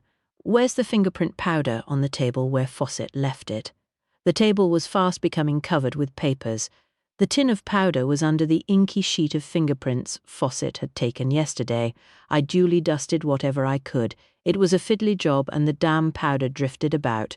I had to stop and sneeze twice, which woke Foggy up. "It's Gilbert's," I said, "here on one of the bullets, a fingerprint and thumbprint." I pointed at the sheet of inky prints. "Told you it was likely to be a British bulldog belonging to him." "Yes, well deduced, Sherlock," I replied, carefully removing all the bullets before closing the side gate. "It gives us the murder weapon." "Probable murder weapon," he corrected, pedantic as ever. He'd been noting down the details of Wilmslow's will. "I assume Barbara Bowden's prints weren't on there?" "Not that I could find. All the other prints are smudged." Sir. Fawcett came in, slightly breathless, but looking very pleased with himself. "I found stuff among the ashes. You were right, his suitcase was burned up there. Look, here's the remains of the handle and 2 clasps and hinges." He put the bucket on the table for us to peer into. The handle was a warped and shriveled lump of blackened leather with a metal hoop at each end. The other remnants were burned but easy to make out. "Buttons," Swift said. "Yes, and a tie pin, but it's mostly melted." Fawcett pointed to it. "And there was a pen, but it fell to bits when I picked it up." "The killer must have hidden it, then taken it up after the fireworks show at midnight," I said. "Yes." He suddenly noticed the pistol. "The gun! Where did you find it? Was it used to murder Fleetay?" "Oh, well done, sirs. Mouse found it," I said, "and Kibble found Wilmslow's will." Swift tapped the papers in front of him. He never did. Fawcett was astonished. "What's it say?" Swift told him in succinct terms. "That's strange, that is." Fawcett sat down. "The killer must have had a busy day, and a late night, what with drugging Gilbert and shooting Fleet, then throwing Gilbert out the tower and dropping him down the coal hole. Then they'd have had to go to his room and pack his things up. They'd have had to find the gun first," I cut in order to shoot Fleet. "Aye, you're right, Major Lennox, they would, but it might have been in his pocket when he was drugged, and all they had to do was wait." Swift waved an impatient hand. "I've made a list of times and places of the pertinent events. Both of you make a copy in your notebooks, please. It will provide us with a frame on which to pinpoint who was where at the time of each action." "Yes, sir." Fawcett hunted for his pencil and notebook. "All in good time, Swift." I stood up. "I'll go and find Annabel Cresswell." Kibble said the guests had returned to the house. "Lennox," he began, then gave up with a frown of irritation. "Don't be long." Fogg followed, of course. He knew when I was headed for a quiet walk in the cool, fresh air. Swift was in full police mode, and I wanted to assimilate some of the information we'd just heard. I went out by the tower door. There wasn't a sound other than a ripple of breeze among the trees. Foggy snuffled about in the frozen grass. I found the bruised track of footsteps made by the ice skaters and followed it towards the pond. The day was perfect, so was the setting. I reached the lake, weeping willow trees, their trailing branches frozen into the ice, along with thorny wild roses and bulrushes lining the bank. The water had turned blue and glazed white, frozen and beautiful, the surface scratched and scored where the skaters had circled in graceful arcs or clipped a submerged log and fallen with a bump. Foggy wandered off, sniffing out rabbit or fox. I shoved my hands in pockets and gazed with narrowed eyes toward the horizon. The killer took the gun into the boot room and put it in Barbara Bowden's pocket. Why, everyone must have been jostling in there, hunting for skates, deciding which coats to wear, removing shoes and boots, strapping on skates. It was a brazen act or reckless, and Gilbert's body was hardly well hidden. It was only a matter of time before it was found. Not that there was anywhere else to hide it that I could think of. What was the killer's state of mind? Were they driven by jealousy or love that had turned to a frenzied hatred? If so, the motive was revenge. But then there was Wilmslow's will hidden by Annabel but favouring Seraphina. Was there something deeper here? Flight had employed Gilbert as an investigator or bodyguard, and yet Flight had voluntarily entered into a duel using live shot. And he'd murdered Wilmslow. So had he done so because he feared Wilmslow was preparing to kill him? If so, he'd never have allowed Wilmslow to carry a loaded gun. So had he woken the man and marched him out to the duelling ground and then shot him? I mused on that. It would be before dawn. Actually, it could have been any time in the night. We were merely assuming it was dawn. And yet the watcher was there, so it must have been light. And I remembered that Lady Rose and Mary both heard the shots had Fleet expected to stroll back indoors and calmly announce he'd shot Wilmslow dead in a duel, despite the modifications to the pistols that should have prevented any such event. Or had he intended blaming the modification for the death, stating that he'd aimed at Wilmslow's feet to scare him, but the shot had taken its own trajectory? That would only work if no one else knew that he had been told about the modification. Maybe the watcher was an accomplice employed to wing Fletay afterwards, hence the shot to the shoulder. Perhaps it was Gilbert, but that didn't make sense. I shook my head. Rupert Featherstone said he'd helped carry Fletay into the tower. Why was he up at that hour? Had he heard or seen something? I turned abruptly back towards the house, following the skater's footsteps. A single set diverted off towards the tower. Freddie Doggett. Why had he come over to see me? He seemed likeable and harmless. I shook my head. I was tying myself in knots. I made my way round to the front door. Foggy caught up with me, came inside, and then dashed off up the stairs. I glanced toward the minstrel gallery. I hadn't been up there yet. The entrance was from the rear. I went through the servants' arch and trod up the old staircase, black and rickety, joined with pegs and dowels. I went carefully, testing the treads, which actually held my weight easily. The gallery smelled old, not of must or dust, but something of distilled for centuries: stale beer, sweat, wood smoke, tobacco, wax polish, and leather. I could almost hear the music: pipes and drums, lutes, flutes, tambours, fiddles, and song. The floorboards creaked as I moved forward.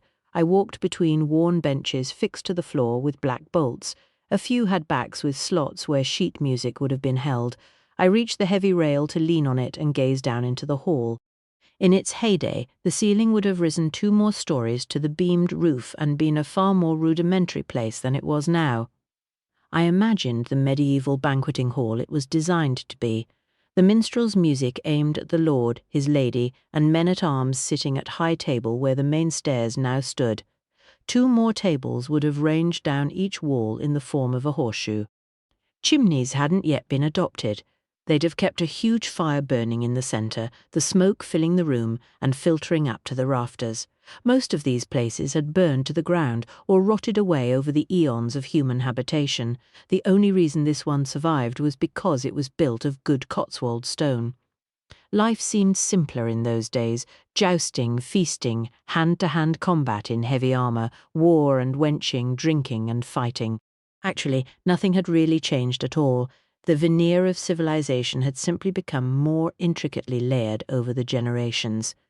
Redfern was crossing the floor, a silver tray with teapot, cups, saucers, and some sort of cake. "Redfern," I called out. He nearly dropped the tray. "Sir?" He turned and spotted me, plates and silverware rattling. "We'd like to interview Miss Annabel Cresswell. Would you send her to the tower, please?" "Certainly, sir. The ambulance men have taken the, He was looking up at me, careworn, with shoulders drooping, his face pale with shadows under his eyes. "The deceased, sir. So I heard.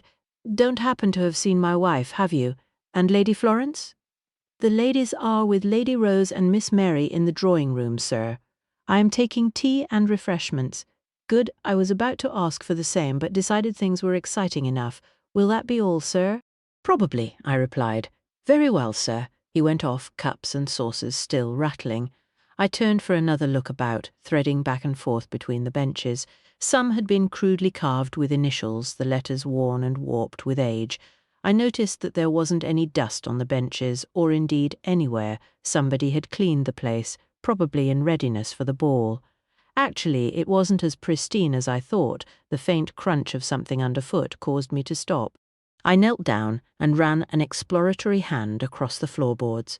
Coal dust. It showed black on my fingers. I rubbed it. It was grainy, so it couldn't be gunpowder. I thought of the cellar, and someone looking for a place to hide a body. They'd gone down there, then come here. It was an ideal spot for eavesdropping or spying. They would have been watching yesterday, waiting for a moment to go to the tower and dispatch Gilbert. I cursed, then swore that I'd find them and see that justice was done on poor Gilbert's behalf. I descended the rickety treads and crossed the hall, still simmering with anger. Major Lennox, Barbara Bowden, was walking stiffly down the wide staircase. "You should have joined us. A man of your build must be a natural athlete. I was in need of a strong arm to lean on." "So I heard." She laughed. "I can feel the bruises forming already." She arrived at the foot of the stairs. She'd changed into a long black skirt, roll-neck sweater, and a peacock blue silk scarf around her neck. Her cheeks were pink from the skating and her eyes bright. She looked quite stunning. Rupert Featherstone was sweet, actually. She flashed speculative eyes at me. "Your factories and his 10,000 acres would make quite a match," I said dryly. "Oh, but can you imagine organizing a large estate? That's what Rupert wants. Someone capable of managing everything for him, just like his dear mama had done." "I already have enough people to manage. I think I'd prefer a simple life on a yacht. Somewhere warm, with a light breeze filling the sails, and a small but attentive staff to make my life divine." She spoke with a tease in her voice. A life such as Charles Fleet used to lead before he was shot dead. She looked mildly exasperated. "Major Lennox, must you act the policeman all the time? Who are you wearing mourning for?" I switched tack. "Nobody. I always wear black, dress down for business or up for pleasure." "The gun that killed Fleet was found in your coat pocket," I said, watching her as shock glazed her dark eyes, her cherry-red lips parting. "What?" She stepped sharply backwards as though I'd raised a hand to her. "I think you heard me. I don't own a gun. Why should I?" She was frowning puzzlement and anger in her voice. "I don't know what you're talking about. We'll interview you in 1 hour," I said, then left her standing as I strode towards the tower. Chapter 17. Annabel Cresswell was already seated. She too looked fresh and bright. The brightness was fading, though. Swift was seated opposite her, his back to the wall as she faced him. I didn't know where Fawcett was. Her eyes flicked to me as I came in, and then to the blackboard where the drawings and list of names were. There was something intimidating, almost threatening about it, as though it were an accusation waiting to be made. I could sense the tension even as I went to sit by Swift. "How far away is your flat in London from the homes of both victims?" Swift was saying. "Not far." Annabel's voice was tight. "I don't know. 3 streets from Bernard and 4 from Charles. They lived in opposite directions. You said you've known Bernard Wilmslow since you were quite young," Swift continued. "Yes, our mothers thought we were suited. She wore an opal ring on the index finger of her right hand. She twisted it round. We didn't agree. We were at an age where we rebelled against everything. It drew us together, actually. She'd fixed her dark hair back and changed into beige slacks and a cream sweater. She still wore the same shaded makeup around her eyes. Her Cupid's bow lips formed into a pout. Bernard was spoiled. I suppose I was too. He was terribly wealthy, all his family are. His elder brother inherited the family estate when their father died, and their mother gave Bernard all her properties. She's from an industrial family. She shifted in her seat. She's quite formidable, or was. Age has caught her now, mentally. I mean, she's not with it. She glanced at me. She'd be grief-stricken if she knew he'd died. I'm glad she can't understand, poor soul. Her boy, she used to call him, her voice caught and broke, but she cleared her throat and carried on. He has 2 sisters, too, both married Americans. They live in New York. I haven't written to any of them. I assume it's something the authorities will do. She sniffed, blew her nose on a white handkerchief, then sat up with her back straight. I didn't love him. He was attractive to look at, but could be awfully mean and petty, and he was jealous of everything. He would question me about where I'd been, who I'd been with, when and where. It was ridiculous and quite exasperating. And he'd come to my flat at any hour wanting to talk and drink. He drank too much. It made him angry. He would fly into a rage at the smallest thing. I threatened him with the police once, when he was particularly vile. Swift had been quietly writing. He hadn't had to ask many questions, as she seemed the talkative sort. He looked up. Why did you maintain a relationship with him if he was violent? He wasn't physically violent, Annabel replied, just angry. And he had no reason for it. His life couldn't be more perfect. I think he was simply lacking any sort of, she sought the word, purpose, I suppose. You see, his father had been more than simply a landowner. He was innovative, always seeking new ways to improve the estate, and he was very active in the House of Lords, particularly in agricultural matters, and his mother's family owned companies that built railways and roads. They were clever and industrious, and Bernard wasn't. She twisted the opal ring again. He was resentful and controlling and quite sad. I would never have married him, but I was his friend. He didn't have anyone else. People seemed to think you were on the verge of becoming engaged, but then fell out, I said. Bernard told them we may wed, but he didn't want to marry me. He just couldn't bear to lose me. She let out a loud sigh. I should never have agreed to come here. Why did you?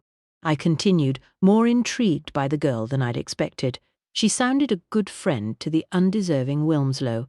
My mother, she still harbours hopes for us, despite everything. Her eyes met mine. I haven't told her what's happened. She'd be down on the next train and make everything much worse. Why do you think Wilmslow and Fleet fought a duel? Swift asked. The atmosphere in the room had lulled into something almost peaceful. The fire in the hearth crackled and burned, radiating enough heat to create a warm fug. It was almost congenial. I've been thinking about that almost every moment since it happened. Charles was everything. Bernard wasn't. Tall, masculine, oozing confidence, and terribly popular. He held amazing parties and invited everyone. He'd suddenly declare he was off to the Riviera, ask who wanted to come, and we'd all pile on a train or a plane if he could arrange it. Or rather, his office arranged it. He didn't actually do anything himself. She gave a wan smile. Bernard was terribly jealous of him. Really loathed him, actually. Charles was simply contemptuous. Where was Flight's office? Swift asked, as though running through a list. Sloane Square. Serafina ran it. We both sat up at that. Serafina, I said in disbelief. Yes, why not? She was his girl Friday. She has an office. I was incredulous. It's very discreet, she replied. She doesn't advertise or anything. Isn't she wealthy? Swift asked, having forgotten to write in his notebook. Not really, no, she replied. Her family are the right sort, but they've fallen on hard times. It's quite common now, what with taxes and the war anyway. She has 3 or 4 girls working for her, and she simply directs them in what to do. Does she have many clients? Swift began writing more quickly. A select few, she replied. I think Charles was the biggest. He had her running things for him. I don't know who the others might be. I was trying to reconcile the remote beauty of Serafina and the idea of a workaday job. She hardly seems the type. Annabel laughed. This is the modern world, Major Lennox. Working means independence and a chance to show what one can do. I thought of Percy, who was still working in a way, but not one that led to her travelling to dusty corners of the world without me. I hope she didn't ever feel the need for that sort of independence. Do you have a job, Miss Cresswell? Swift asked. She stopped laughing. No, I don't need one. I'd love to be an artist, but I haven't the talent, unlike Edna, she said, and looked over at the blackboard. Are you a close friend of Serafina? Swift asked. No, she replied with a faint shrug. We just know each other socially. What about Felicity Carr? I added. Ha, hardly. She's a lying little cat. She said you were Fleet's mistress. Swift spoke bluntly. As I said, she's a lying little cat. But you were close to Fleet, I said. You told me he swept you off your feet. Her lips opened and closed before she spoke. It was true, but then he would blow hot and cold. I realized he was stringing someone else along. Then I heard it was Felicity. She shrugged. I was annoyed but hardly heartbroken. Charles could be a charmer and terrific fun.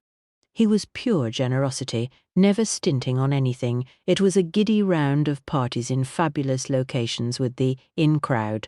Charles was the centre of the bright young things for a while. He didn't remain so, I asked. I think he grew bored of it, she replied thoughtfully. Although the parties continued, he was just more discerning about whom he invited. It was a select few rather than open house. Were you lovers? Swift asked the direct question. You're overstepping the mark, Inspector, she suddenly snapped, anger sparking in her hazel eyes. Answer the question, Swift replied coldly. Her colour rose. I waited to see if she would storm out. She didn't. Yes, she hissed through her teeth, her anger unabated, and if I weren't so determined to help you find out what happened, I would never admit to that. Swift merely wrote in his notebook, the consummate policeman. Did Flight buy clothes for you? I asked, thinking back to Felicity's confession to us. Sometimes, yes, he loved to go shopping. It was always in the most exclusive stores. Girls would model for us and he'd order something to be tailored for me that fitted with Felicity's description of Fleet's special girls. Was Serafina one of Fleet's lovers too? I asked at the risk of getting my head bitten off. Her eyes flashed at me. I've no idea, she bit her lip, smudging her lipstick. She may have been in the past. I've never seen her touch him, or even act affectionately towards him. Does she act affectionately with anyone? I asked. She glanced at me. No, she's not the tactile sort.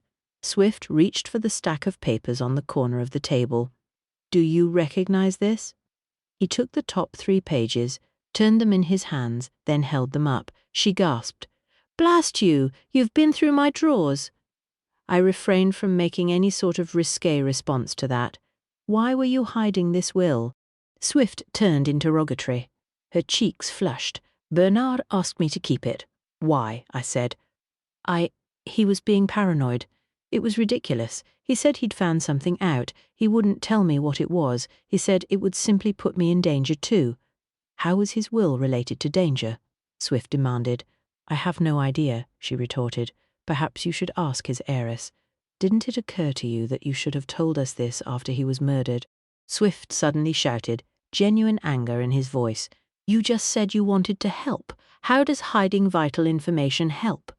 She sat back in her chair, as though trying to distance herself from him. He wasn't murdered. He was shot by Charles in a duel. Wilmslow was murdered by Charles, I stated. That is ridiculous. Duels are just for show. A stupid act of bravado. No one's supposed to be hurt, not in this day and age. Really, Major Lennox, I would expect you to understand that, she retorted. Charles Flight wasn't on his mark. He was very close to Bernard when he shot him. I replied coldly. I could see doubt growing in her eyes. Why would Charles want to murder Bernard? A tremble in her cut glass voice. Swift ignored the question. Why didn't you give the will to us or Serafina? She stood up. Bernard asked me to hold on to it, and that is what I have done, she said, then ran out. There wasn't much we could do to stop her. I glanced at Swift. Interesting? Yes, he sat back, relaxed and thoughtful. Bernard Wilmslow discovered some sort of secret and was murdered by Charles Fleet. Fleet had already hired an ex-detective. All of them are now dead, and Serafina Deville profits from it. We can't be sure of that, Swift. No. We'd best talk to her. Actually, I asked Barbara Bowden to come. You did, Major Lennox. And here I am. She strolled into the room exuding confidence, a seductive allure, and a very expensive perfume. Swift flipped over the will still lying on the table. Please sit down, Miss Bowden. She didn't sit down. She went over to the blackboard to stare at the two portraits, then the list of suspects. I assume you have the experience to resolve this, gentlemen. She swung on her high heels to face us. We do, Swift replied. She came and sat opposite us, placed an elbow on the table, rested her chin on her hand, and gazed at us. You intend interrogating me. Swift didn't bat an eyelash. I intend questioning you, Miss Bowden. The corner of her mouth curled up. Go right ahead. The gun found in your coat, it isn't mine, and I didn't put it there. She cut him off. I assume it was the gun that killed Charles? It was, he replied. Are there any prints on it? She demanded. Only Gilbert's. I was watching them back and forth as though it was a fast-paced tennis match. Why aren't you out searching for him? She returned. We found him. He's dead, Swift said. Which won him the round because she abruptly shut up. Do you really have 3 factories? I changed tack, thinking to ease the tension. Yes, she replied. How did Gilbert die? That's sensitive information, Swift replied. She regarded him. There was something about her. Utter determination, but a warmth with it. I doubt much would stop her achieving whatever she set her mind to. Bowden and Locke, I said. My wife told me you make luxury soap. I do. Her fine eyes switched to mine. Does it surprise you? Yes. A smile flickered across her lips. I was born in Flamborough. It's a fishing village on the Yorkshire coast. We all spake Loic Thiz. She suddenly switched into the local dialect. I decided I'd best adopt a neutral accent when I acquired my first factory. I tried to hide my astonishment. How did you manage to go from living in a fishing village to owning a factory? Swift asked, as intrigued as I was. Yorkshire grit and old-fashioned hard work, she replied, more animated now. My father was a fisherman, my brothers worked with him, and my mother would gut the catch. I helped. We were fishwives, she laughed. Well, I wasn't, but Mam was. Everything stank of fish. We didn't notice it. But then one day a new girl joined my class at school, Beth Locke. She'd come down from Northumberland, the daughter of a farm labourer. I said she stank of cows. She said I stank of fish. We fought. I'm afraid it wasn't unusual. We were terrible tykes. We became best friends. But I hated the idea that we smelled, so I decided to make soap. An old spinster lady at the top of the head taught us the basics. You'll have heard of Flamborough Head? She asked. Yes, it's said to be beautiful, Swift answered. I didn't say anything, but I knew it had a fascinating history of Viking invaders and caves running deep below the high cliffs. I'd ended up there when my compass broke on a trainer flight.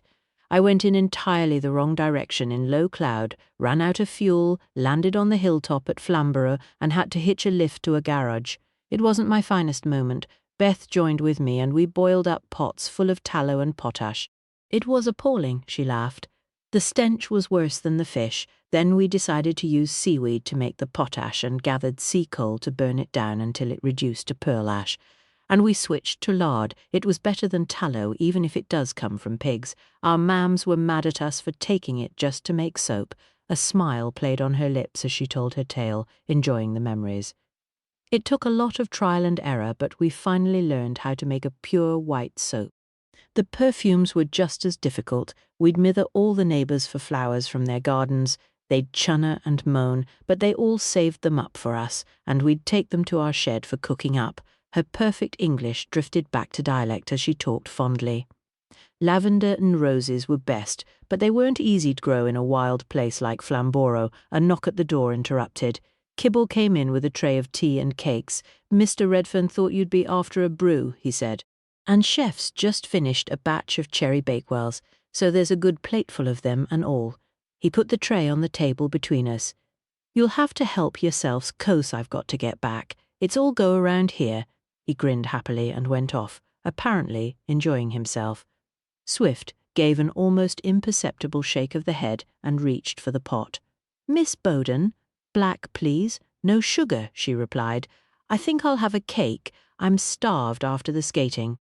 She reached for the plate of cherry tarts, which had a creamy iced topping, a cherry in the centre, and buttery pastry casing. Nursery fare, but jolly nice. How are the bruises? I asked.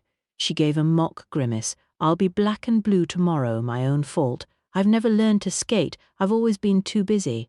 I took a bite of cake. It was sweet and sticky and perfect. Barbara picked up her fork and sliced hers in two. Swift made notes while we ate in companionable silence. I finished first. I assume you began selling your soap? I came back to her story, being very impressed with her pluck. We did not much at first. Flamborough is hardly prosperous, but we persuaded the grocer to give us lifts to the local markets. He did the rounds, and we sat in the back with the spuds and snips. We went to the shops pushing for orders and sold our scented bars on the stalls. We were always skipping school and ended up with wrapped knuckles more than once. She grinned. We didn't care. The shops started buying from us bit by bit, then the local newspaper took up the story. By then we'd passed 14 and could leave school altogether. We rented a barn and set up a proper process. It were freezing. She briefly reverted to her Yorkshire accent once more, laughing. When the war came, we got a government contract to supply the troops. That was how we ended up with 3 factories. Now it's lotions, potions and perfume, as well as soap. What about Beth? Swift asked. She was hit by a car just over 3 weeks ago. Her tone dropped. So did her face.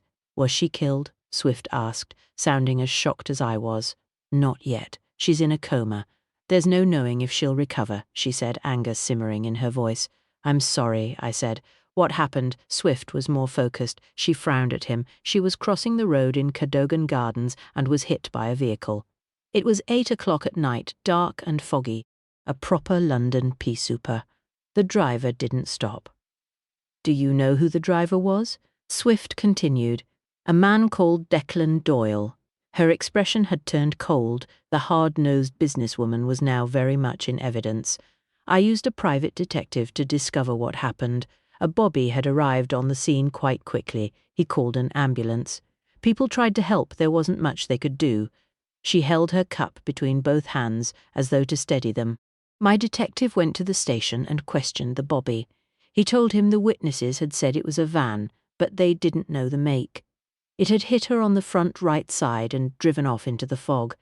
My detective made the rounds of all the local garages and eventually found a record in a small workshop south of the river.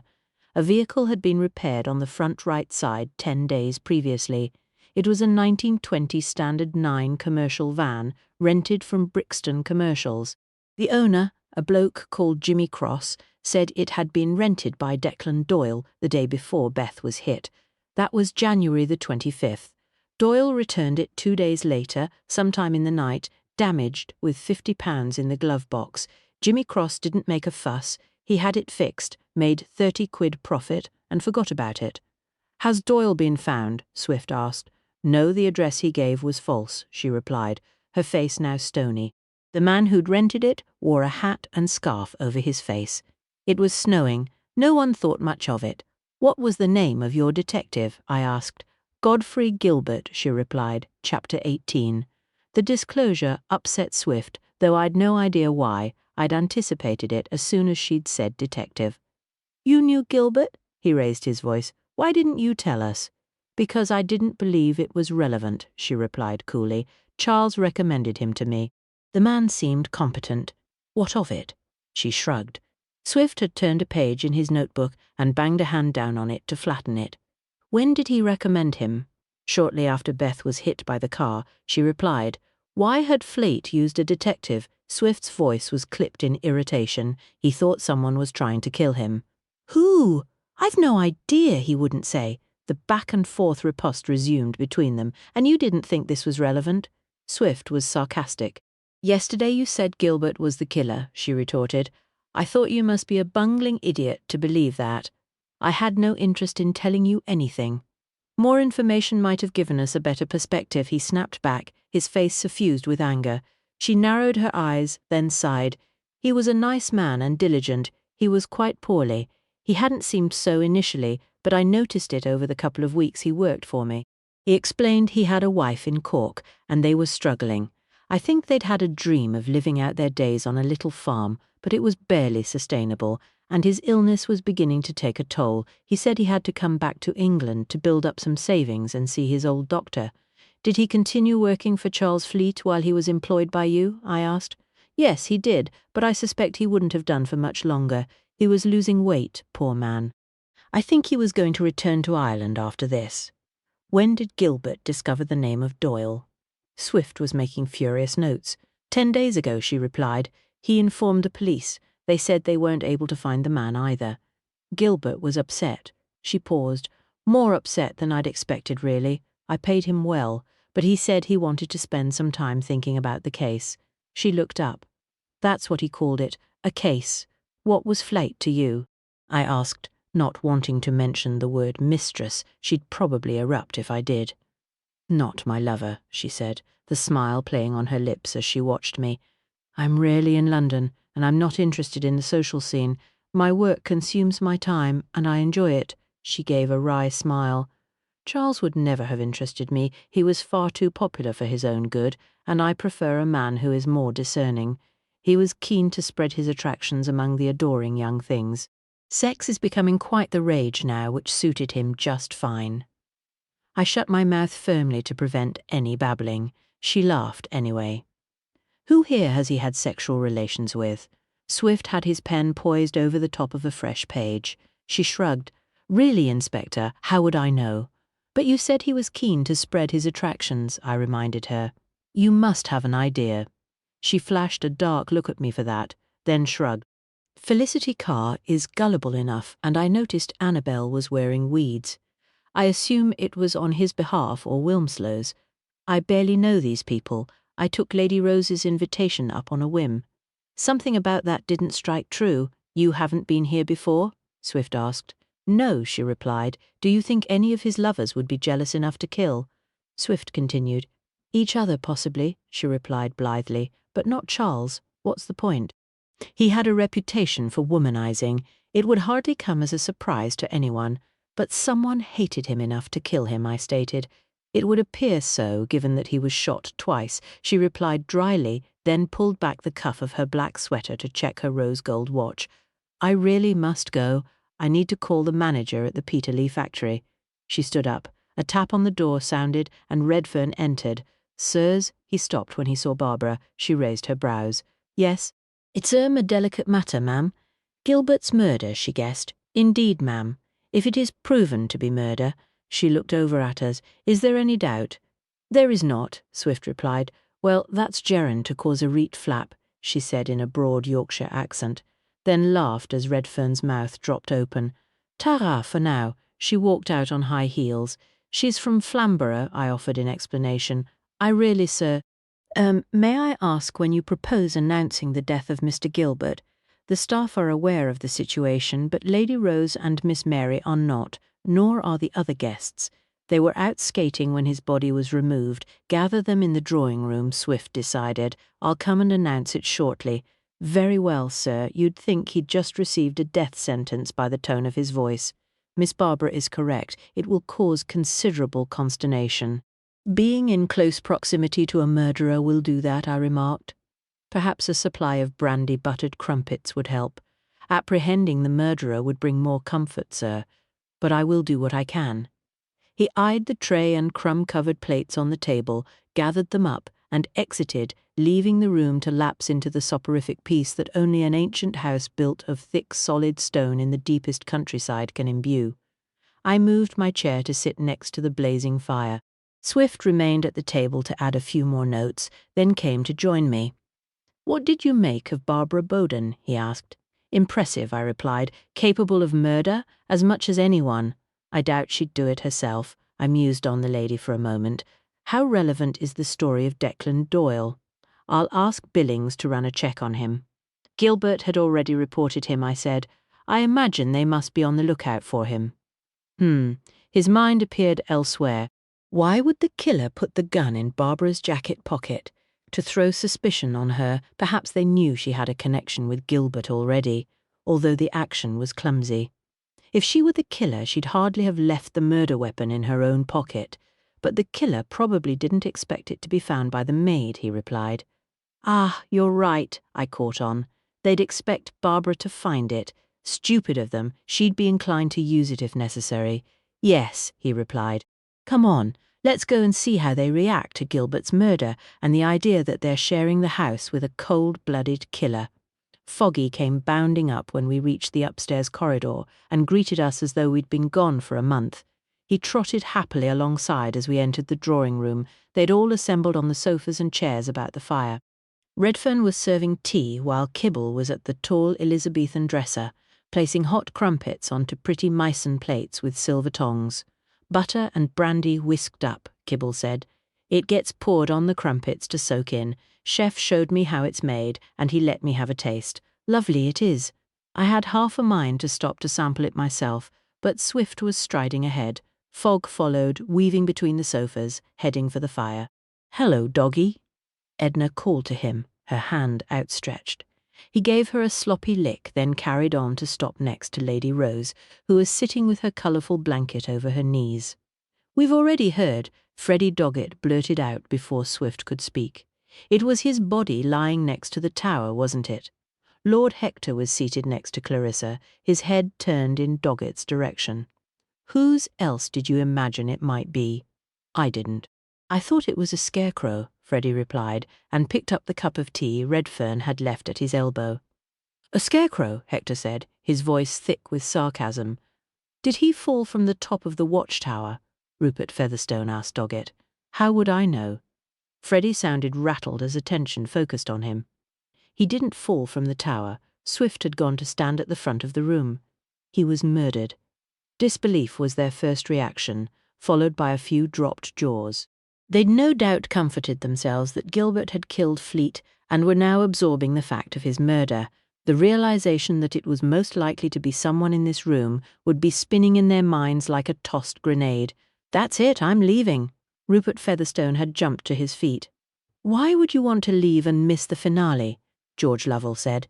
He'd leaned back in a plump cushioned chair, one leg crossed over the other, his arms folded, and a grin on his face. "What about you, Barbara?" He caught her eye. "Are you going to run away?" "No, I want to stay and see justice done," she replied, "and the culprit hang by the neck until dead." A ripple of muttering reverberated in response to that. "I don't think they let anyone watch executions anymore," Edna Kent said, "but I'd like to come along if they do." She'd brought a drawing pad and was quietly sketching, sitting with legs curled under her on a well-placed chair. "This is hardly a time for flippancy," Felicity glared at her. "Oh, do shut up, Felicity," Rupert snapped at her. "Rupert!" Felicity looked aghast, her irritation draining in an instant. I mean, it wasn't said with any ill intention." Edna glanced over at her, her brows raised in disbelief. "Well, we shall all stay here and be comfortable together, my dears." Lady Rose spoke loudly for all to hear. "I'm sure the police will root out the murderous monster in no time." "The murderous monster who may be sitting here amongst us," Annabel said. No, Freddie spluttered. "I mean, how can it be one of us?" "Who else could it be?" Swift said. Well, Freddie's mouth was opening and closing, but that's outrageous. I'd rather go home." Annabel spoke up again, "but if Barbara and George can stick it out, so can I." "Well, I'm not," Felicity announced. "We have rights. There's nothing anyone can do to prevent us from leaving." "Oh, yes, there is," Kibble called out, then shut up when Swift glared at him. "Don't be ridiculous, Felicity." Seraphina spoke in a drawl. She'd been silent until now, her beautiful face impassive. "All they need to do is set a guard on the gate, and none of us will be able to go anywhere." "I'll call a cab," Felicity shot back. "It will be turned back," Swift said coldly. "Do any of you really think you're in danger?" George Lovell spoke out. "Flight and his valet were killed for a reason. Unless anyone here is involved, there's no reason to fear for their lives." "Exactly," Swift agreed. "If you cooperate and work with us, we'll uncover the culprit, and you'll be free to go." "I can't see any reason to run away," Seraphina said calmly. She'd changed back into the sapphire blue dress. "Rose," Mary turned to her, "it really is the most appalling bad manners to put everyone to such an inconvenience. If this person is here in this room, they must confess." "I agree," Lady Rose said. "Inspector, you must demand a confession." Swift refrained from rolling his eyes. Redfern came forward and delivered a butter and brandy-soaked crumpet to her ladyship, then the same to Miss Mary, who picked up her fork with an unsteady hand. "Dear Redfern," she said tremulously, "and what of Flambert? He will remain with us, won't he?" "He has sworn allegiance, Miss Mary," Redfern assured her. "Oh, thank heavens." Miss Mary aimed the fork at the crumpet and missed it entirely. Redfern bent over and graciously cut it up into small pieces for her. Now, Inspector, Lady Rose took charge. What next? Swift's expression had turned hawkish. Does anyone here have medical experience? The question was unexpected and elicited blank looks. Why do you want to know that? Barbara asked. It is related to the investigation, Swift replied. I loathe the sight of blood. It makes me feel queasy, Annabel said, and me, Felicity said with feeling. I have my first aid certificate, Edna Kent replied. Does that include administering medicine? Swift asked. No, but I'm a dab hand with splints and bandages. Edna grinned at him. I have some experience, Clarissa declared. Daddy offered our house as a convalescence home during the war. I doled out pills and such, but I never learned what they were for. I just followed the doctor's instructions. I eyed Rupert Featherstone, who was seated with legs crossed, his raised foot twitching in agitation. What did you do during the war? I asked him affably. He frowned at me. I was caring for my mother and the estate. We produced wheat and barley. It was part of the war effort. So you didn't join the fighting? George threw the barb. Rupert crossed his arms and closed his lips in a tight line. What about you? I turned to George. Oh, I was in the thick of it, he replied. Battleships initially, then Q ships hunting German submarines. You were on a Q ship. Serafina sounded impressed. You must have the most remarkable story to tell. Not really. George appeared relaxed, but I'd say he was enjoying the attention. We were simply doing our jobs. What is he talking about? Mary asked loudly. Perhaps you could elucidate the purpose and function of Q ships, Lord Hector said. Oh, please do, Clarissa added. My father served with the Admiralty and was always a great proponent of them. Her blue eyes were bright with interest. Hector frowned as he watched her lean forward to listen attentively to Sir George. Q ships operated out of Queenstown in Ireland. Sir George began, a smile playing on his handsome face. Officially, they were SS ships, meaning special service vessels. The term Q ship was code. Everything about them was a deception. They were decoys designed to trap German U-boats and destroy them. Ghost ships, Clarissa said. In a way, George replied. I served initially on HMS Farnborough under Rear Admiral Gordon Campbell. Farnborough had started life as a tramp steamer carrying coal. Once the Q-ship tactic was agreed, she was picked up by the Navy and fitted out with 5 12-pounders, a couple of 6-pounders and a Maxim gun. They were hidden behind dummy drop-down compartments. She'd started life as a collier, and to all intents and purposes that's what she still was. We piled on board dressed as stokers and coal trimmers, nothing more than labouring sailors, all bearded, tattered and weather-worn. Campbell played the master and grew a magnificent set of whiskers. I doubt his mother would have recognised him. He laughed. Redfern filled his teacup, then placed a plate of steaming crumpets at his elbow. You've never mentioned this before, Barbara said. I said I was in the Navy, he reminded her, not as a decoy. She smiled. I didn't want you to think I was involved in skullduggery, he replied. Ah, is that what you were doing? She teased. Absolutely, he grinned back, a growing warmth in his eyes. Perhaps you'd like to tell us more. Felicity tried to add an archness, but it sounded false, and George barely gave her a glance. A U-boat found us off the Irish coast and opened fire with a torpedo across the bow. That was the way they operated, blasting from beneath the waves, hidden from view. A despicable tactic, which they used on the Lusitania, Lord Hector interrupted in stern tones. Exactly, George agreed, anger growling in his voice. A cruise liner travelling from New York to Liverpool carrying nearly 2,000 innocent men, women and children was fired on without warning and sank in minutes. He was cold and serious, a glimpse of the military man behind the charming veneer. Well, we got the beggars back. We spotted their torpedo track and Campbell turned the ship to allow it to hit us. It caused some damage and we were lying low in the water. Campbell sent up a spout of steam and ordered us to stage a panic party, meaning some of the men pretended to flee the ship in rowboats. It fooled the Boche and they came to the surface to finish us off. Once they were in range, we dropped the dummy sides and let the cannons rip. 45 shells fired at 100 yards. We blasted them to smithereens and they sank with all hands bar 2. Bravo, Clarissa said. "Well done, old chap," Freddie Doggett called out. The ladies all looked suitably impressed. "Campbell won a VC," I said, having recalled reading about the exploits. "Yes, and he was offered another one after a similar escapade. He turned that one down," George said. "I'd left to run my own show by then. At one stage we were disguised as a passenger ship, and I had half the crew dressed in frocks," he laughed. "That must have been rather demeaning," Annabelle said. "Quite a few of them were more than happy to parade around in dresses," George replied lightly. "We were always thinking up new ways to dupe the enemy. We even carried lace parasols and a stuffed parrot in a cage." Swift allowed George to run on. It was a useful distraction, calming the nerves of the assembled. Once he was ready, he returned to stand in front of the fire. "I'd like your attention, please," he spoke out. "I am reminding you again that this is a murder enquiry. It is imperative you answer our questions truthfully and fully. Who here is familiar with the name Declan Doyle?" Chapter 19. Silence met Swift's question. They darted looks at each other, as if wondering what it meant, and if anyone would speak up.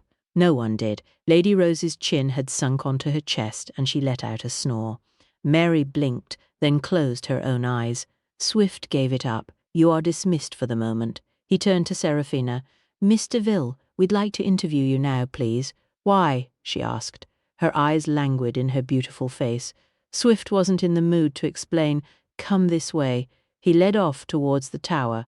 Foggy decided to come along and raced ahead to the stone steps and up to the top floor. I went at a more leisurely pace, Seraphina walking with a cat-like fluidity, unhurried, though long-legged and flawlessly graceful. I could imagine any number of men falling for such spellbinding beauty. Me included, had I not been wed to the love of my life. My mind flicked to Percy for a moment, wondering what she was doing. Absorbed in some arcane piece of history, no doubt, or picking over artifacts with Florence, trying to make sense of evidence left by random chance. As were we. Fawcett was sitting at the table quietly making notes in his notebook. Pen in hand, tip of his tongue in the corner of his mouth, and helmet left on top of the pile of papers we'd managed to accumulate between us. "Sir." He jumped to his feet and saluted. "And, ma'am," he gazed at Seraphina, a look of awe spread over his long face. He had a terrible knack for falling in love at an instant's notice. "Miss Deville, please sit here." Swift was businesslike and pulled out a chair for Seraphina to slide onto. Fogg decided he needed a cuddle from the Ice Maiden and put his soft muzzle on her lap. She smiled and stroked his head, then bent to murmur in his ear. It was the most emotional reaction I'd seen from her. Fawcett was now gazing like a moonstruck hare and shuffled to the other chair without taking his eyes from Seraphina.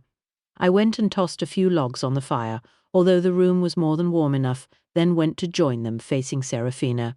"You were engaged to Wilmslow," Swift said. "I was," she replied, her hand still resting on Foggy's head in her lap. "When?" Swift added. 1915, during the war. It was in France. He announced he loved me, and would I marry him? I agreed. "Yet you remain unwed," I stated. "Ow." Fawcett suddenly jumped, then rubbed his shin. Sir Swift must have kicked him under the table. He frowned at him, then set his pencil to paper. Seraphina smiled. Bernard went to war, having joined the Royal Sussex. He came back unhappy and haunted. He said he didn't think he'd make a good husband, so I returned his ring. "Where in France was he fighting?" I asked. "All over," she replied. "It changed us both, but our friendship remained. I have always retained a fondness for him." I frowned, trying to comprehend what was behind her beautiful, emotionless face. "Fond? You'd agreed to marry him because you were fond of him," Swift repeated. "As he was of me," she replied, unperturbed. "Would you have married him?" Swift asked. "If he hadn't changed his mind?" "No," she replied. "Why?" I asked. "Because the war was over by then," she said, which didn't make much sense to me. "What were you doing in France?" Swift asked her. "Translating." "Je parle en français parfaitement, und Deutsch. My father was from Paris, my mother from Berlin.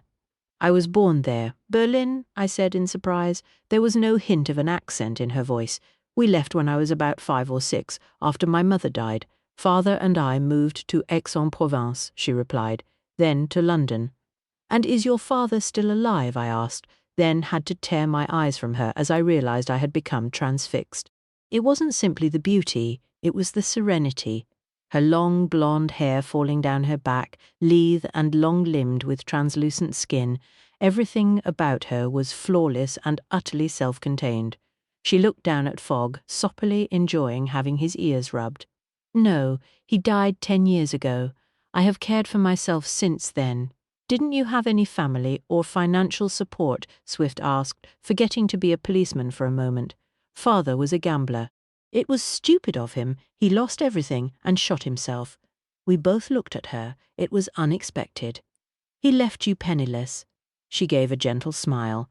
"That was the reason he shot himself. Wouldn't Wilmslow's offer of marriage have secured your future?" Swift asked her. "It would, but that was not the reason I agreed to marry Bernard."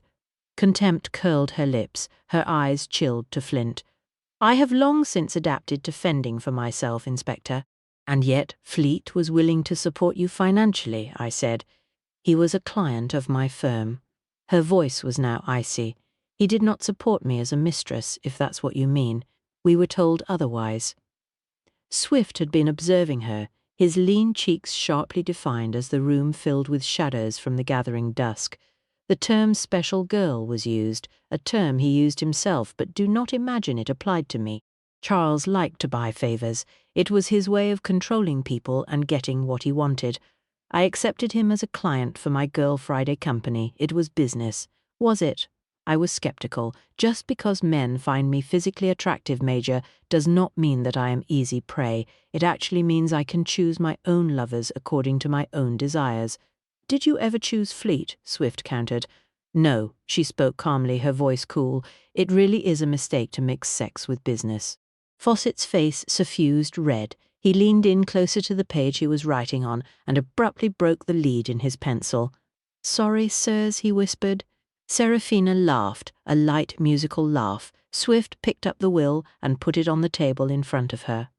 "Wilmslow left you his entire fortune." She barely glanced at it. "He would have made a new one." "Can you be sure?" I said.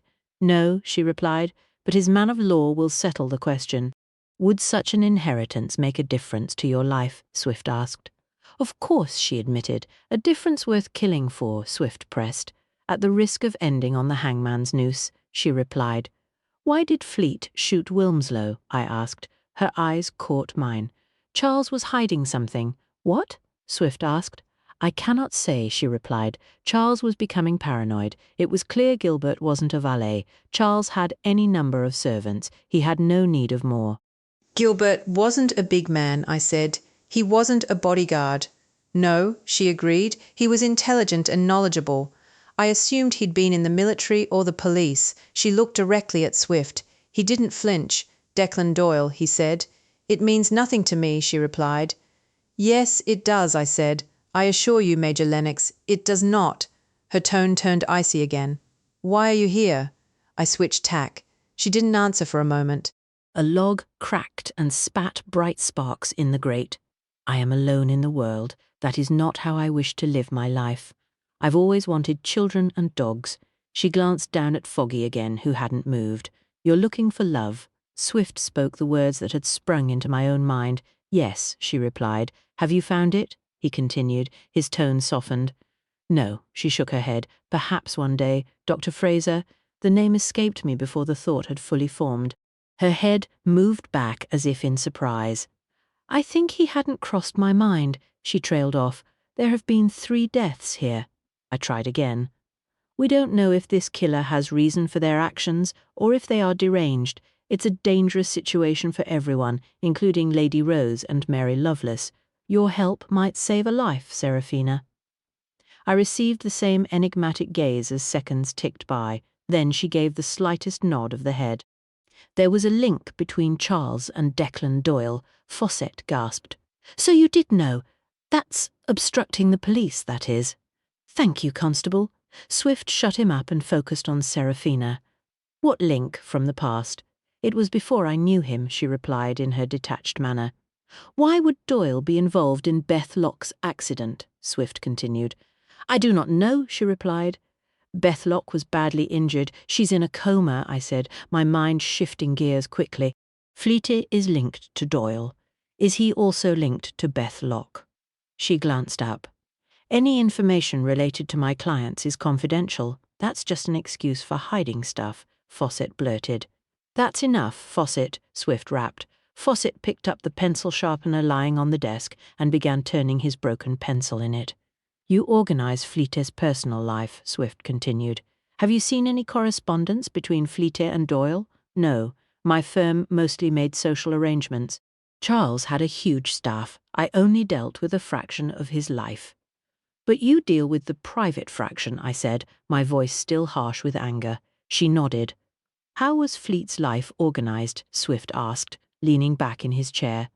Ocean Fleet own all the properties and the yacht, Serafina said. They supplied his staff, vehicles, everything he could want. They manage and maintain it all. Charles simply made use of whatever he wanted, whenever he wanted. As I said, I arranged the part of his life he preferred to keep private. Restaurant bookings, hotels, travel, that type of thing. Fawcett shook his head as he wrote all of this down. Even Swift seemed surprised by the luxurious privilege of such a life. Were you acquainted with Beth Locke? I asked. I met her a couple of times, she replied. She was from Yorkshire, she retained her accent, unlike Barbara. Charles was in love with her. She paused to push aside a strand of long blonde hair. What? I was astounded. That was a vital piece of information, yet we'd had to drag it out of her, and Barbara hadn't mentioned it either. She gave the faintest of smiles in response to our astonishment.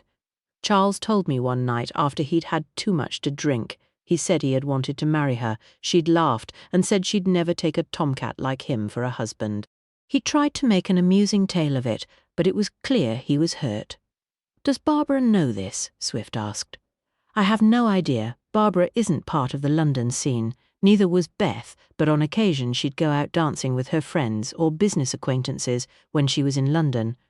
How long was she in a relationship with Fleet? Swift asked. About a year from my understanding. I'm not sure she actually considered it a relationship, Serafina replied. Charles played his usual game, throwing out lures, inviting her to parties, the races, his yacht, but she had her own money and her own life. She saw him and his world for what it was, and really wasn't entranced by it. I understood Fleete was chasing Clarissa Weston last Valentine's Day, I said, having recalled being told that, yes, but he dropped her fairly precipitously after he encountered Beth Locke, Serafina replied. That was interesting. When did Fleet tell you about his love for Beth Locke? Swift's tone was cold. A while ago, she replied, seemingly indifferent. He called me, asking to take me out to dinner. That was when he related his tale of unrequited love. I had no sympathy for him. Was this before Beth was hit? Swift asked. Yes, she replied. So he could have hired Doyle to kill Beth, I demanded, angry that this had been kept back from us. She glanced at me, then down at her perfectly polished nails. I don't know what Charles was capable of. He was a paradox. He would veer from wild partying to holing up in a blue funk. How long had you worked for him? Swift asked.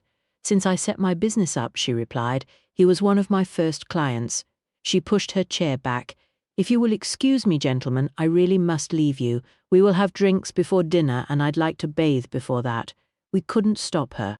She strolled out, her long hair swaying down the back of her sapphire silk dress. Foggy gazed after with sad spaniel eyes, then sighed and went to curl up by the fire. Chapter 20. We discussed the revelations in a mix of disbelief and exasperation. It lifted a corner of the mystery, but hardly shone any light. Somehow the omission by Barbara Bowden felt like a betrayal, or perhaps a damning judgment of our abilities. I read your notes on what Miss Bowden said, sir. Fawcett indicated Swift's notebook. This was her first time here, and I don't reckon it's a coincidence. I agree, Swift said. She must know about Beth Locke's and Fleet's relationship. She lied by omission, I snapped. And what the hell was she doing using Gilbert? He was working for Fleet. My nascent rant was interrupted by a knock at the door. Redfern came in. Sirs, he seemed flustered. I have instructions from Lord Hector Somerton. He would like to discuss matters with you. Swift frowned. It was a summons, and not one we could ignore. Right, he stood up. Where is he? He is in the small library, sir. Redfern waited at the door. It was the late Lord Bancroft's private domain. "Lead on," I told him. "Certainly, sir," he said, and went. "Fawcett, stay here," Swift told him. "Put together a case file summary. I want the suspects' movements, a synopsis of their statements, a timeline of events, and the investigation status. Oh, sir." A beaming smile spread across his face. "Just like in the detecting manual. I'll do it right away." Process and procedure, Fawcett Swift launched into his favorite lecture. "Swift," I cut in. "Come on." Redfern went ahead of us, walking in leaden steps like a portent of doom heading for Judgment Day. "Come," Somerton called at Redfern's knock. You'd think the place was his own. Redfern opened the door, stood aside as we entered, then closed it on himself. "Sit down." Somerton didn't look up. The newly lit fire was failing to dispel the chill and air of disuse. Books lined the walls. A couple of worn leather chairs stood by the hearth. Dark red curtains framed tall windows, and a desk was placed in the centre. Lord Hector Somerton was seated at it. "I assume you have information for us." Swift attempted to assert control. "Patently," Somerton replied, then folded his hands on the desk-top while we settled on the chairs arranged in front of it. "Fine." Swift opened his notebook, then unscrewed his pen in an unhurried manner. "When you're ready." Hector Somerton remained silent. The clock on the mantelpiece above the fire ticked the seconds away. "Spit it out, man. We don't have all day," I said, irritated by his high-handed manner. That earned me a frown from both of them. I leaned back in my chair and crossed my legs. "Serafina works for me," he said. That was a surprise. Neither of us reacted, as she did in France during the war. "Right," I said, and set my gaze at him. I was involved in intelligence gathering. Serafina was my translator. We handled the local resistance, including those working undercover. On occasion we had to interrogate prisoners. Her French and German are flawless. He paused again, this time to pick up a heavy fountain pen and tap its unopened lid lightly on the desk. "This information is confidential. We understand," Swift said. I nodded. "I am apprising you of this because I want you to understand that Serafina is discretion itself. I trust her implicitly." He sat back, seemingly relieved to have completed an uncomfortable task. "She remains in my employ, though I am more accurately termed a client, given that she has established her own enterprise." He paused as though this idea was somehow perplexing. "My experience in intelligence gathering has led me into journalism. I am now an investigative reporter, amongst other interests. I use the alias Theodore Grammaticus." "You write for the Times," I broke in. The name was highly respected, and I made a point of always reading any article written by him. "I do," he replied. "Serafina is one of my top researchers. Either she or one of her team verify information for me, or will unearth it if it relates to an investigation I am pursuing." Swift was writing quickly. He was using shorthand, long lines of dashes and squiggles that meant nothing to me. "And the name Declan Doyle is known to you?" he asked. "It is," Hector Somerton replied, and firmly closed his lips. We waited once more. He was using silence as a means to control the conversation. "And us." "And what relevance is the name?" Swift prompted as he continued to write, unperturbed by Hector Somerton's tactics. "Declan Doyle was hanged in 1917 for the murder of a young woman in Ireland," Somerton said. "He and the woman had worked for the same estate. It was the family seat of the Fleete family. Doyle was a porter." Somerton's face fell even graver. "The woman's name was Aisling O'Connor, 17 years old and a pretty girl by all accounts. She was a laundrymaid working at the Fleete mansion. Charles Fleete had recently returned from Singapore because he wanted to join the British war effort. I assume you know that Singapore is the centre of Ocean Flighty International?" "I thought the Flight family originated in London," I questioned him. "They established their business in London and relocated to Singapore in the late 1800s, he explained. "However, the Flights were an Irish family with landholdings near Ballymacoda. It is a short distance from Cork." "How did the girl, Aisling O'Connor, die?" I asked. "She was found drowned in the lake next to the mansion," he replied. "She had been injured. There was bruising to the face and neck." "And the case against Doyle?" Swift asked. "Charles Fleete testified that he was in his bedchamber and observed the man and young woman by the lake. Doyle kissed her, though it appeared she did not welcome his advances. Fleete said he'd intended to reprimand the man at an opportune moment, but when he looked out of his window again 15 minutes later, he saw her body floating in the water.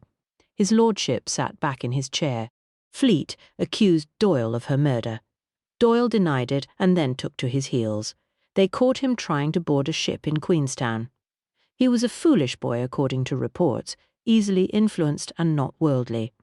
He'd been involved in the Easter Rising the previous year. The judge was a staunch Englishman.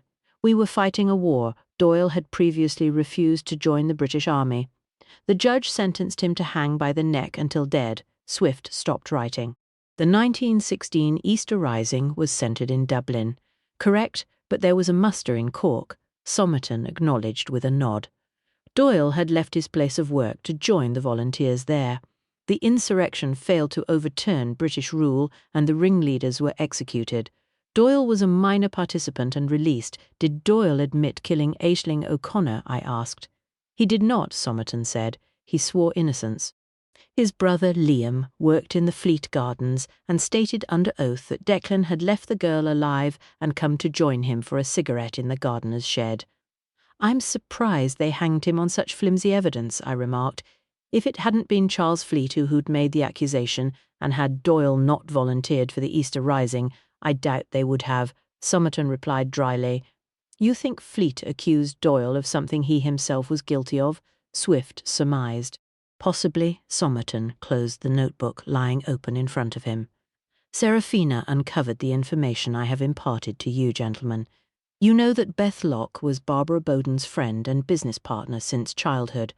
Beth rejected Charles Fleet, and after rejecting him she was hit late at night by a vehicle rented in Doyle's name, a name that had resonance with Fleet. I have offered you this information so that your investigation will not be impeded by lack of it. The Chief Constable is being kept abreast of your progress and your oversights. That will be all. Wait, I said, as Swift rose to his feet, his face taut. What colour was the girl's hair? I believe it was red, like many of the Irish, Somerton replied.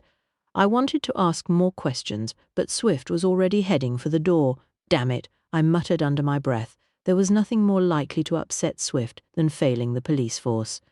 Swift, I called out as we reached the stairs. Will you slow down? Lennox, Percy called up. She and Florence were down in the great hall. Foggy was with them.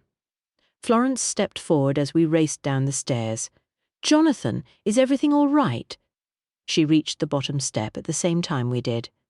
Yes, yes, he replied. His cheeks were pale and tightly drawn. Where's Redfern? We have to question Mary Lovelace. She's sound asleep in the drawing room. So is Lady Rose, Florence replied. I don't think you should wake them.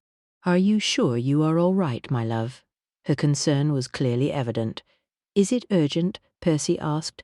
She said something about someone having the luck of the Irish, Swift said. He shook his head. It can wait until later. We'll go back to the tower. No, Swift, I said. We're going home. He turned abruptly. Lennox, we can't slack off. You heard him. Hector Somerton is not going to intimidate us or push us into anything precipitous. I was adamant. We're going home now. We're leaving too, Percy said. She had come to stand at my side. Florence had placed her hand on Swift's arm. Fawcett came through the door from the direction of the tower. Sir, it's dark out. Do you think we should be going now? No, Swift began. Yes, I said. Come on. I headed for the boot room to get our coats. They all followed, bar Swift, who stood his ground. It's all right, sir, Fawcett told him. The lad must have observed the tension between us. I've locked the door to the incident room. The key's in my pocket. Fawcett tapped his jacket. He'd already fixed his helmet on his head and held his satchel under his arm. Kibble's staying on. He's going to stick with Mr. Redfern and Mouse so as not to get in trouble, and he'll keep an eye on things too. Please come along, Jonathan. Florence went back to take his hand. We've fetched your new trench coat. He sighed and took it from her. It didn't take long to don our outdoor togs and file out through the front door. Percy set off before me, speeding along the drive, headlights blazing in the dark, frost already forming in icy droplets swirling in the bright lights. Neither Swift nor Fawcett said a word as we drove the winding lanes home with the hood down, scarves pulled over our mouths and our hands gloved for all the good it did. We were all clenching our jaws to stop teeth rattling as we climbed from the car and headed for the welcoming warmth of the manor. Ah, sir! Greggs was standing in the doorway, looking rosy-cheeked and plumply comforting as he gathered our ice-glazed togs. "Miladies are in the drawing-room. The fire is lit and cook has prepared a hot rum punch." "Thank you, Greggs," I said with feeling. It was some time later, after baths and a change of clothes, that we settled by the fire with a fresh batch of punch in companionable warmth. It had felt like a long day, and I'd persuaded Swift not to discuss the case until morning. He was already anxious, and talking in circles all evening would hardly help. Lady Madeline left a message in the embroidered flowers. Florence was explaining about their findings of the day. Very few people were literate, and those who were often religious leaders or extremely wealthy. Stories were passed through storytellers or in pictures as complex symbolism. We spent almost all of the afternoon examining the embroidery from the tower. Percy smiled and leaned back on the sofa, my arm lying across her shoulders. The tapestry in the great hall is about 200 years old and a faithful replica of Lady Madeleine's embroidery, except for the bottom section. That part hadn't been copied because it was so badly damaged.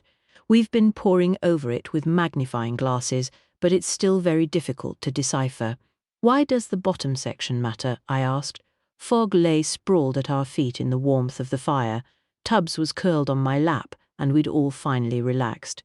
Greggs pottered about, refilling glasses and offering crackers with slices of cheese and apple on a silver tray. "It's probably the key to the mystery," she replied. "Why?" Swift asked. "The picture is set as a narrative." Florence leaned forward to put her glass down. The story begins on the left of the embroidery, next to Lady Madeleine's feet. There is holly entwined with ivy, meaning protection, with a snowdrop growing through it. These are symbols of winter. The snowdrop is a sign of hope and the promise of things to come. Percy took up the story. Higher up, behind the lady, is a blooming hawthorn. This is spring. There are other flowers gathered round it: primroses, daisies, violets, and peonies. Hawthorn is another symbol of protection, so is the peony. This repetition implies Lady Madeleine was being kept safe. She was in the shadow of her husband, who is shown much taller than her. We think it means he was protecting her. "What about the dog between them?" I asked, recalling the whippet. "Ah, we'll come to that," Percy said. "We should finish the tale first." Daisies, violets, and primroses represent burgeoning love, innocence, and a new life, Florence added. It seems she was telling the story of her love for him and her life at Bancroft. "There's another flower amongst them, though," Percy said. "It is a daffodil, or narcissus if you prefer. It sometimes can mean a renewal of life, but can also imply vanity or unrequited love. In Madeleine's embroidery, the flower is at the outer edge of the picture, its stem bending forward, almost hidden among the branches of the hawthorn. "We think it could be her French fiancé, Pierre du Mortier," Florence said, excitement in her voice. "It's rather a leap, but it's a matter of reading the narrative that unfolds." Swift was listening intently, a smile on his lips, his eyes fixed on Florence's animated face. "Bancroft Hall is depicted behind the couple," Florence continued. "There are honeysuckle and roses shown growing up the walls, and Madeleine is holding a posy of roses, indicating theirs was a marriage based on love, I guessed. Yes, and passion," Percy agreed, which was quite rare among the wealthy in those days. "The area around and above the hall is shown in summer," Florence took up. "The sky is blue, swallows fly above the rooftop and tower, and there are 2 swans on the lake beyond." "Is the lake shown in the actual position of the existing one?" Swift asked. "Yes," Florence replied. "We went to check after the skaters had gone inside. The narrative moves to the area behind Lord Bancroft," Percy said. "And it's quite confusing. The theme is autumn. There's a group of tiny lilies on the far horizon. A young oak grows in the meadow next to the tower. Its leaves are shown drooping and dark red. 2 crows sit among its branches. There are 3 sunflowers, which portray devotion and abundance, but there are also Michaelmas daisies, which represent a parting or farewell. There's a mixed group of marigolds and poppies, which shouldn't be there at all. They are associated with death, regret, and sorrow, and a hare runs through them, its eyes wide and looking backwards." "The hare can mean different things," Florence said, "such as escaping from sin or evil, or a flight from danger. But whatever it's running from is lost in the rotted section at the bottom." "And the whippet between the lord and lady?" I asked again. It's watching the hare, Florence replied, which you'd expect really, but it wears a collar of laurel leaves. The laurel usually represents victory. It's repeated on Lord Bancroft's cap, but we're not sure what it implies. We drank our warm punch in quiet contemplation of the puzzle. She finished the embroidery, I said. Doesn't that imply she lived to tell the tale? Nor really, and we don't know what the tale truly is, Percy said. If the missing end section completes the story, I continued, then anyone viewing it would surely know what it meant, assuming they understood the symbolism. It depends where the embroidery was kept, Florence replied. We've been discussing it. Sunlight hasn't affected the colours, Percy explained. They're still very vivid, except for those at the bottom, which have turned dark with mould and rotted away. We think it could have been hidden in the tower, Florence said, or behind a panel, propped on a cold stone ledge or a similar type of location, that would cause damp to form and explain why the bottom section had rotted. Doesn't Lady Rose know where it was kept in the past, I asked, or where it was eventually discovered, Swift added. She said not, although neither she nor Mary were terribly alert after lunch, Percy laughed. Considering how much they'd had to drink, that's hardly a surprise, I said. I think they're enjoying their old age, Florence said. Do you think you can solve the mystery of the lost lady? I returned to the subject, intrigued by the story. Percy and Florence exchanged glances. Whatever we come up with will be mere conjecture, Percy said. I can't imagine there will be any actual proof left after such a long time. That didn't stop us speculating on what may have happened, and we continued through dinner in a pleasant, if increasingly weary fashion, until we called it a night. Chapter 21. Greggs, what are you doing? I am seated in the car, sir, as you requested. He was wearing a balaclava under his bowler hat, with a scarf wrapped over it and tied under his chin, and his coat, which held a distinct bulge. Why are you taking Tubbs? Cook has the day off, sir, and Tommy is at school. The cat is perfectly capable of spending the day alone, Greggs. I was trying to crank the handle, but the Bentley had got cold waiting for Greggs to emerge from the house, clamber into the rear seat, and finally settle down with a blanket wrapped around him and the cat. I hesitate to contradict, sir. Then don't, damn it. The engine suddenly sprung into life, jerking the crank handle from my hands. Lennox, can we just get on with it? Swift said through tightly clenched teeth. Sir, I'm freezing. Fawcett was shaking next to Greggs in the back. He held Foggy on his knee. I muttered a curse under my breath and coaxed the car into gear, then motored along the drive, breaking through a thin crust of snow that had fallen overnight. Percy and Florence were preparing to leave, having decided to follow us after a visit to the Bodleian Library in Oxford. The route was a glistening delight of white-wreathed countryside under a sky of crisp blue with a cold sun shining. We arrived at the splendour of Bancroft to find it picture-perfect under a light dusting of snow.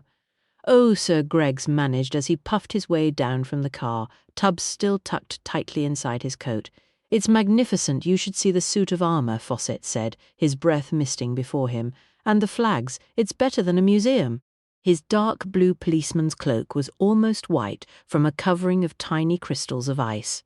The front door opened. Redfern stood in upright mode, thumbs aligned with the seam of his trousers. He faced Greggs and proclaimed, May I extend a gracious welcome to Bancroft Hall? Greggs straightened up too.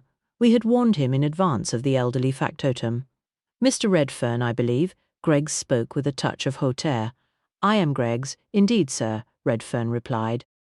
I am most pleased to make your acquaintance. None of this punctiliousness had been extended to me when I turned up 2 days ago. We would like to speak to Miss Mary Lovelace. Swift cut through the niceties. Certainly, sir. Redfern gave a stiff bow and wafted us into the great hall. May I take your coats? Tubbs decided this was the moment to escape his confines and popped his head up from between Gregg's lapels. Redfern didn't miss a beat. And your cat? Indeed. This is Mr. Tubbs. Greggs handed the cat over, who was staring around with great interest, his sooty whiskers twitching. Fogg came to gaze up at him, keen to play. Once Tubbs was placed on the floor, he and Fogg raced for the stairs. We removed our frosted outer layers and handed them to Redfern. Swift had given his trench coat a quick shake first. The ladies have completed breakfast and adjourned to the drawing-room, Redfern informed us. Would you care for tea, sirs? No, Swift responded, then added, Thank you. We won't take much of their time. They were seated just as they were before, each in a chair before a roaring fire, knitted blankets across their laps. Redfern had escorted us in, introduced Greggs, who was all charm of course, and then they went off for a tour of the place and to meet the staff. The cat and dog were nowhere to be seen. "You mentioned the luck of the Irish yesterday," Swift repeated. "Who are they talking about?" Mary Lovelace quibbled in response to his questions. "Whom, Mary, dear?" Lady Rose corrected. "Does he mean the Irish boy?" Mary said. "Yes," I said, hoping to jolly her along. "From Ireland, Ballymacoda," she nodded. "Such a nice place. A simple boy, he should never have hanged." "They hanged him." Lady Rose's brows rose with her voice. "They said he killed her," Mary continued. "His aunt Eileen Doyle wrote to me. It was quite some time ago, the war, I believe. So much happening at once, and all of it bad. Eileen had been the lady's maid, and I was the governess. That was many years before. It was at the Western Mansion in Mayfair." She turned to Lady Rose with a sweet smile. "It's where we met, wasn't it?" "It was, and a kinder friend I could not hope for." Lady Rose beamed, her double chin quivering. "You were caring for Clarissa, my dear goddaughter?" A number of pieces started to drop into place. By Swift's and Fawcett's faces, I'd say they'd realized too. "You were Lady Clarissa's governess," Fawcett said. "I was," Mary said. Swift remained tight-lipped, waiting for the tale to reveal itself. Always such a delightful girl, and fond of Eileen. And then they hanged her poor nephew. She lifted her hand to her cheek in sadness. "What was the nephew's name?" I asked, lacking Swift's determined patience. "Declan Doyle," she replied. "Poor boy, Charles Flight was involved. A charmer, and so handsome." She shook her head. Too rich, too spoiled, and lonely, his mother and father left him in school or at the Irish estate. They lived such a distance away, foreign, you know, somewhere in the Far East, so many servants, but none who truly cared for him, a lost and lonely boy, with too much of everything, bar love. That's the only thing that really matters. She looked over at me, where I'd perched on the arm of a sofa. Eileen met a nice man in London and married him, but she missed her home and went back to Ballymacoda. He joined her when he could, then he retired, but there was no money from the farm. They had a hard time of it, poor souls. "What was the name of the man Eileen married?" Swift asked. We both knew the answer before she replied. I believe it was Godfrey, or perhaps Gilbert.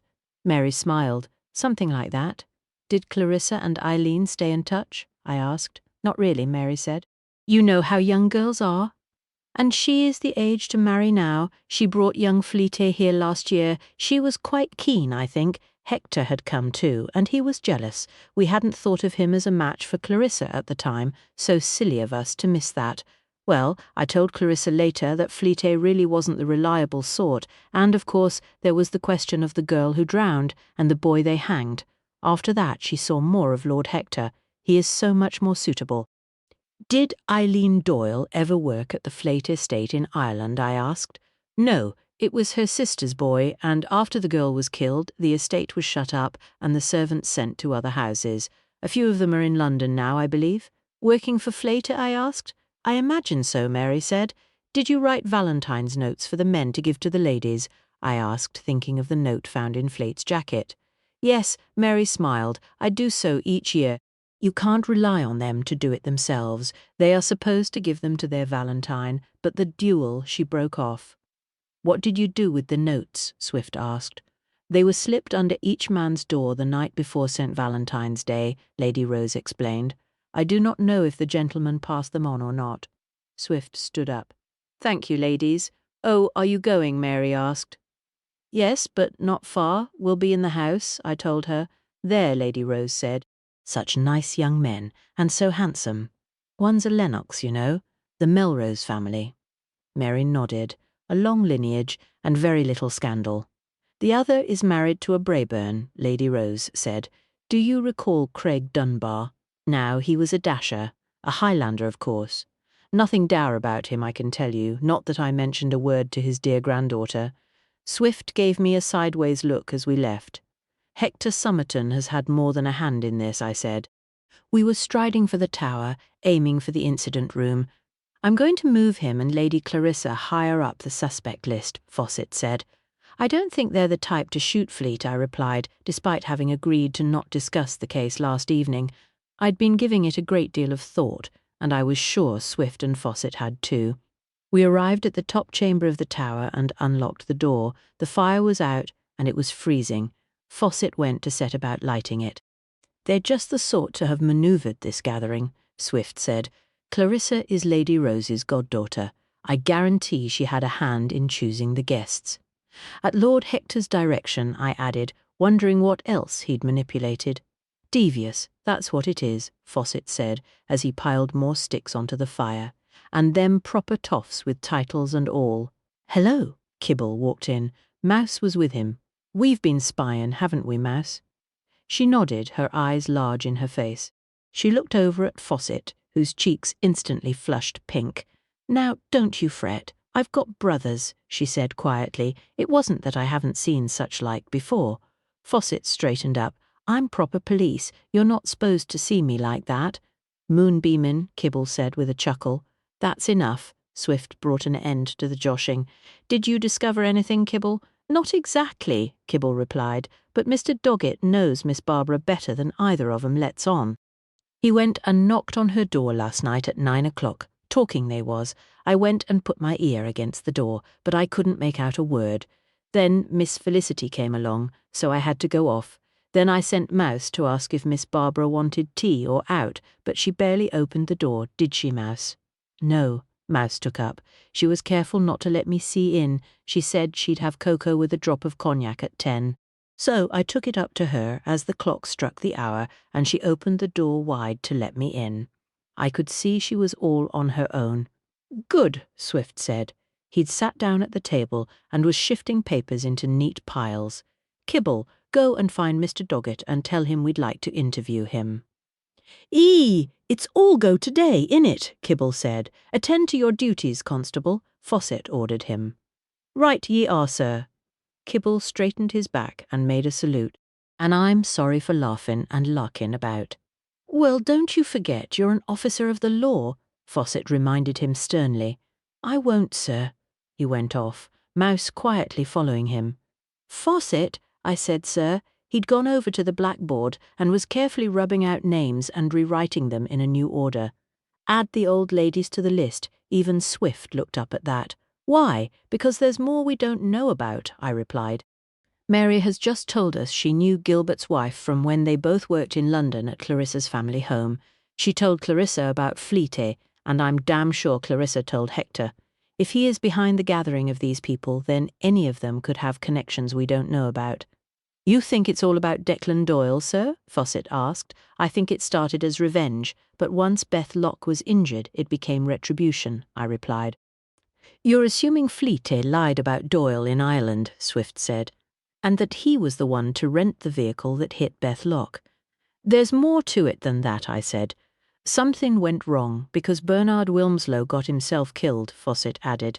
I wouldn't think Lady Clarissa nor Lord Hector would have expected that to happen. No, Swift said. They wouldn't, would they? And I think they were the ones to ask Mr. Gilbert to spy on Mr. Flight, Fawcett said.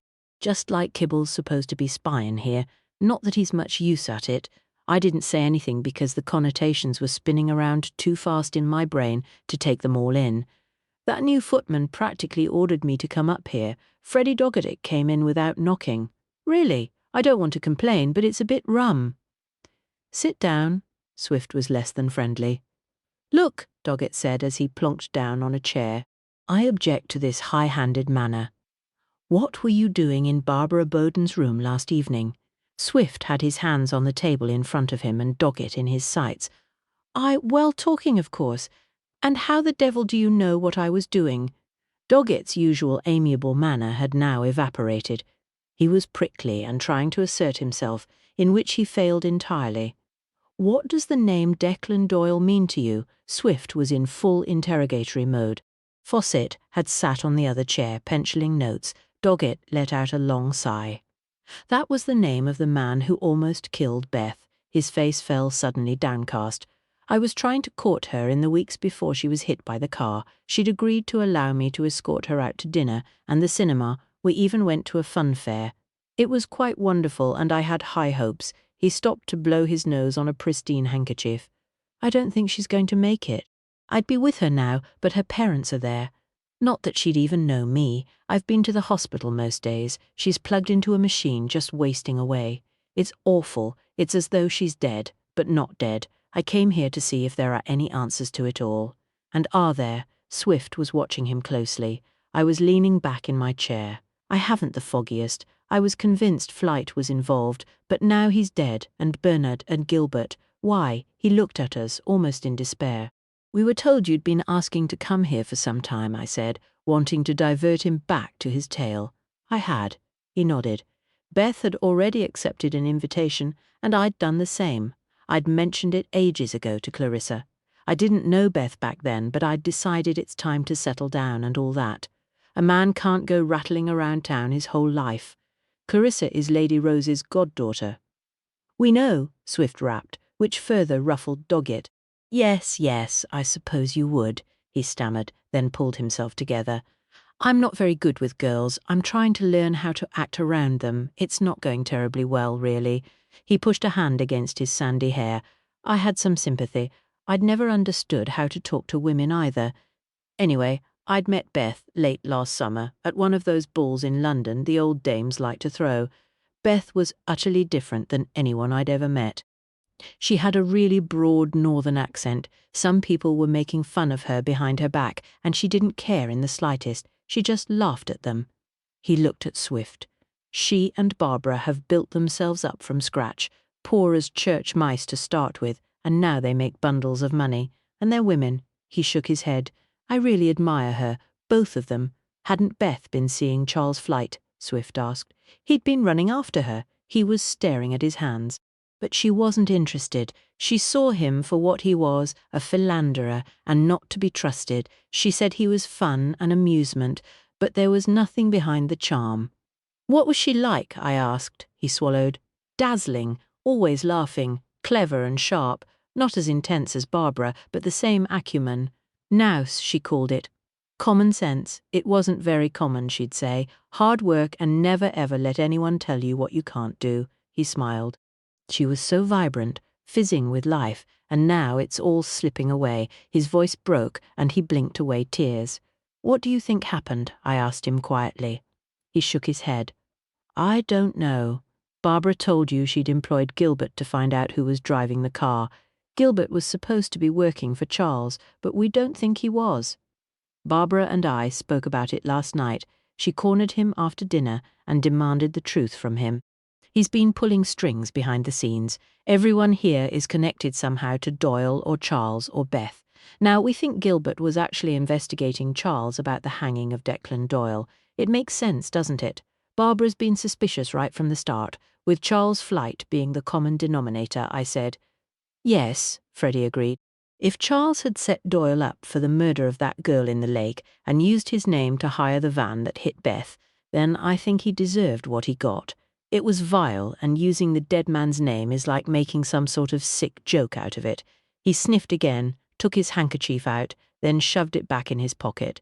Anyway, I didn't know what relevance the name Declan Doyle actually had until Barbara explained it last night, and she didn't know until Hector told her after dinner. She was pretty mad and really tore a strip off him. I wish I'd been there to see it. Swift grinned at that, then switched back to the dogged policeman. Flight asked Beth to marry him. That implies a more serious relationship than you've suggested, Swift stated. Yes, she told me he had. Freddie retorted in a rare flash of irritation. That was typical of Charles. He'd go after any girl just to spite a chap. He made a point of it. But it didn't do him any good with Beth. She told him to shove off. When he asked her to marry him, she laughed at him. It was a ploy, that's what she told me. He'd stop at nothing to get someone, then drop them when the next conquest came along. When you say he'd go after any girl just to spite a chap, Swift picked up the relevance. Is that what he did to Bernard Wilmslow? Steal his girlfriends? Yes, I thought that was pretty obvious, Freddie said, then stood up. Do you need to know anything else? Because I'd like to go out for a walk. I'm finding things quite claustrophobic, if you must know. You can go, Swift told him, which surprised me. We waited until the door closed behind him. That Lord Hector's playing his own game, isn't he, sir? Fawcett said. Yes, Swift closed his eyes for a moment. He's trying to get to the truth, I said, just as we are. Do you think Mr. Gilbert was going to kill Mr. Flight if he found out he really did set up Declan Doyle? Fawcett asked earnestly. 'Cause it makes sense with him being near the end himself. He was a detective, Swift replied. If he had proof, he'd have turned it over to the authorities. But that was the trouble, wasn't it? Fawcett continued. There wasn't any proof, nor was there, over who hit Miss Barbara's friend. If it was Flate, he was going to get away with it, and he might even have got away with killing Mr. Wilmslow. Blaming it on a duel, even though we know he must have been closer than he was supposed to be, no one could prove that neither ballistics could prove the likelihood, I countered. That's not enough to convict a man of murder, Lennox, Swift said. He was in pensive mood. It's nothing more than conjecture. Which is why someone just got fed up of waiting for justice and shot him, Fawcett said, which made a lot of sense to me. Chapter 22. Hello? The door had opened unnoticed, and Edna Kent had walked in. You've thrown a real damper on the place today. It's like being at a temperance wake. Lady Rose and Mary Lovelace seemed perfectly fine this morning, I said. She grinned, true, but their world is cocooned in a rosy glow, liberally doused in some jolly fine spirits. She sat down. I'd quite like to know what's going on. So would we, I replied. She laughed. She'd dressed in corduroy slacks today with a simple Aran sweater, her brown hair tied in a ponytail. It looked like she was ready for a cross-country ramble. You had an affair with Charles Fleet. Swift killed the laughter in an instant. Why do you say that? She replied, all animation draining from her plain face. The drawing you made. Swift indicated it on the blackboard with a nod of the head. He was sitting for you. I can assure you, Inspector, her tone became stonily controlled, I do not sleep with all the men I sketch. Swift stood up and strode to the blackboard, pulled the picture of Fleet from it, and returned to bang it on the table in front of her. His self-satisfied smirk gives you away. Fawcett and I craned forward to take another look at the drawing, then sat up again when Swift frowned at us. I had no idea how he could interpret any such thing. Edna's eyes were now blazing. You're letting your imagination run away. This is a murder inquiry, Swift snapped. 3 men are dead. Answer the question. She swallowed, then nodded stiffly, conceding without defeat. Yes, all right. It took Charles months of flowers, books, expensive trips, and a lot of fun before I fell for his charms. Fawcett studiously wrote in his notebook, though I couldn't see what he was writing. Were you one of his special girls? Swift continued. For a while, she admitted. I never expected anything from him. I didn't bargain or demand. I knew him for what he was, and that he was running around with other women while he was seeing me. When was this? Swift moderated his tone to marginally more friendly. Last year, she said, he'd been chasing me on and off all spring, and I let him catch me in June. By Midsummer Eve, I told him I didn't like the arrangement. He said it was all he could offer, so I said goodbye. He'd lost interest by then anyway. She looked Swift in the eye, but he promised to arrange an art exhibition for my work this spring. It was to be a thank-you gift. That's how he termed it. Thanks for the company, ma'am, she shrugged. I don't regret it. It added a spark to my life, and I've done some of my best work since. She leaned forward. Maybe you'd like to answer my question now? What is going on? She repeated. I didn't think he was likely to answer that, and I was right. What does the name Declan Doyle mean to you? He asked. Nothing, she replied. What about Beth Locke? I asked. She blinked. Beth Locke was the reason Charles lost interest in me and every other woman he was stringing along, until she was hit by a van and put into a coma, I said. Yes, she said, more subdued now. Can I ask a question, miss? Fawcett said, his hand held up. Edna smiled. Please do. Did you think Mr. Fleet was dangerous? Artists are supposed to be able to really look at people, aren't they, and understand them on the inside. That's a bit of a myth, she replied. Although I think Charles could be dangerous, there was nothing specific. It was just an aura about him. He was so absolutely a man. He projected masculinity, assertive, challenging, utterly confident in himself. If you add handsome and immensely rich to the mix, you can see why he was so successful with women. Were you ever scared of him? Fawcett persisted. No, not at all, she replied firmly. He was assertive but not bullying. or at least not towards women as far as I could see. What about men? Fawcett asked, pencil poised above the page. She nodded at that. A shaft of sunlight through the misted window caught the angle of her cheek and jutting jaw. Determined, funny, and brave, I thought, but not a match for a man like Charles Flight. I'd say yes, he could be a danger to other men, she said. He told me that he'd come back home to Ireland to fight. It was early 1917, and we were losing the war. He joined the household cavalry and enjoyed it, or so he said. The filth, the blood, the killing. She joined her hands, long fingers with short nails showing patches of paint. I don't think he was boasting. He said, life felt richer once you'd let the beast loose. She glanced up. He meant the beast within. Beth Locke was hit by a vehicle on January 25th. Swift asked formally, do you know where Charles Fleet was that evening? Shouldn't you have found that out already? She countered, then grinned when Swift looked piqued. Mr. Gilbert would have known where he was, Fawcett said, which I agreed with. She was right, though, we should have checked ourselves.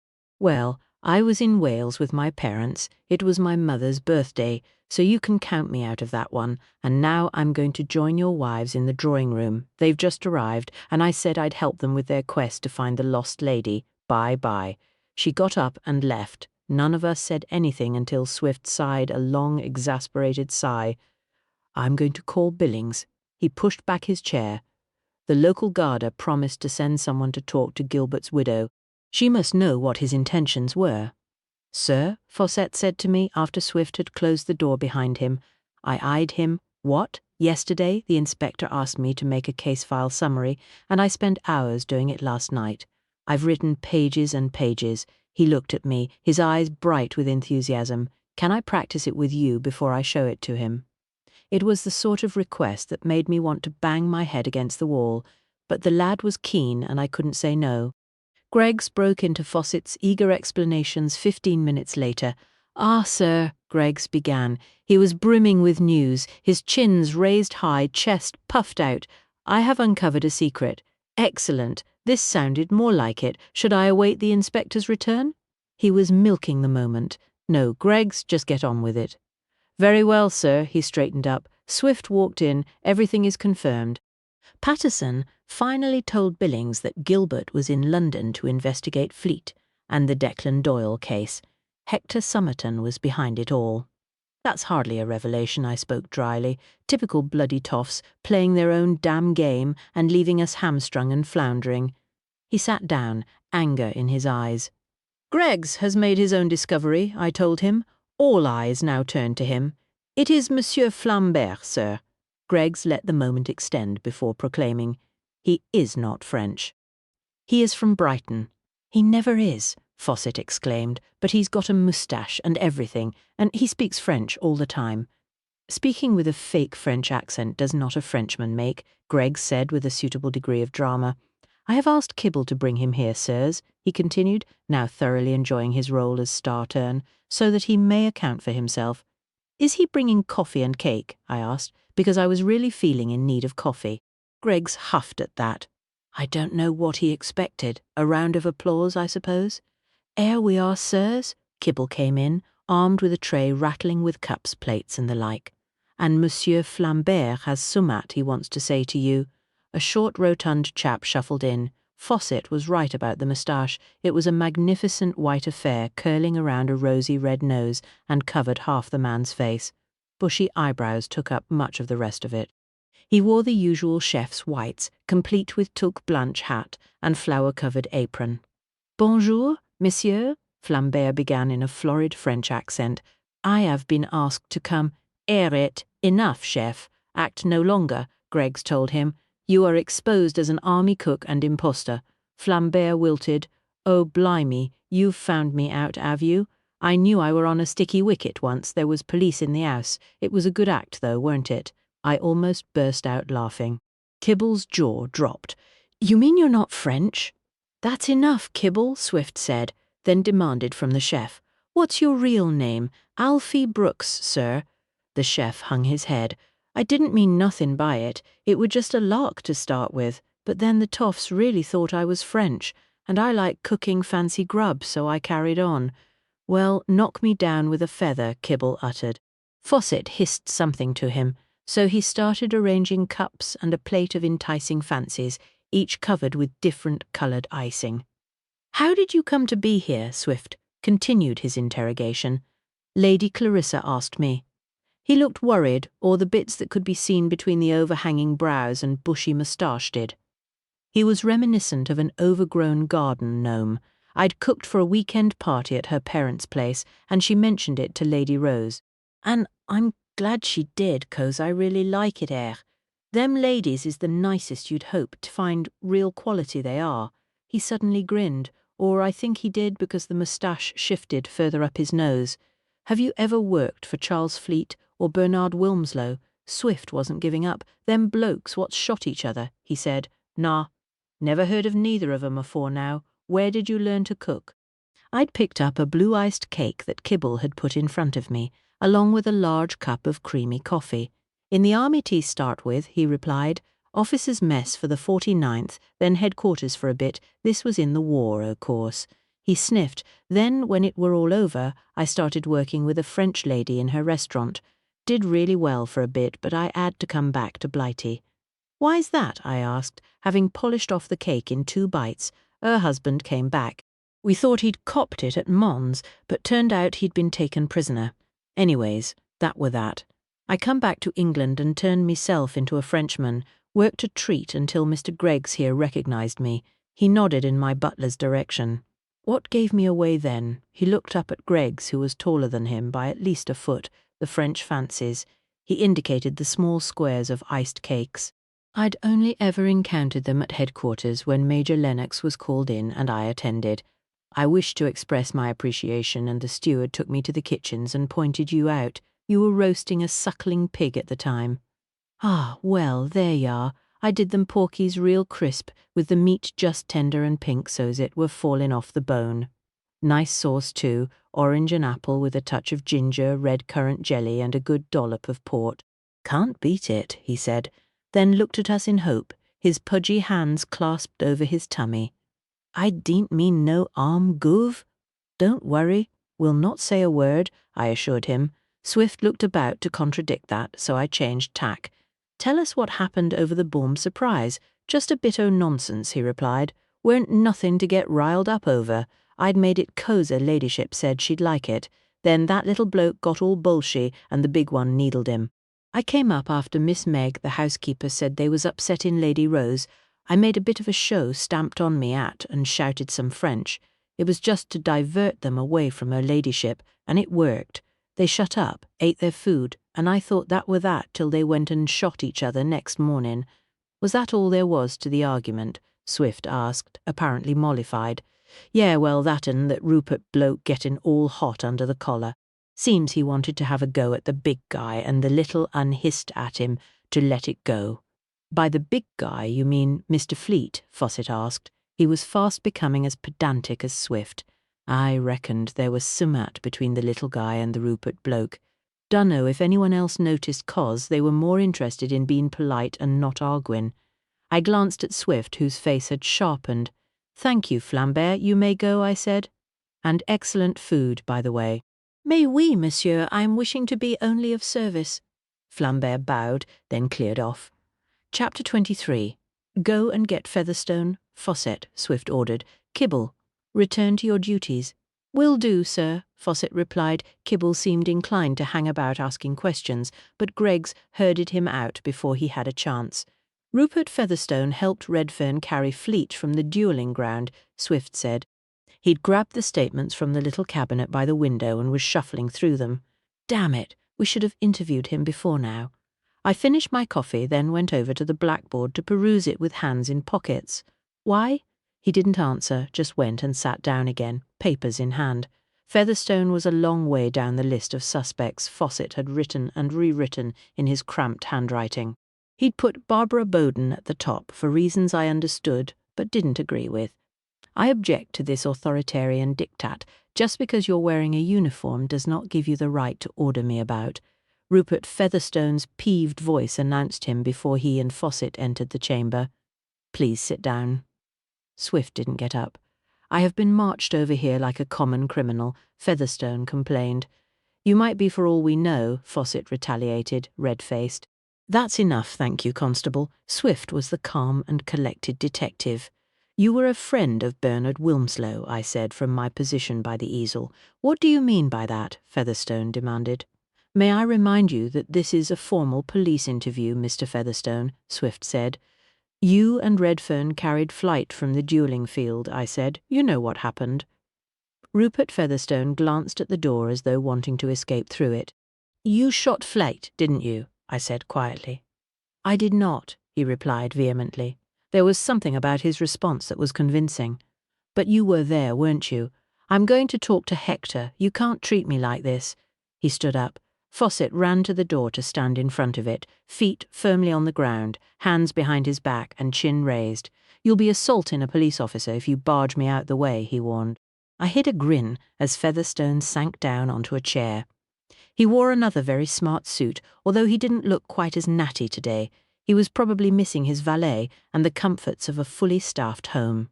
I didn't shoot anyone. I never have. He spoke wearily. Did you see what happened? I asked in amiable tone. He stared at the flames of the blazing fire, then nodded. Bernard wasn't all that bad, you know. Charles brought out the worst in him. He'd formed a loathing for him. God knows why or what he thought he'd achieve. I told Bernard to just stay out of his way. He sighed. Resistance melting away. Charles was a bully, a womanizer, and a charmer when he wanted to be. He thought it was all highly amusing when chumps like us tried to woo ladies with old-fashioned courtesy. He looked at me. Why wouldn't one treat a lady with due respect if one were hoping to find a wife? That's my view of it, and I think most decent chaps think the same way. Yet there was Charles just giving them the glad eye and finding them practically falling into his arms. He sighed again. I don't understand women, not even my mother. She was terrifying. She'd have made mincemeat of Charles. I'd quite like a wife like that. I opened my mouth to say something, then closed it again because the implications were verging on the Greek. You saw Flight shoot Wilmslow. Swift brought him back to the point. Yes, he admitted. Bernard was inflamed by the nonsense at dinner and nobody except me had taken his side in the argument. That's what truly upset him. Most of them agreed with Charles, even Felicity, and she was supposed to be Bernard's Valentine. I was pretty riled up too. Annabel had let Fleet flirt with her. I snapped at Charles, and Bernard told me to leave be. He had it in hand.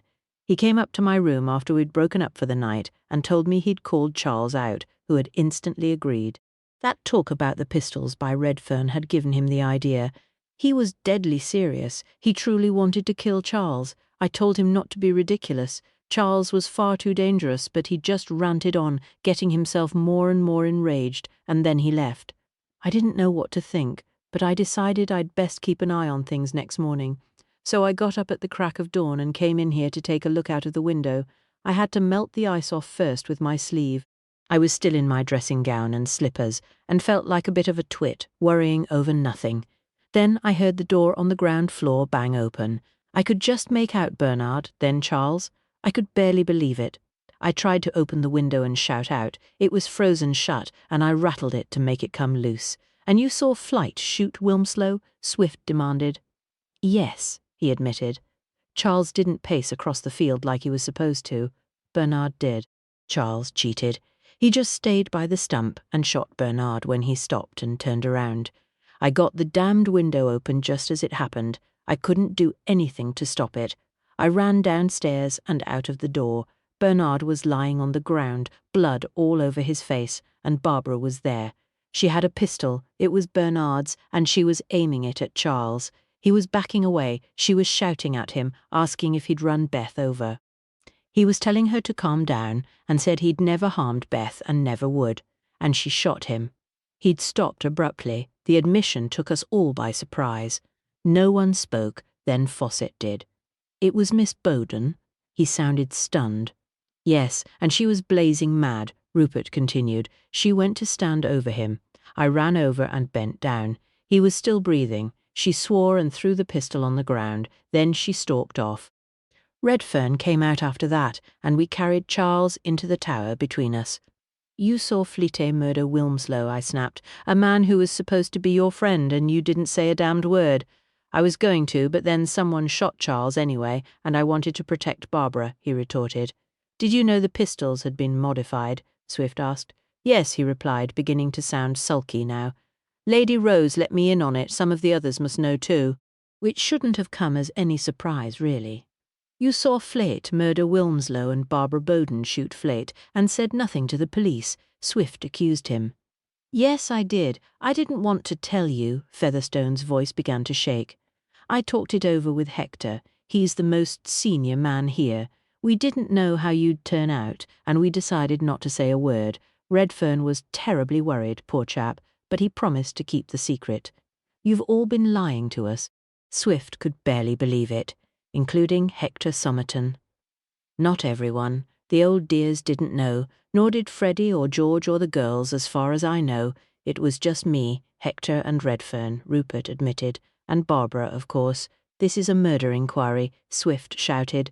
You've obstructed justice. I don't know why he was upset. It was pretty obvious they must have known more than they were letting on. Who shot Flight the second time?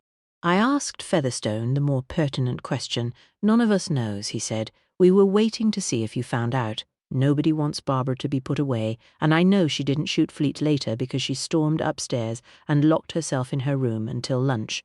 She was in the hall when I arrived on the day Fleet was murdered, I said. Yes, I think she'd calmed down by then. We'd set Mouse to follow her around, and Mouse said Barbara never went near the tower after that, Featherstone admitted.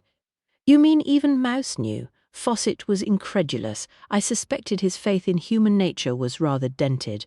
This is just wicked, this is. You made Mouse lie. We didn't make her, Featherstone muttered. We just thought it would complicate things, and I didn't want to end up in court and, well, all that sort of thing. And we wanted to protect Barbara. Who you've just betrayed, I said, and I feel bad about that, but she shouldn't have shot him. Now it's all getting out of hand, and it's not going to be long before the newspapers get hold of it. Flight was always in the society pages. The mud will start flying as soon as they hear he's been murdered, and we'll all be hit by the accusations. Things like this stick, you know, and my family name will be dragged into it. I doubted that. Hector Somerton, in the guise of Theodore Grammaticus, would hardly allow any such mud to fly, but I didn't say so. It did reveal his true motive, though he simply didn't want any notoriety affecting him. Featherstone fidgeted in his seat. Can I go now? No. Swift banged a piece of paper in front of him. Sit there and write a full statement while Constable Fawcett watches you, then sign it. He turned to Fawcett. Read every word and don't let him leave until he's included every detail. Yes, sir. Fawcett saluted, then aimed an angry glare at Featherstone. You heard the inspector. We don't want no more lies. Lennox. Swift was already heading for the door. Come on, I knew where he was going. To confront Lord Hector Somerton. Swift, I'll talk to Barbara Bowden. He was rattling down the stone steps of the tower. We can both do that after we've spoken to his bloody lordship. You won't learn anything from him. He's obstructed our inquiry, Lennox. Fine, you go and lambast him. I'll go and corner the Yorkshire wildcat. He glanced at me, then stopped. Bring her up to the tower in 20 minutes. Fawcett should be finished with Featherstone by then. I had no idea where her room might be, so I went to the great hall and picked up the brass bell from the oval table and gave it a hearty ring. Hello? A voice called out. I recognized it as Mouse. She came to the rail of the minstrel's gallery, a broom in hand. Oh, it's you, sir. Do you be needing something? Yes, just wait there, I called back then, strode across the hall to take the rickety stairs up to join her. I'm having a good clean-up, she said as I arrived. I haven't had a moment since those men shot each other. There's black coal dust on the boards. She'd started to sweep the ancient floor, the dust and dirt falling through the cracks between the warped boards. I'll brush below when I'm done. Mouse, you didn't tell us that Miss Barbara shot Mr. Flight. She stopped sweeping to gaze up at me with large innocent eyes. I was asked not to, and I didn't see her do it, so it wouldn't be right for me to say anything anyhow. They did want me to watch where Miss Barbara went, though. And did she go anywhere? I asked. Not until lunch, and then she was with the others all through before going back to her room. I rather hoped that was the case. Surely you must have been quite busy that morning and couldn't have watched her all the time. Oh, it was frantic. We were all ready for the ball. but I just wanted to make sure there wasn't anything missing. It takes most of the year to prepare, and then it was all for nothing in the end. Such a shame. I hung a bell on her door handle while I was in the ballroom. I'd have heard it ring if she'd opened her door, but it didn't, and she'd have had to pass me by to go to the stairs, and I'd have seen her go if she had. Tresses of honey-brown hair had escaped her cap and were curling around her pretty face. Did anyone else go by the ballroom? A few of them. Sir George came and went, and that Rupert. Miss Seraphina went down to the telephone.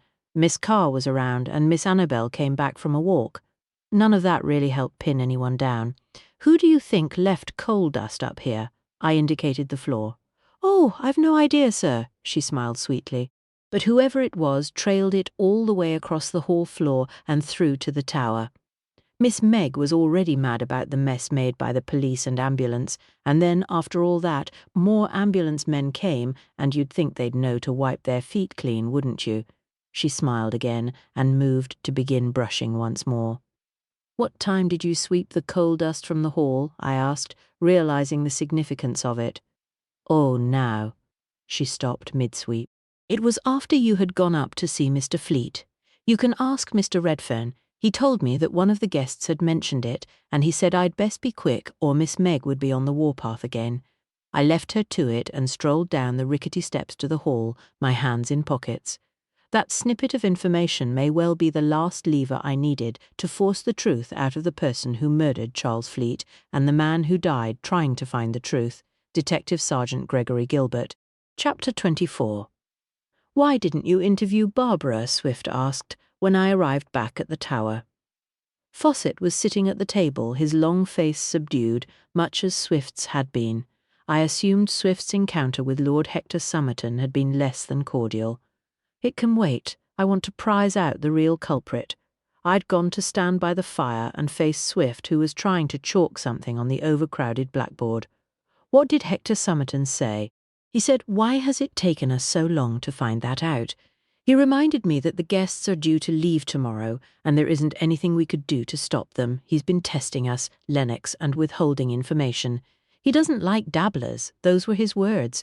Policing should be left to the professionals. I told him I am a professional, but he said if that were the case, I wouldn't have left the force. Did he admit Gilbert was with Fleete at his direction? Not in so many words, but I'm sure he was.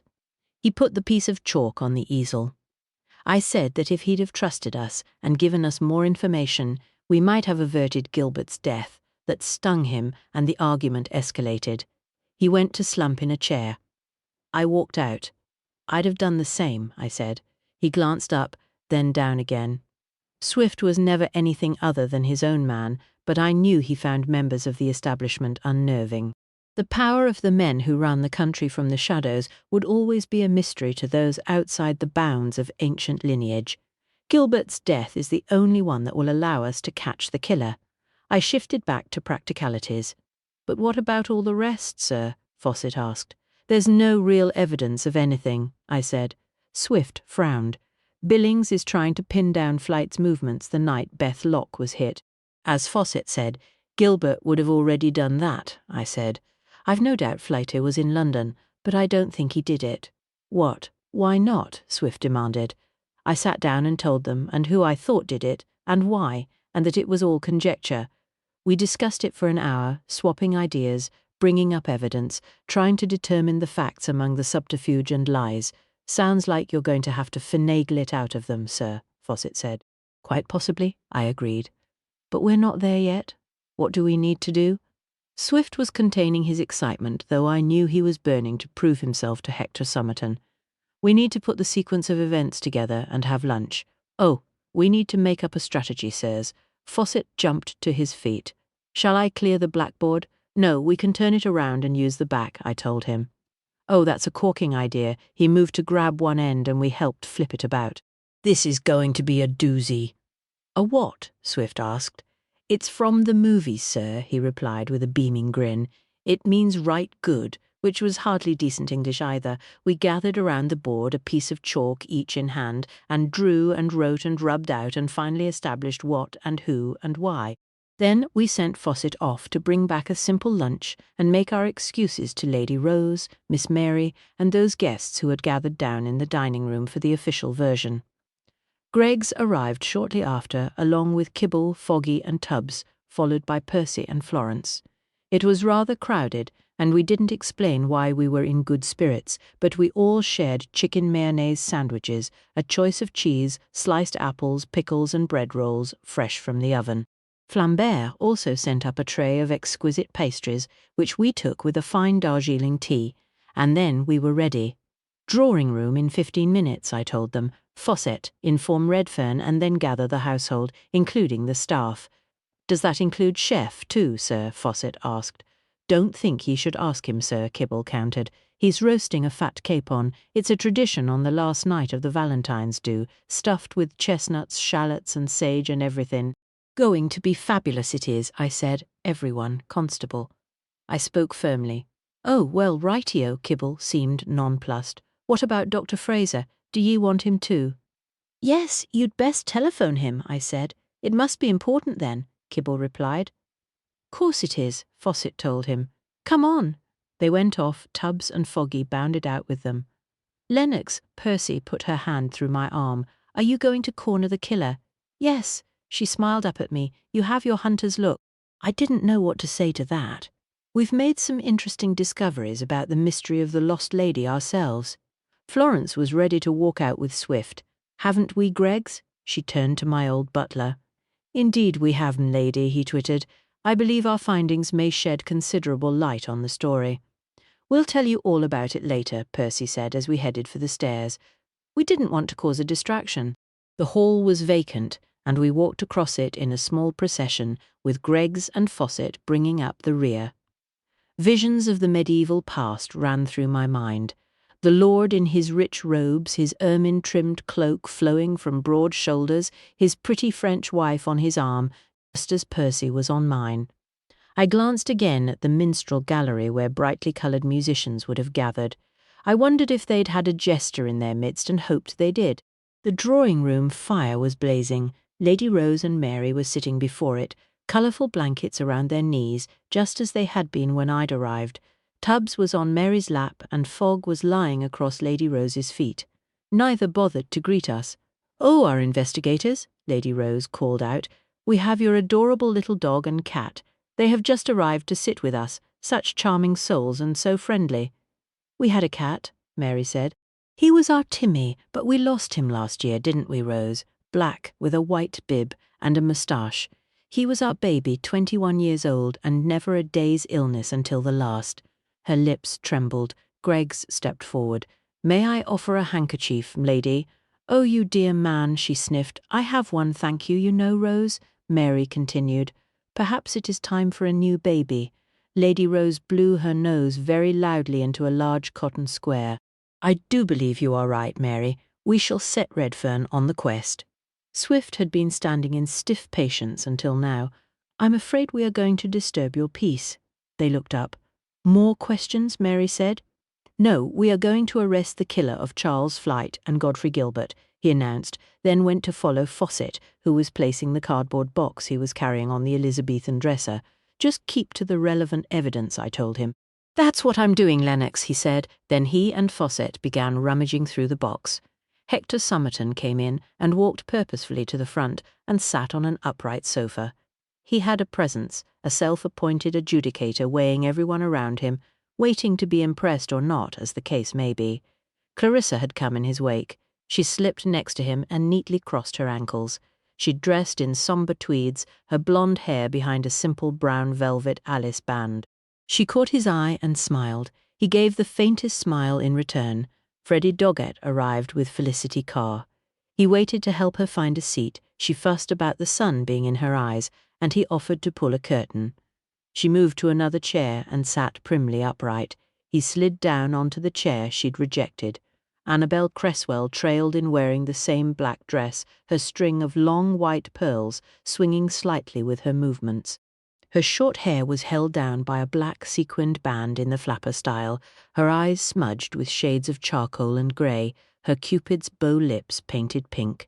She sat down quietly at the edge of the group and began fingering the knot in her necklace. Sir George Lovell arrived with Barbara Bowden, chatting and laughing, both animated and a welcome contrast to the glum faces of the others. They sat on a sofa together, still in close conversation, unconcerned by the situation. Rupert Featherstone came in, or rather sidled in, cast an anxious eye at Barbara, then skirted the room to sit on the sidelines, near Felicity. They must have all been aware something was about to happen, and yet no one had asked. Edna Kent arrived, still wearing the cream sweater and slacks, a big smile lighting up her plain face. She spotted Percy and Florence at the front and strode straight up to them and sat down. They began a huddled discussion, their heads close together. Seraphina was the last of the guests. Just ahead of Fawcett and Kibble, she walked in unhurried style to the front, her cream silk dress flowing with her movements. She could have been strolling along a catwalk, long slim neck gracefully holding her head high. She stopped to sit on a sofa, placed dead center at the front, and gazed with an impassive expression at the box on the dresser. Ladies and gentlemen, Kibble came bustling up to the front. Tea will be served after an announcement by Major Lennox and Inspector Swift. It's official police stuff, so you'd best be listening carefully to them. Kibble, go to the back of the room, Swift told him. Righty-o, sir. Kibble beamed and went off. Mouse had come in with Meg, the housekeeper. Redfern came to stand near the ladies at the front, and Flambert remained at the rear, his short, plump form enveloped in chef's whites with whiskers, brows and round ruddy nose visible below the toque blanche. I bit back a smile. Greggs had closed the door, but it opened again now, and Dr. Fraser slipped in. I was asked to attend, but couldn't find a soul in the house, he explained. Sit down, please, I told him. Puzzlement creased his brow, but he came forward. Seraphina looked up, then patted the cushion next to her on the sofa. He gave her a warm smile and sat down. I took a breath. Charles Flight was murdered by someone sitting in this room, and so was Godfrey Gilbert. Chapter 25. It is a disgrace, Mary called out. She seemed quite with it this morning. You shall hang for your deeds. Quite right, Lady Rose agreed. I ignored the interruptions. On the morning of St. Valentine's Day, Charles Float and Bernard Wilmslow held a duel in the old duelling grounds. We were lied to about what happened, and the cause was covered up.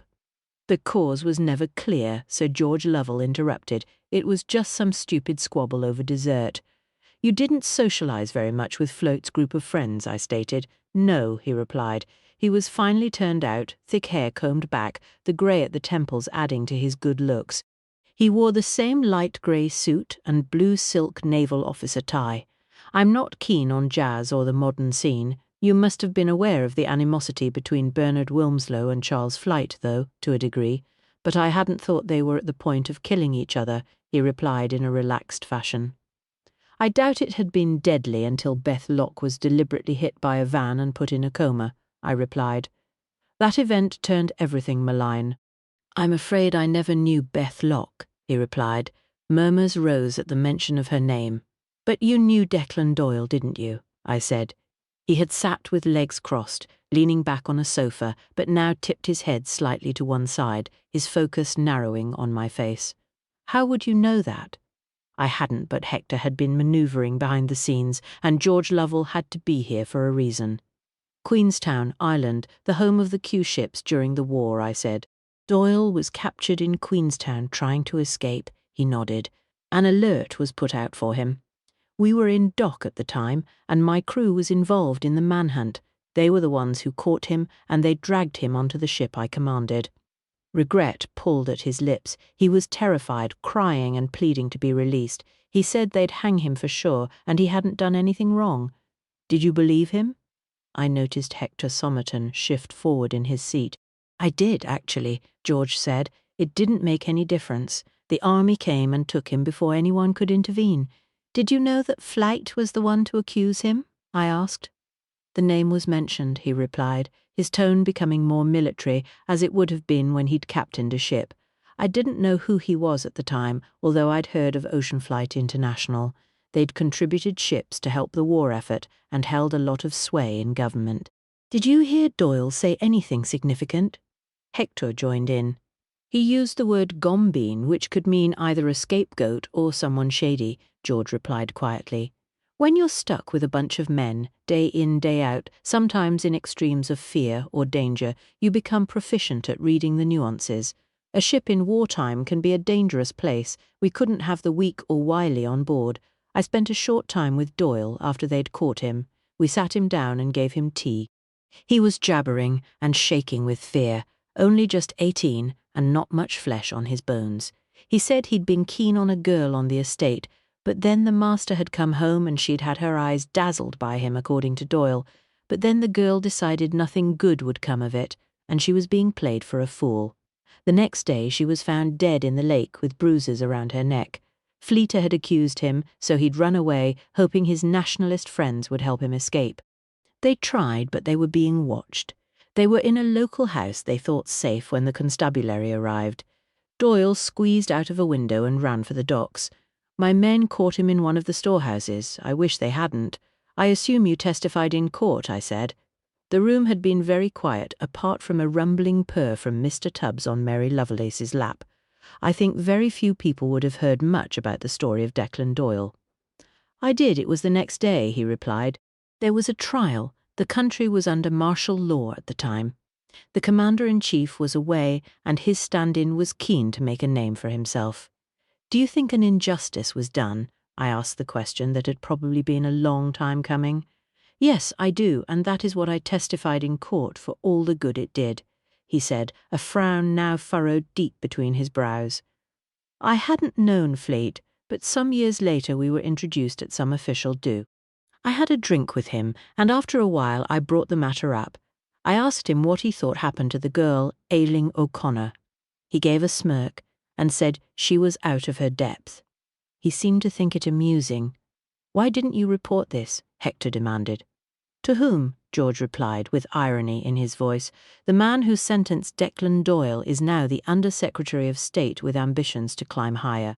How much support do you suppose I would have had in trying to open up that particular can of worms? More than you'd expect, Hector replied and folded his arms as though satisfied. Although it is all academic now, I glanced at Swift, who gave a faint nod. The picture was falling into focus, and so was the method. Hector Somerton was deeply immersed in the establishment and had acted as a form of spymaster in France.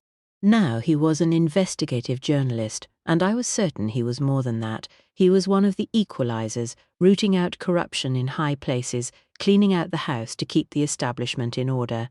Whoever the current Under-Secretary of State was, I doubted he would keep his position for very much longer. Declan Doyle is the reason Gilbert was hired by Charles Fleet, although Fleet didn't know it at the time. I turned to Mary Lovelace, watching me. You knew Gilbert's wife. She came from Ireland. You worked together in London. Dear Eileen, yes, Mary nodded.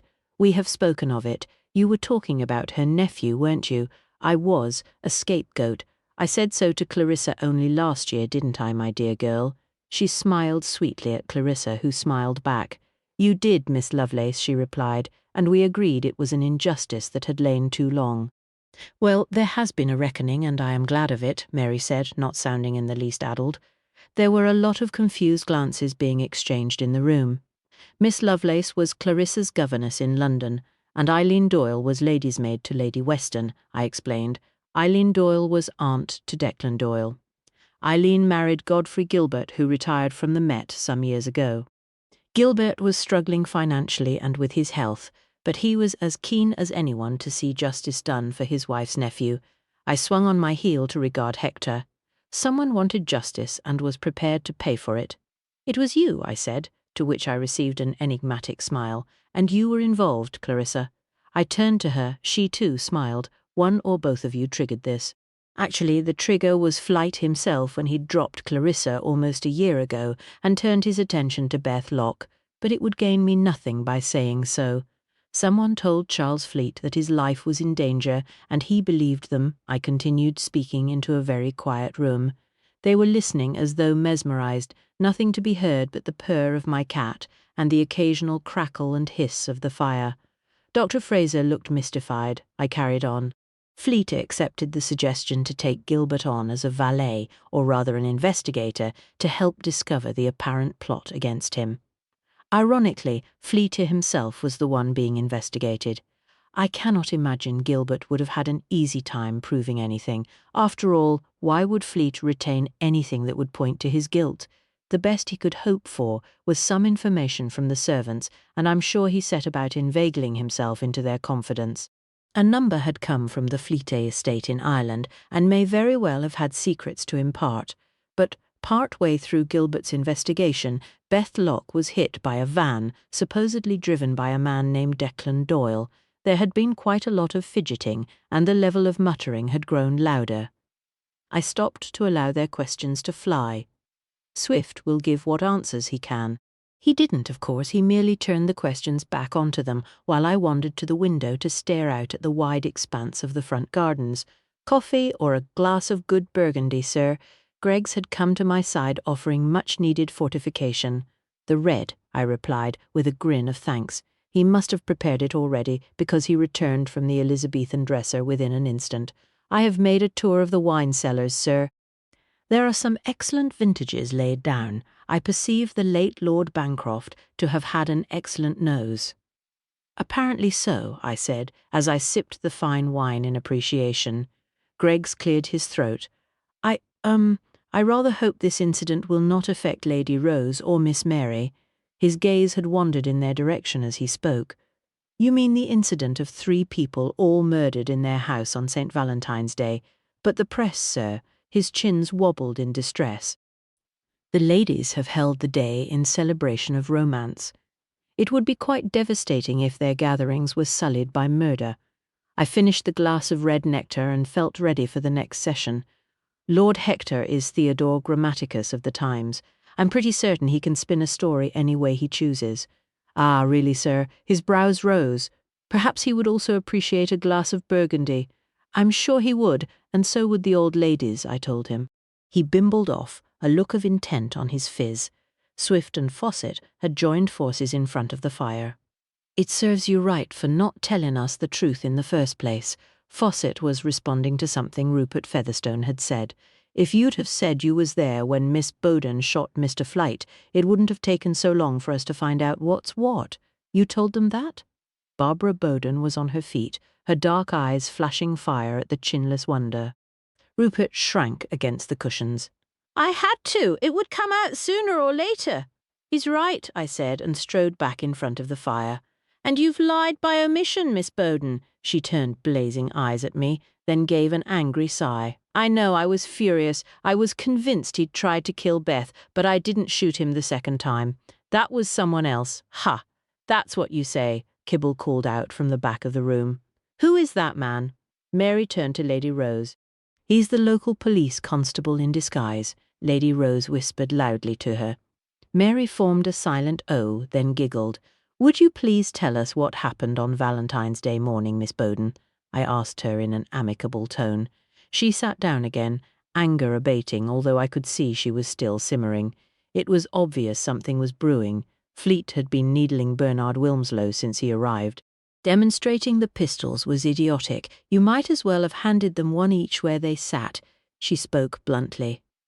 "You all know what happened to Beth. I was convinced Fleete was behind it somehow, so I was watching him. I was up early next morning, wanting to see what they were about." "Were you hiding in the minstrel gallery?" I interrupted her. "No, I was in the ballroom with the door open a snatch. Once they went past, I followed. They went out through the tower door, leaving it open. Typical men." She shrugged. "Would you please give a full account of events?" Swift reminded her. Dr. Fraser leaned forward to see her more clearly. Seraphina turned her gaze to him and calmly put her hand out. He frowned, then took it and held it in his. Nobody else noticed. All eyes were on Barbara as she continued. I watched from the open doorway. They went to the old stump in the dueling ground. Both of them had got dressed, but neither wore coats. They stood back to back, and Wilmslow started walking, counting as he went. When he got to 20, he turned around and stopped and stared. Fleet hadn't moved an inch. He just stood in the same place. He had the gun already raised, and he shot Wilmslow dead. Fury rose again in her voice. It was cold-blooded murder. The man didn't stand a chance. I was raging. I ran and picked up Wilmslow's pistol and aimed it at Fleet. He backed away. I was yelling, wanting him to tell me the truth about Beth. He said it wasn't him. He ordered me to put the gun down. Then he stopped and said I didn't have the guts to shoot, so I shot him. Good for you, Freddie, Doggett said. I was inclined to agree. Rupert Featherstone came running out. I prompted her. Yes. She glanced over at him. I told him to call an ambulance, but he was shaking too much to listen. Redfern arrived. We talked about what to do. Flate was still alive. I'd have left him there to freeze, but Redfern wanted to move him indoors, and he asked Rupert to help. They carried him into the tower. Did you go with them? I asked her. She'd calmed down, the anger quickly dissipating. No, I stayed and spoke to Gilbert. He'd been watching from a distance. I nodded. I'd come to think it must have been him hiding in the bushes. He would have been aware of the storm brewing between the two men. What? Fawcett was riled by that. You didn't put none of this in your statement. I'm going to make sure you're charged with wasting police time as well as trying to murder Mr. Flight. I'm hardly the only liar here, Constable. Barbara was insouciant. Fawcett hadn't finished. Who put the pistols back in the men's hands then? He demanded. No one, she replied, a smile beginning to flicker across her cherry-red lips. It was another lie. It was Mr. Redfern has told us that? Fawcett turned to him. The poor factotum turned puce. Thank you, Constable. Redfern was only carrying out orders. There will be no consequences, I said, then turned to Barbara. He's quite right, Miss Bowden. You will be charged. Please, tell us why Gilbert hadn't stopped the duel. Because he wanted the truth out of Fleet, just as I did, she said. How the devil did you think a duel was going to force the truth out of him? I demanded, also irritated by the lies we'd been told. There wasn't a plan. She shrugged. Everything just happened. You could have cut the atmosphere in the house with a knife. It felt like everyone was on a tightrope. Gilbert wanted to know about Doyle and the girl. He'd told me about it. He even kept a lock of the girl's hair in an envelope in his suitcase. He thought maybe he could have Fleet arrested for fighting the duel, and then he could be questioned. He was as shocked as I was when he saw Fleet kill Wilmslow. Did you learn anything from Fleet? Swift asked her. Yes, that he hadn't been the one who'd tried to kill Beth, she replied. I asked him at the point of the pistol if he had. I believed him when he said he hadn't. And you shot him anyway, Fawcett said, incredulous. I shot at his feet, she replied. I wanted to scare him. He deserved that at least. He'd just killed a man in front of me. The gun fired high and the ball hit him in the shoulder. I didn't hit him on purpose. Flight would have lied to you about Beth. He had every reason to, Swift continued. I know, but I'm no fool, Inspector. I'd have seen it in his face, she replied firmly. I agree with Barbara, Serafina spoke out. I don't believe Charles wanted to harm Beth. He was upset by what happened to her. When Gilbert told him the name of the driver, he was puzzled at first, and then he was enraged. He swore he'd avenge her. Which is why he shot Wilmslow, wasn't it? I said. Yes, she replied, as serenely calm as ever. Chapter 26. There were shouts of outrage when she said that, mostly from Fawcett and Kibble but also from others, including Freddie Doggett. There was no point in asking why the hell she hadn't told us, because not telling us was part of their damn tactics. Serafina and Hector must have made a formidable team during the war. I'm glad I'd never had cause to cross them.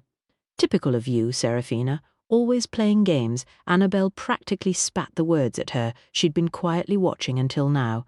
I know how you manipulate men. I hope you've got what you wanted now. That sudden explosion of venom instantly shut everyone else up. What do you imagine I would want? Serafina asked coolly. Bernard's money, Annabelle spat back. Charles had been gunning for Bernard, and I think you've been behind it. Serafina's lips parted to reply, but Felicity broke in. What money? She demanded. Bernard left everything to her in his will, Annabelle told her, her face animated with anger. He never changed it, and now she'll have everything. So she thinks, Felicity said, but he'd already rewritten it. In favour of whom, I asked, being pretty sure of the answer. Me, actually, Felicity replied. We were talking about marriage. We thought it might suit us both. And who said romance was dead? Serafina said mockingly. Don't you speak like that. You broke his heart. Annabelle launched another attack. He never got over you. That's why he and I were only ever friends," she yelled, then turned her wrath toward Felicity. "And he wouldn't have wed you either. I told him you were a gold digger looking to live off a rich husband. He wouldn't have written a will for you." "Well, what the hell do you know?" Felicity retorted.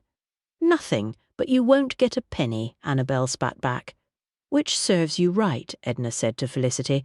"You admitted it yourself that you didn't want to demean yourself with work. And you think drawing is work," Felicity snapped back. I took a step backwards towards the fire. It seemed like a nasty cat fight was breaking out. Even Swift looked alarmed. I glanced over at Percy, who widened her eyes in mock horror. Nothing ever seemed to worry my brave girl. "Wait a minute." Freddie Doggett stood up. "Major Lennox, are you saying Bernard rented the van that ran over Beth, that shut them up and they all looked at me?" "Yes, I lied, but why would he do that?" Freddie's lips trembled. He seemed close to tears. "To hurt Charles' flight," I replied.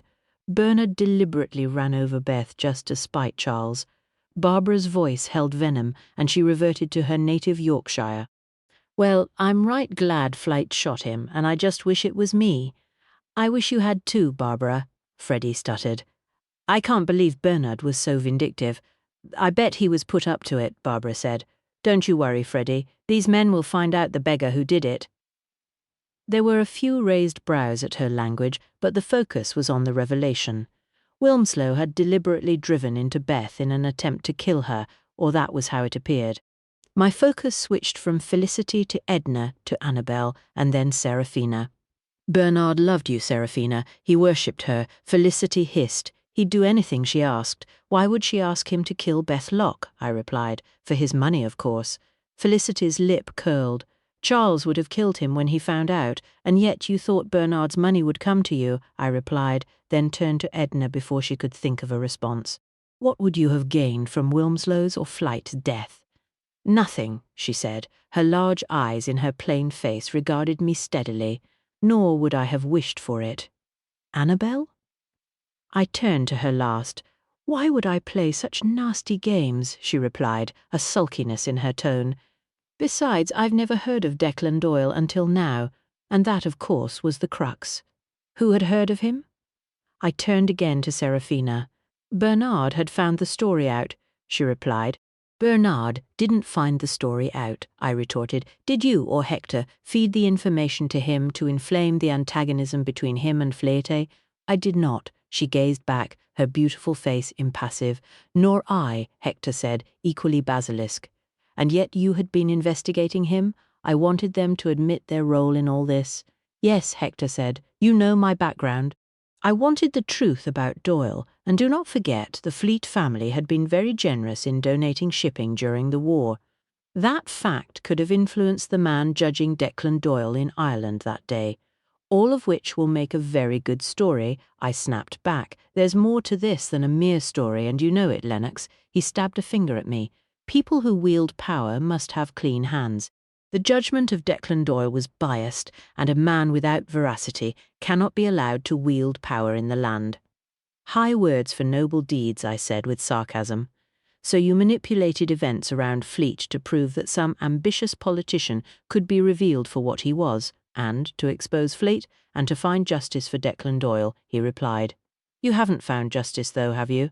I retorted. "Nothing was proved and 3 men are now dead." He took a breath and let it out slowly. "I did not foresee this outcome, but each player has acted according to their own nature. Even poor Gilbert," I said. He nodded. I turned on my heel. "Redfern," I called over to him. He had moved back to join the staff at the rear of the room. "Sir?" He came forward, worry etched deep in the lines on his face. "Who told you about the coal dust on the hall floor?" "It was Miss Felicity, sir. She showed it to me, saying someone had left a mess." That resulted in blank looks. I turned to fix my eyes on Felicity Carr. Her jaw tightened. "I saw it. Why wouldn't I mention it?" she said through gritted teeth.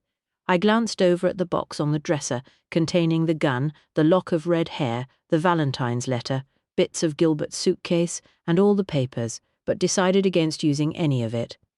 This would be down to the hunter's logic, and I had my prey in my sights.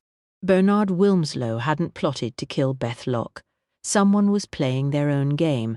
Someone with a lot to gain and very little to lose. Isn't that right, Felicity? I turned on her. You told me Serafina was one of Fleet's special girls. I've no doubt you'd told Bernard Wilmslow the same. I waited for an answer. It didn't come. She glowered at me. Wilmslow had never stopped loving her. He'd had a series of platonic relationships with Annabel, with you. Who else? Edna? I turned to ask her. Yes. Edna nodded agreement. He was terribly good-looking, but never seemed to want to be more than friends. If he hadn't been so waspish, he might have had more. A lonely and vindictive man, I said. And very wealthy. You returned to your friendship with Wilmslow after your humiliation at Fleety's hands, didn't you? I said to Felicity. Oh, for heaven's sake, she muttered.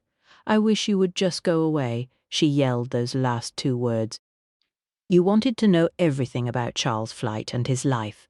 You'd stayed at his house, his yacht, and wherever else, during your brief fling with him.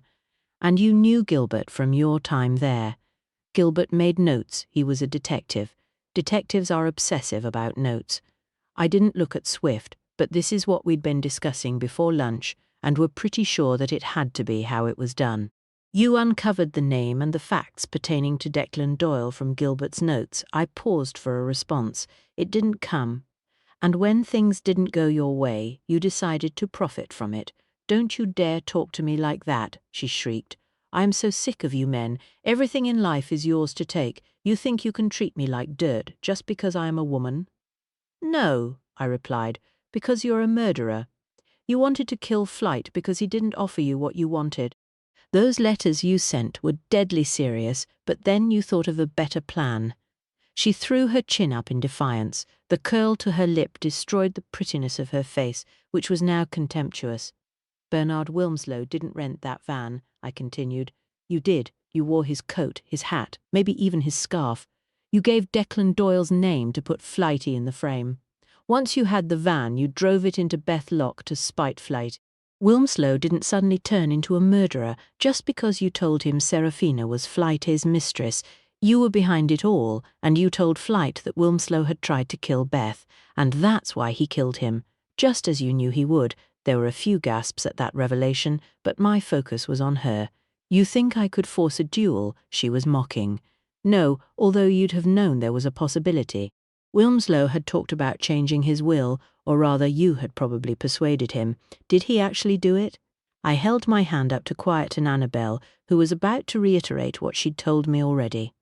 Yes, and I have the copy of it. Felicity hissed back at me. You can't take that away from me. You had anticipated the duel, hadn't you, or some sort of fight. Fleet was a very dangerous man, but had you worked out all the probable consequences? I doubt it. You don't strike me as particularly intelligent. You're merely venal. I threw that barb to gain a reaction. It failed, so I continued. Things began to go awry. People were already on the scene. I've no doubt you were watching. Where were you? The top of the tower. You could have gone down and finished Flate off with Wilmslow's pistol if it hadn't been for the others. Featherstone was there, and Barbara Bowden. Redfern appeared. Even Gilbert was hiding in the bushes. Flight was still alive, and Gilbert had seen it all. Which of them would figure out what you'd done? Gilbert, most likely. You panicked. You decided to kill Flight with Gilbert's gun and make it look as though he'd run away. But where to hide the body? I asked, then answered the question. Where else but deep in the dark? You went down to the cellar because there was nowhere else. His body would have been found eventually, but not until you'd long escaped. Are you sure about this, Lennox? Sir George interrupted because it seems poorly thought out to me. I agree, I replied. It was improvised. What did you do, Felicity, in your guise as the helpful little woman? I goaded her.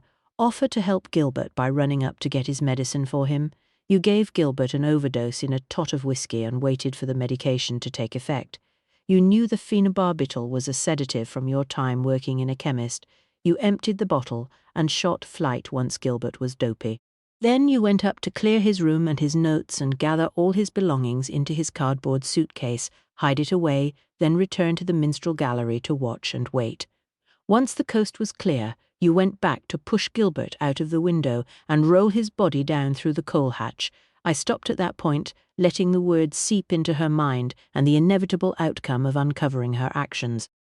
She'd pushed herself deeper into the sofa where she was sitting alone. Her fingers had curled into claws, her long brown hair falling around her face, which had taken on the snarl of a cornered animal. I hate you all. Everyone has been given everything. You've done nothing but be born, and you've lived lives of idleness and luxury. That couldn't be further from the truth. Barbara Bowden spoke out. Well, you were just lucky, Felicity shouted, you and your stupid partner. Charles treated me like a third-rate tart, but he couldn't do enough for Beth Bloody Locke. And she couldn't even talk properly. She was from nowhere, and he thought she was better than me. I was only good enough to be his whore, but she was good enough to be his wife. Her voice rose to a shriek. My family is aristocracy, and hers were stinking peasants, she yelled. Barbara Bowden was on her feet with rage in her eyes. You tried to kill Beth, you slattern. She deserved it, Felicity screamed back. And you put the gun in my pocket to implicate me, Barbara yelled, moving towards her. Sit down, I ordered her. George had grabbed her arm. Come on, Barbara, let the law deal with it. He practically dragged her onto the seat next to him. Swift and Fawcett now moved in to take Felicity prisoner, but she suddenly sprang up and raced to the door. Kibble attempted a flying tackle to stop her, but missed and fell with a thump to the floor. Get her! Swift yelled as he raced out on her heels. Fawcett with him. Rupert Featherstone leapt up, dithered for a moment, then ran after them. Freddie Doggett did the same.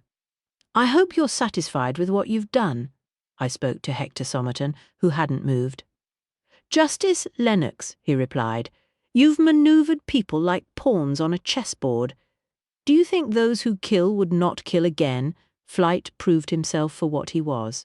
And Gilbert and Wilmslow paid the price for it. I snapped the retort and went to sit next to my wife, who had remained stoically silent along with Florence throughout the process. Greggs came to stand behind us. Then Foggy came wagging his tail and curled up by my feet. Please don't be despondent, dear Major Lennox, Lady Rose called over. It will turn out for the best, I am quite sure of it. Dear Hector will smooth it all over, Mary said. Perhaps we should ask Redfern to prepare tea and brandy-buttered crumpets. Oh no, dear, Lady Rose said. We must wait until it is finished. Swift stalked in a few tense minutes later, followed by Fawcett and the others. She climbed to the top of the tower and then jumped. He sounded dejected. Somehow it seemed inevitable. Ah, Inspector Swift, that is a great shame, Lady Rose told him, but it brings to mind Proverbs 1:31. So you will get what you deserve. You will get what you planned for others. Chapter 27. I was in no mood for tea. Felicity Carr may have deserved her death, but it was a tragedy nonetheless. Dr. Fraser attended the body. Swift and Fawcett stayed with him to await the ambulance and the Stratford-upon-Avon police. Billings had insisted on it when Swift had called him and informed him of the outcome. Percy decided we should retire to the incident room and led me off. Florence came too, so did Greggs and Foggy. Tubbs remained in the drawing room to be cooed over and petted while everyone sat in wide-eyed shock at the terrible turn of events. Redfern organised kibble, mouse and flambert to whip up brandy-butter crumpets and tea for the old ladies and their surviving guests. The ambulance and police have gone, Swift said, some time later when he and Fawcett came in. Dr. Fraser is going with them. We've made statements. I questioned Barbara again and Redfern. There will be an inquiry. It will help that Fraser was there as a witness. He sounded subdued. Shame about how it happened, Fawcett said. He was more prosaic, but it was awful what she did. Trying to kill Miss Barbara's business partner was evil. She said she hated everyone, Percy added. Yes, but hating is an emotion, Fawcett said, and emotions are something that you just have for a while. Like when you get mad at something or embarrassed or something, but she planned all this for weeks. That's more than just hate. We all looked at him. I read about it, Fawcett explained. In the Times Literary Supplement, Mrs. Summerall at Tommy's school saves them for me. I too read the supplement, Greggs said. There was a most excellent review by Mr. Tolkien on the 13th century treatise, The Holy Maidenhood. The treatise discusses female sanctity during the medieval period. I read that, Fawcett said. It's about instructing young ladies to resist temptation and be virtuous. Just goes to show that they thought a lot about chivalry and chastity back then. It was actually trying to encourage noble women to live lives of spiritual devotion, Percy said, and dedicate themselves to God. Indeed, milady, Greggs enjoined, but the moral aspect was aimed at the wider readership, those at the time who could actually read, Florence added. Such texts would only be available to a very small number of extremely wealthy families. But the ideas would be spread about. Books were like gospel in them days, Fawcett added, and so they began an unlikely debate about morals, the medieval romantic movement, and the chivalric code, which Swift and I let ring about our ears without feeling the need to contribute. It was comforting in an abstruse way. Kibble arrived with tea and crumpets to break up the discussion. Mr. Flambert not only covered 'em with brandy butter, he's put a dab of cream on top too, Kibble said. We thought you might be needin' a bit of cheering up. Mouse came in behind him. And when you're feeling up to it, Lady Rose said, would you like to come and join them all in the drawing-room? How are they? Florence asked. Her ladyship and Miss Mary are fine, Kibble explained, but everyone else is a bit glum. Lord Hector wasn't, Mouse said. How can you tell? Kibble asked her. He was talking to people, she replied. He doesn't usually talk to anyone unless he has to. Oh, well, I never met him before now, Kibble said and poured the tea. Greggs handed out the crumpets. Mouse turned to Percy. Miss Edna wanted to know if she could say anything about the lost lady. Percy looked at me. Actually, Lennox, we would rather like to explain our findings. Swift had been sitting quietly next to Florence. You've discovered something about the mystery? Yes. Florence smiled. We wanted to tell you, but there wasn't a good moment. Edna and Sir George helped us after our trip to the Bodleian this morning. We think we have made some sense of it. Lennox, we should listen to what they've learned, Swift said. It's quite exciting, Percy added. I could hardly say no. Right, Mouse, tell Lady Rose we'll join everyone in the drawing-room shortly. I will, sir, she smiled and went off. 20 minutes later we all trailed into the great hall, and then up the stairs and into the comforting embrace of the drawing-room. There was a fair amount of chatter as we entered. Redfern was wandering about with a decanter of sherry and pouring liberal amounts into people's glasses. It felt as though a cloud was beginning to lift and a sense of relief forming after the terrible tension in the house. The warm welcome we received buoyed us further. So, the intrepid detectives return, Barbara Bowden called out. Pleased you've come to join us, George Lovell said. Do come and sit near the fire, Lady Rose insisted. Yes, and we could explain what we've learned about the lost lady. Edna Kent jumped up from her seat and went to Percy and Florence. I've been dying to tell, but I couldn't do it without you. You've discovered something new about the lost Lady Madeleine, Clarissa said. Yes, Percy said. It's quite intriguing. We do have a question, Lady Rose. Florence turned to her. Do you recall where the old embroidery was found? Oh, I've been racking my brain over that, Lady Rose replied. It was quite a few centuries ago, dear. Every piece of art and furniture here has a history. It's really quite difficult to keep up with it all. I think I recall the late Dowager saying it was discovered in the same room where it was hung up. That was the ladies' chamber when the tower was used as the family's private quarters. The old bed had fallen apart, and I believe they found it in one of the panels. That would be consistent with the state of it, Percy said. And the copy made for the Great Hall is around 300 years old, Hector said, judging by the dies. You've studied dies? Barbara asked him. I collect antique tapestries and rugs, Hector replied, slightly abashed. I admire the skill of the craftsmen and women who created them. That was an unexpected side of him. Percy nodded, and she and Florence joined Edna in front of the fire. Edna was holding the embroidery in its frame. I've been keeping it under my chair, hoping we could present our ideas. A big smile lit up her face. You begin, Florence said to Percy. Right. Percy took a breath. This tableau runs backwards. She indicated the embroidery in Edna's hands. It appears to begin in winter and end in autumn. She briefly explained the seasons depicted around the two figures in the centre. But it doesn't truly make sense. The year does not begin in winter. That is when it ends. We found a few other books showing a similar design in the Bodleian earlier today, and none are like this. As you know, Edna is an artist and also an excellent needlewoman. She suggested we make a light box and examine the embroidery with the help of modern technology. We constructed a raised box and fitted a glass top, then placed an electric bulb under it. She smiled at the other two. This helped us decipher the bottom section. Edna, perhaps you could explain. I could. Edna held the embroidery up. We took it from its frame and draped it over the glass above the light. This has never been done to our knowledge, as electricity hasn't been available until relatively recently. The rotted section was very difficult to decipher, but we are pretty certain it is a sequence of squares showing the change of seasons. They're all in short form: snow for winter, wheat sheaves for autumn, flowers for spring, and a blazing sun for summer. There are 8 seasons, or 2 years if you prefer.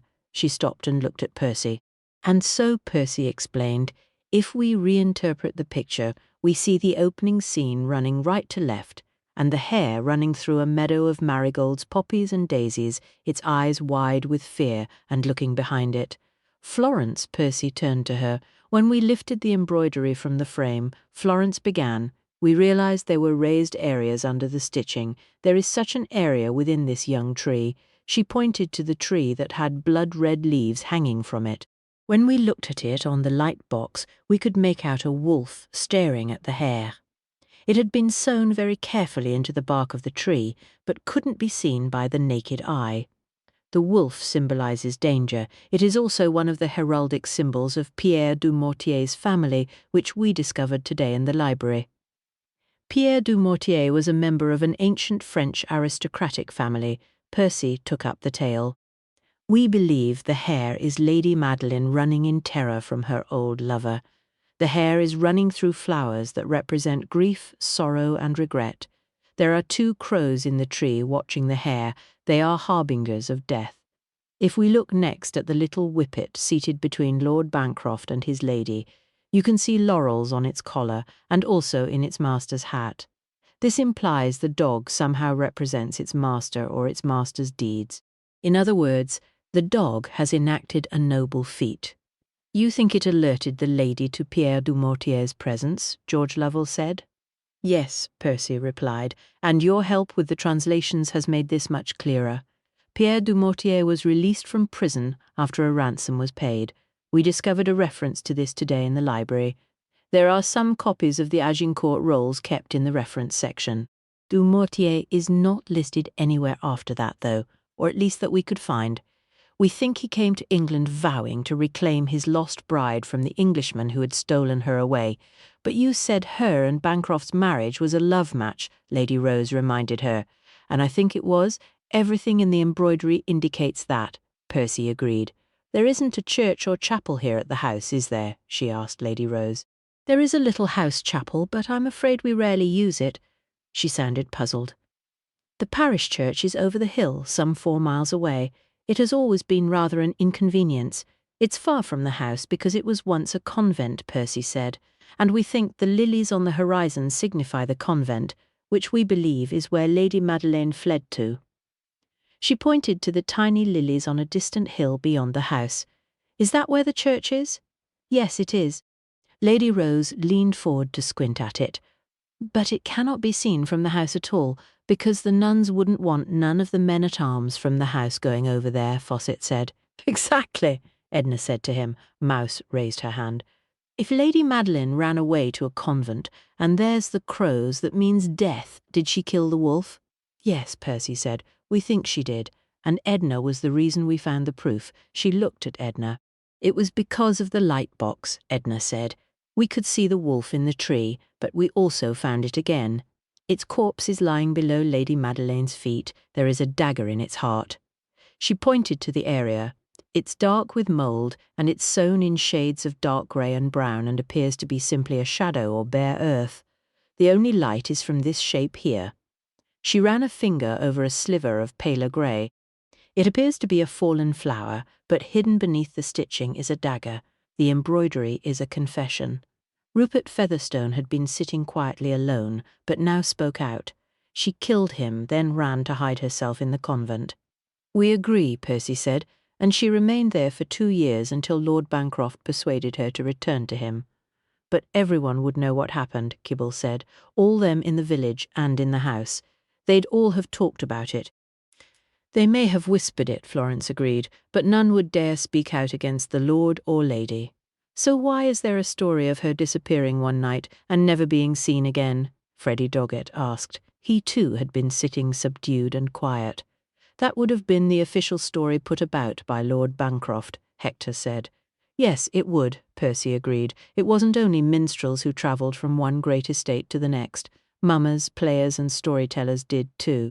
The story would have been told to groups passing through. They would have been well paid to spread the story until it quickly became the accepted version of the truth. Florence added, and Lady Madeleine became known as Lord Bancroft's second wife to protect her and her family from any revenge sought by the Dumortiers, which is why she is surrounded by so many flowers and plants representing safety and protection, George said. Where do you think Dumortier's body was buried? Swift asked. Under the tree stump in the dueling field, Percy replied. We counted the rings, it's about the right date. The sapling in the embroidery is the old oak, and the stump is of an ash, which symbolises penance. There's a weeping willow by the lake, which represents remorse and the seeking of forgiveness of sins. Lady Madeleine and Lord Bancroft may have planted them all. Oh, Mary exclaimed, what a wonderful story. Is there any proof? Swift asked. Not unless anyone wants to dig up the stump, Percy said, and assuming Dumortier's bones have survived. So the lady didn't vanish after all, Barbara said. No, she was hiding in plain sight, Percy answered. I am so pleased to hear that. Lady Rose beamed. And now we have a lovely new story to tell, Mary said, smiling in contentment. And much nicer than the events of today, Edna added. To which we all murmured agreement. It was some weeks later, when life had returned to our comfortable country rhythm, that Percy came to sit with me in my library. She'd collected the eggs, discussed the week's meals with cook, opened and read the Post, and all her usual morning activities. Lennox, what? I was reading an article in the Times. Theodore Grammaticus, or rather Lord Hector Somerton, was commenting on the entirely unexpected early retirement of the current Under-Secretary of State. Nothing was said of his time in Ireland or his brief period sitting in judgment of men such as Declan Doyle. I have to tell you something. I lowered the paper. You're going away on a dig? No, of course not. That was a relief. You've pranged the car? No, she laughed. What then? You may have noticed I haven't been feeling terribly well. I hadn't, apart from her refusing breakfast a few times. Should we call Dr. Fletcher? No, it's fine. Oh. I twitched my newspaper, thinking to commence reading it. Lennox, yes, we're going to have a baby? I looked at her. She was serious. Then she laughed at the expression on my face. Don't look so horrified. It'll be really rather fun. Will it? I mean a baby. We're going to have a baby, I babbled because it was totally unexpected and terrifying, and she leaned forward and kissed me. You will make a marvellous father, will I? Yes, and we will be a family. Our very own family. I thought about that and what it meant, and my own parents who I dearly wish had lived to see this day. I dropped the paper and took her in my arms and kissed her tenderly. It might be terrifying, but it would be fine, because I had Percy, and we would have our very own family, and there was nothing more important than that. Epilogue, Braeburn Castle, April 1924. Lennox, the inquiry was held in closed court, and we were thanked for our efforts in uncovering the culprit responsible for the unfortunate deaths. You should have attended, although I am aware that you were concerned about Percy's condition. Florence said she hopes the morning sickness passes quickly. Wilmslow had made out a new will in Felicity Carr's favour. It nullified all previous wills, so Seraphina will not inherit. It's likely his estate will go to his elder brother.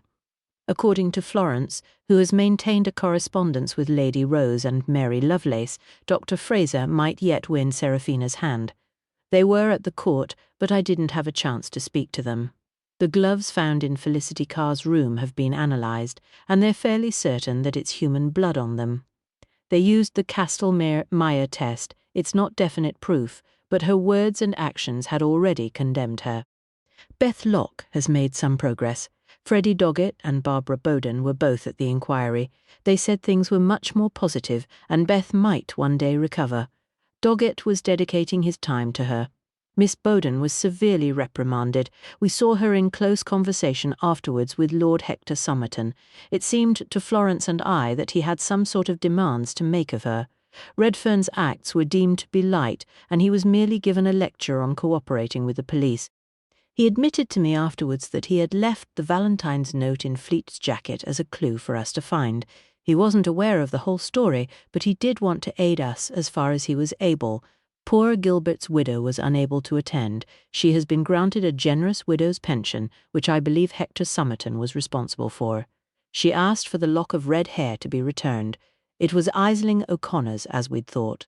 It must have fallen from Gilbert's suitcase when Felicity Carr pulled it down from the top of the wardrobe. I assume you heard that an American corporation has bought out Bowden and Locke for a very large sum. Miss Bowden will be able to retire in luxury, if it appeals to her. Edna Kent was there. She and Sir George were sitting together. Florence spoke to them at length. She said, "There is a burgeoning romance, although it seemed unlikely to me. Edna is holding an art exhibition in London. Hector Somerton is sponsoring it, and I've no doubt you will have seen the announcement of Lord Hector and Lady Clarissa's engagement. Florence thinks they are a well-matched pair. I agree, though not for the same reasons. Percy wrote to say you were coming up to Braeburn shortly. We will all look forward to it. Miss Fairchild is visiting, and she and Florence are knitting together. The Laird and clan are as usual. Best wishes to you all, Swift." I would have carried the missive to Percy, but she was in the garden organising the planting of roses and the like. Greggs and Tommy were with her since the announcement that she was in the family way. Greggs had followed her around like a mother hen. She'd been queasy for a while, and I'd put my foot down about trailing to London for the inquiry. We'd both made sworn statements, and there was nothing more we could add by being there in person. I hadn't quite adjusted to the idea of a baby yet, and had spent quite a lot of time at the lake with Foggy fishing. Well, I was fishing, he was chasing rabbits. Spring had sprung, and with it new life and a sense of renewal. Fawcett was about to sit his sergeant's exam. He and Mouse were due to wed in June. It had come almost as big a surprise to me as the baby. Kibble had decided to become an assistant cook, and was working at Bancroft Hall, where Flambert had also decided to remain. I tossed Swift's letter onto the pile of correspondence on my desk. What would it be like with a baby in the house? I tried to imagine it, a tiny, vulnerable child to protect and care for, all the dangers and responsibility and the joy. Foggy was snoozing at my feet, Tubbs was on my lap. I was wearing my shooting jacket, he could still fit into my poacher's pocket, so I slipped him gently in. I whistled to wake Foggy up. Then I went to join my wife in the garden to plant roses and perhaps an oak for our own future legacy.